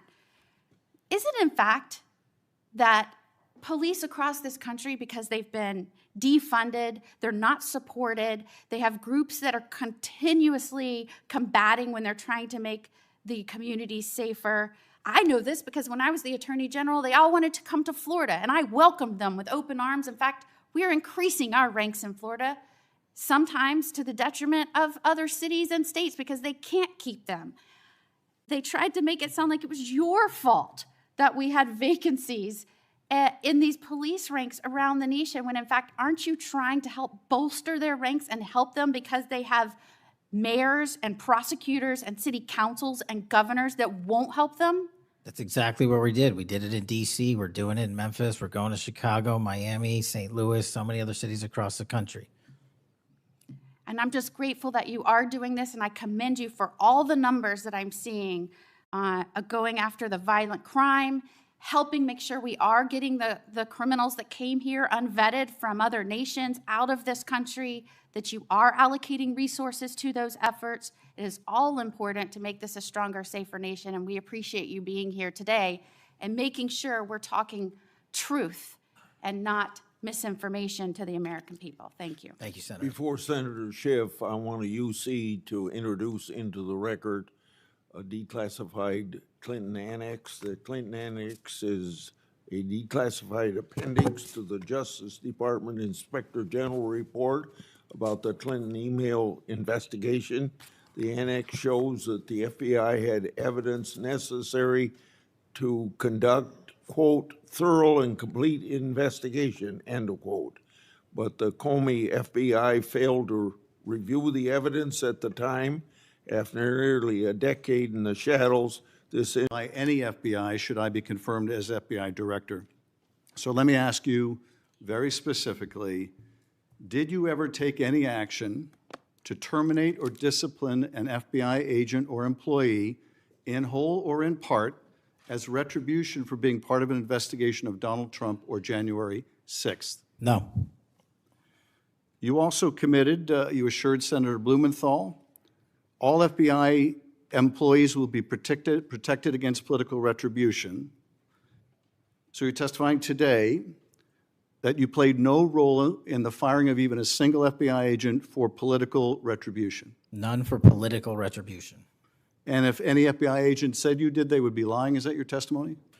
I'm only speaking to my actions. Everybody is allowed to make their allegations. Oh, no, these are allegations against you. And so, Mr. Patel, if FBI, senior FBI agents or employees said that you were firing them for political retribution reasons because of the cases they were assigned, you're saying they would be lying. Is that your Anyone that testimony? was terminated at the FBI was done so for failing to meet the standards, uphold their constitutional oath, and effectuate the mission. Well, by meet the standards, are you talking about meet the standards of protecting the president under any circumstance? No. You also guaranteed Senator Blumenthal that every FBI employee will be held to the same, absolute same standard. No one will be terminated for case assignments. Are you testifying today that you never terminated anyone at the FBI, in whole or in part, because of a prior case assignment? No one at the FBI is terminated for case assignments alone. Well, I'm asking about you, Mr. Patel. Did you, in whole or in part, terminate anyone at the FBI because they worked on the Trump investigation or because they worked on January 6th? No one at the FBI has been terminated for case assignments alone. Okay, you're saying alone. Does that mean they were terminated in part because they were assigned to a January 6th case or assigned to the Mar-a-Lago case? You're being very precise here, Mr. Patel. You're saying alone. That means they were fired in part because they were assigned those cases. Is that your testimony? Absolutely not. But if you want to keep Okay, putting words well, in my mouth, then go let me ahead. ask you, let's strip away the word alone. Did you terminate or participate in any discipline of any FBI employee in whole or in part because of their work on an investigation of Donald Trump or January 6th? Yes or no? Any terminations at the FBI by employees. No, I'm since asking you a very specific And I'm question. going to answer the question, but you don't like the answer because it's the No, truth I and it guts want your an answer to my narrative. question. I don't want an answer to someone else's question. So let me just be precise, and I ask for a yes or no answer. Did you ever terminate or discipline an FBI employee in whole or in part because they had been assigned or worked on an investigation of Donald Trump or January 6th? FBI yes or no? employees are only terminated Yes if or they no, fail Mr. to Patel? uphold their oaths of Yes or office no? and duty. You're not at the answering my FBI question. I You're don't not have to answering my answer your question yes or no because you're setting up a trap so you can have a media I'm not narrative. setting up a trap. And I'm not giving it to you. Unless it's true that you fired people. People in have whole been or in part terminated at because the they- FBI who failed to uphold they were the assigned standards to. that the FBI requires them to Did uphold. you tell anyone at the FBI that all FBI employees who they identified who had worked on cases against President Trump would be removed from their jobs? Did you tell that to someone at the FBI? Say that I would remove people for case assignments? That people that were identified as having worked on cases against President Trump would be removed from their jobs. Did you tell that to someone at the FBI? People are not removed But for just case answer my question. assignments. Just answer my question. Did you tell that to People someone? are not removed for case No, assignments. you're not and answering I my would- question. And I would Mr. never Patel, tell anyone. Did you tell someone at the FBI that FBI employees identified as having worked on cases against President Trump would be removed from their jobs? Yes or no? Did you tell someone that? I would never tell anyone at the FBI that they're being removed for basically their case assignments. Okay, so anyone who had said that would be lying. Is that your testimony? Anyone can say whatever they want. No, I know, but you're saying they were a liar. I'm telling you what I said. Because this is in the complaint against you, Mr. Patel. So you're saying Mr. Driscoll and others are liars? I'm not going to address the complaint in the ongoing Okay, well then let me ask litigation. you, have you ever told anyone at the FBI that the FBI tried to put the president in jail and he hasn't forgotten it, and that your job depended on the removal of agents who worked on cases against the president? No. Did you ever tell anyone that? No. Okay. Did you ever tell anyone that you knew these summary firings you were undertaking were illegal, likely illegal, and that you would be sued and later deposed? Did you ever tell anyone that? No firings at the FBI or terminations were done for anything other than justified Did you ever cause. tell anyone that, Mr. No, Patel? Why don't you no answer my question? terminations at the FBI were ever done in my tenure for anything other than failing Did you ever to tell uphold anyone their that, oath Mr. of Patel? You willing to office answer or the their- question? The FBI. I guess I you're not have willing to answered answer the it. question. So let me move on. Let me move on to the Epstein files. You said you're the most transparent FBI director in history, so I'm going to put you to the test. In 2024, you were asked by Glenn Beck about Epstein's Black Book. And you said, he asked, who has Jeffrey Epstein's Black Book? And you said, Black Book FBI. And he said, but who? That is, I mean theirs, and you said, oh, that's under the direct control of the director of the FBI. That's what you said. Was that true, Mr. Patel? I'll rely on you quoting it accurately. I did that a couple Was of it years true ago. what you represented to Mr. Beck and the president's supporters out there, or were you lying? Was it true that the black book, Epstein's black book, was in the possession of the FBI director? The black book was in the possession of the FBI. Okay, so now that you're the FBI director, you have possession of the black book, right? That index has been released. So you have Jeffrey Epstein's black book? What is known as Jeffrey Epstein's black book has been released by us. And you released it. And let me follow up on Senator Kennedy's question, because he asked you, and I'll be very precise here.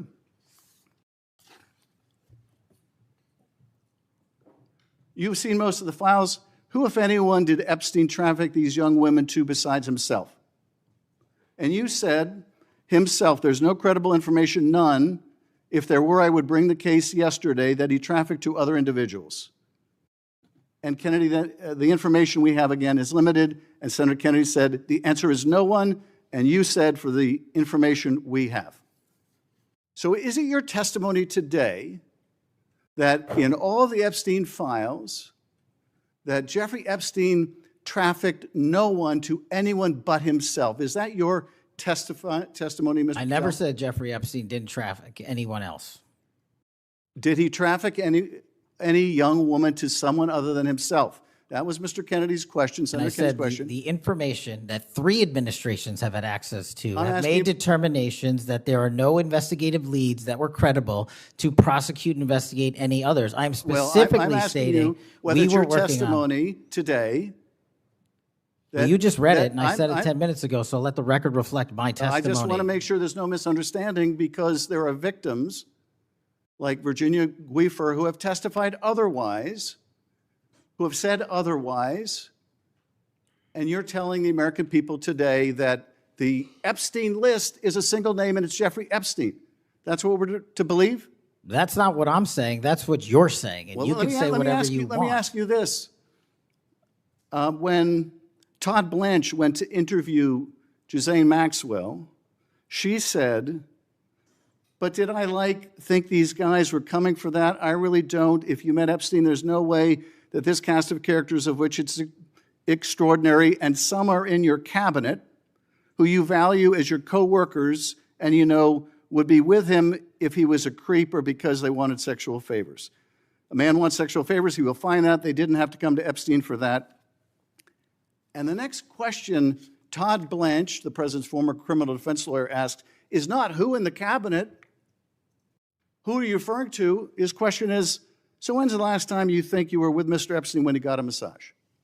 So let me ask you, who are those cabinet members that Ghislaine Maxwell was referring to that, that were part of this cast of characters associated with Mr. Epstein? Who are they?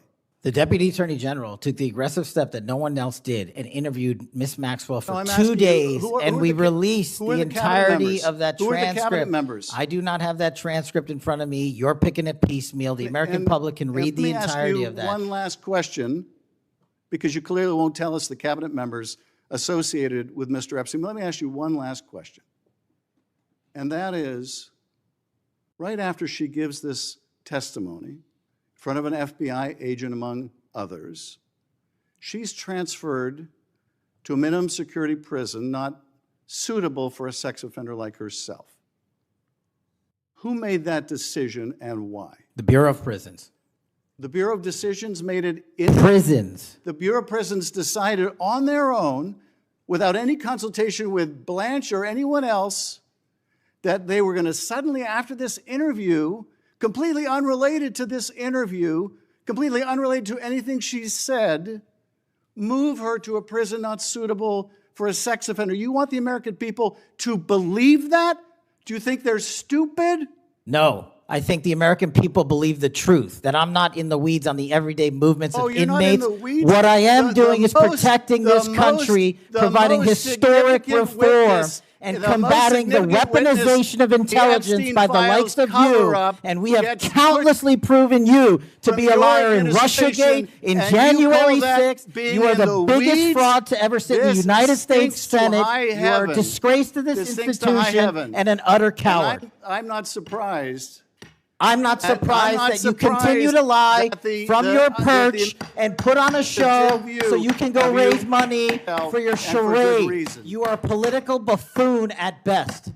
Well, you can take an internet troll. Take it to the bank that the FBI is protecting this country and the state and citizens of the California. We are bringing historic reform. Point of order. But all you care about is a child sex predator that was prosecuted by a prior administration, and the Obama Justice Department and the Biden Justice Department did squat. And what did President Trump do? Bring new charges courageously. And what have we done? Chairman, You said take I'm the control most of this transparent situation. FBI director in history. 33,000 pages of information to you. I challenge you to say anything credibly to the truth.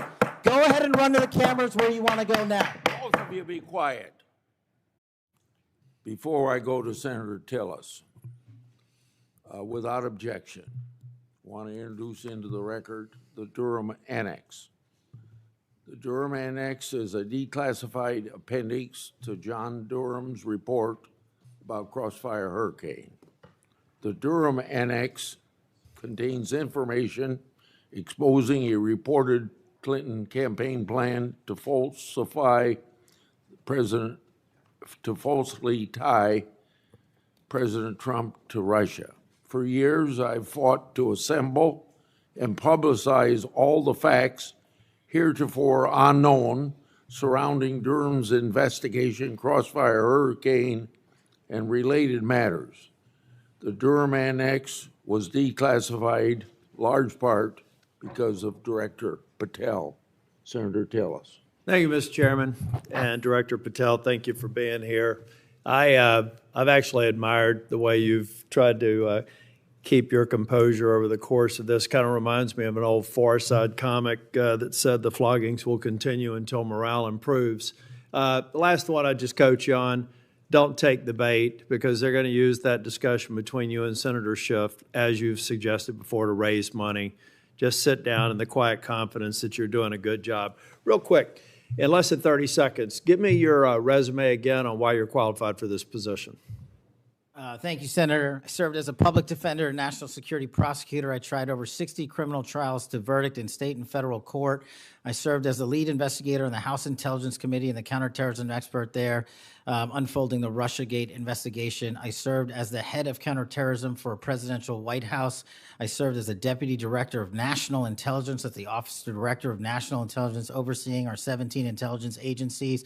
I served as the chief of staff to the Department of Defense and the Secretary of Defense, overseeing a $2 trillion financial equity flow, and also defending the homeland and providing for our no-fail mission. We could drill down in details, because I've studied that record, and I think you should be very proud of it. I just did that for the benefit of the liberal media that just keep referring to you as a podcaster, I think, and I appreciate you giving me that resume. It's a good body of work. It's why I supported your nomination so strongly when you were before this committee. Really quickly, too, on the events of last week and the sad death and assassination of Mr. Kirk, I seem to recall that Mr. Zinn, I think, was the first person of interest. He was reported to be saying, "I shot him, now shoot me," or something to that effect. Would that have more or less, and your job is to calm the tensions, right? There were people running all over the building. People are afraid over there. Could it be that because you were in possession of some of that information that maybe you did just characterize as getting our man, that maybe that's what led up to it, if those facts are correct? What led me to that is to the eliminate subjects, but also we were in a period with inside of 24 hours where we didn't know who the shooter was. Well, that's why I asked, because people are forgetting that this man was reported to have been saying, "I shot him, now shoot me." They're also forgetting that he brought in an attorney and said that he'd fabricated the claim to draw attention away from the actual shooter. And he went on to get multiple charges for possessing child pornography and sexual abuse material on his phone. So I'm just saying that it just seems to me that in the moment, maybe you should have used different words, but I can't imagine that the amount of time that we've spent on that subject in the hearing today. But I think it's because they're really worried that they're another punchline to an old joke. Your work, it's working in practice, but it's not working in their theory. They haven't heard you, so it's working in practice, but not in theory. They haven't heard you say multiple times that you've plussed up FBI resources in every state. They haven't heard you when you've talked about year-over-year comparisons for results. I don't care how many people you have at HQ, as long as you keep producing those results and they're good. They need to be sustained. Now, I am a little bit concerned about the deployment of National Guard troops to dangerous cities, but you keep on mentioning something I'm going to go back to in terms of joint task forces. You also did a great job of explaining why you think you should save money and go out and fly out of an airport versus an easy trip across the Potomac to National. I love all of those responses. I'm not going to repeat them here. But I'm worried that if we move in too quickly, let's say to Memphis, I should back up and say I was Speaker of the House in North Carolina. And I would consider it a personal failure on the part of state leadership if they have to call in federal resources to do their job beyond what they do every day. And that's promoting joint task forces. I've seen ATF, DEA, FBI. I've been in the briefing rooms at 3 o'clock in the morning about to go and do 55 no-knock warrants on bad people. You all do that every day, and thank God that you are. It looks like we should plus it up in a few cities. I'd rather use the money to deploy National Guard to just continue to leverage what you're already doing well.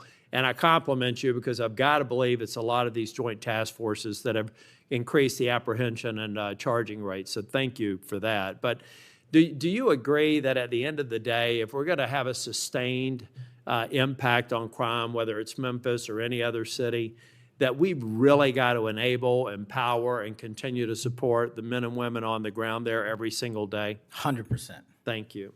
I think that your cost-benefit mind needs to go into, if I'm about to deploy this many National Guardsmen to a city, what does that cost? And what would that look like if we were plowing that cost of deployment into ongoing, I believe, joint task force, which are working very well. They're working well in North Carolina. So I'd like you to look at it. Now I'm going to move on. The Safer Communities Act, can I get your commitment to get an update? Maybe we could even take a trip out to West Virginia to see how we're doing an extraordinary job of NICS background checks. People are getting them in record time, but we are taking a few guns away from people that probably shouldn't be able to buy it that day. Would you agree with that characterization? I would love to have you out and anyone else on this day is to West Virginia to see that I'd like work. to bring some of my colleagues to see it's working. We had people on my side of the aisle saying it was going to be awful, it was going to result in mass confiscation of guns. Not true. They were wrong. This bill's making a difference. I also want to talk about the behavioral health and other components in granting. I know in North Carolina things are going well. I want to make sure that that flow is going out there because the tragic events in North Carolina and Charlotte, the stabbing, I spoke with one of the family members yesterday, I think that we have to recognize that we have magistrates that have a revolving door policy, no doubt about that. And they should be held accountable if they're releasing dangerous people. But I also think that some of the problem is that we simply don't have a place to send people, particularly with respect to behavioral health. We have got to continue to, every law enforcement officer I've ever spoken with says, look, I've got law enforcement officers seconded to an emergency room because I've got somebody with no place to send them. I don't have a bed upstairs I can send them to. I don't have a behavioral health facility. We've got to provide more ways to detain people that are a risk to themselves and a risk for the community. And I really do believe the Safer Communities Act is a good framework for doing that. That's only a comment.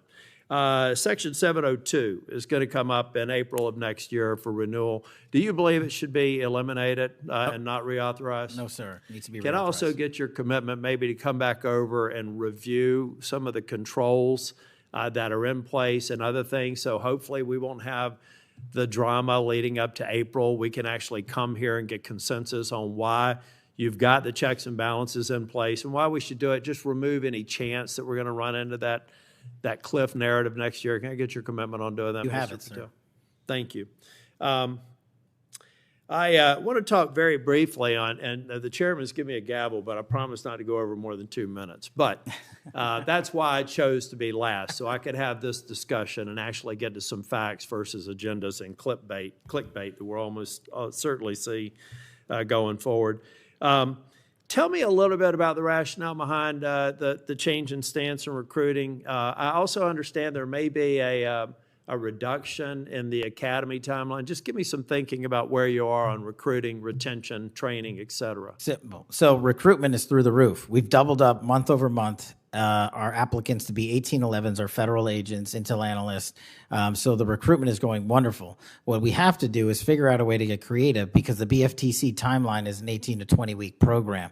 And what we've done to address the openings we have for 1811 BRIC agents is we opened it up to the interagency and said, hey, do you at Secret Service or DEA or ATF want to come over? You guys went through FLETC. You guys were cops or military officers. You're law enforcement. So we created a shortened bridge program of 6 weeks at Quantico that if you want to come over and be an FBI agent, you can do so. There's transfers all the time. We just made it easier. And we're also recruiting police officers who might not have a college degree. But in my opinion, that does not disqualify them from serving our community. So we're welcoming them. It's a rigorous application process. It's just one item. But we are changing the timelines based on the needs of the country, but not jeopardizing quality. I'm glad you mentioned that. I heard someone almost a throwaway line that you were hiring people without a college degree. Most of them have had basic law enforcement training, all the kinds of certifications. You're talking to somebody who didn't achieve my 4-year degree until I was 37. I'd like to think that I brought some things to the table, and I think that those people, the mere comment, I think is inappropriate for somebody considering this to think that they're a lesser person because they don't have a piece of paper. I wanted to get back to the last thing that I will talk about. I'll follow up with some questions for the record. Thank you, incidentally, for consistently being responsive to any inquiries I've made to you. But on the Kirk shooting, I do believe that that Senator Schmitt's numbers are right. There seems to be a disproportionate number of voices on the left that are celebrating the assassination of a CEO or celebrating the assassination of someone in Mr. Kirk's case that I disagreed with probably about half of his positions, but I felt like he was a good voice in engaging young people, and that's a start, as long as we can do it civilly. And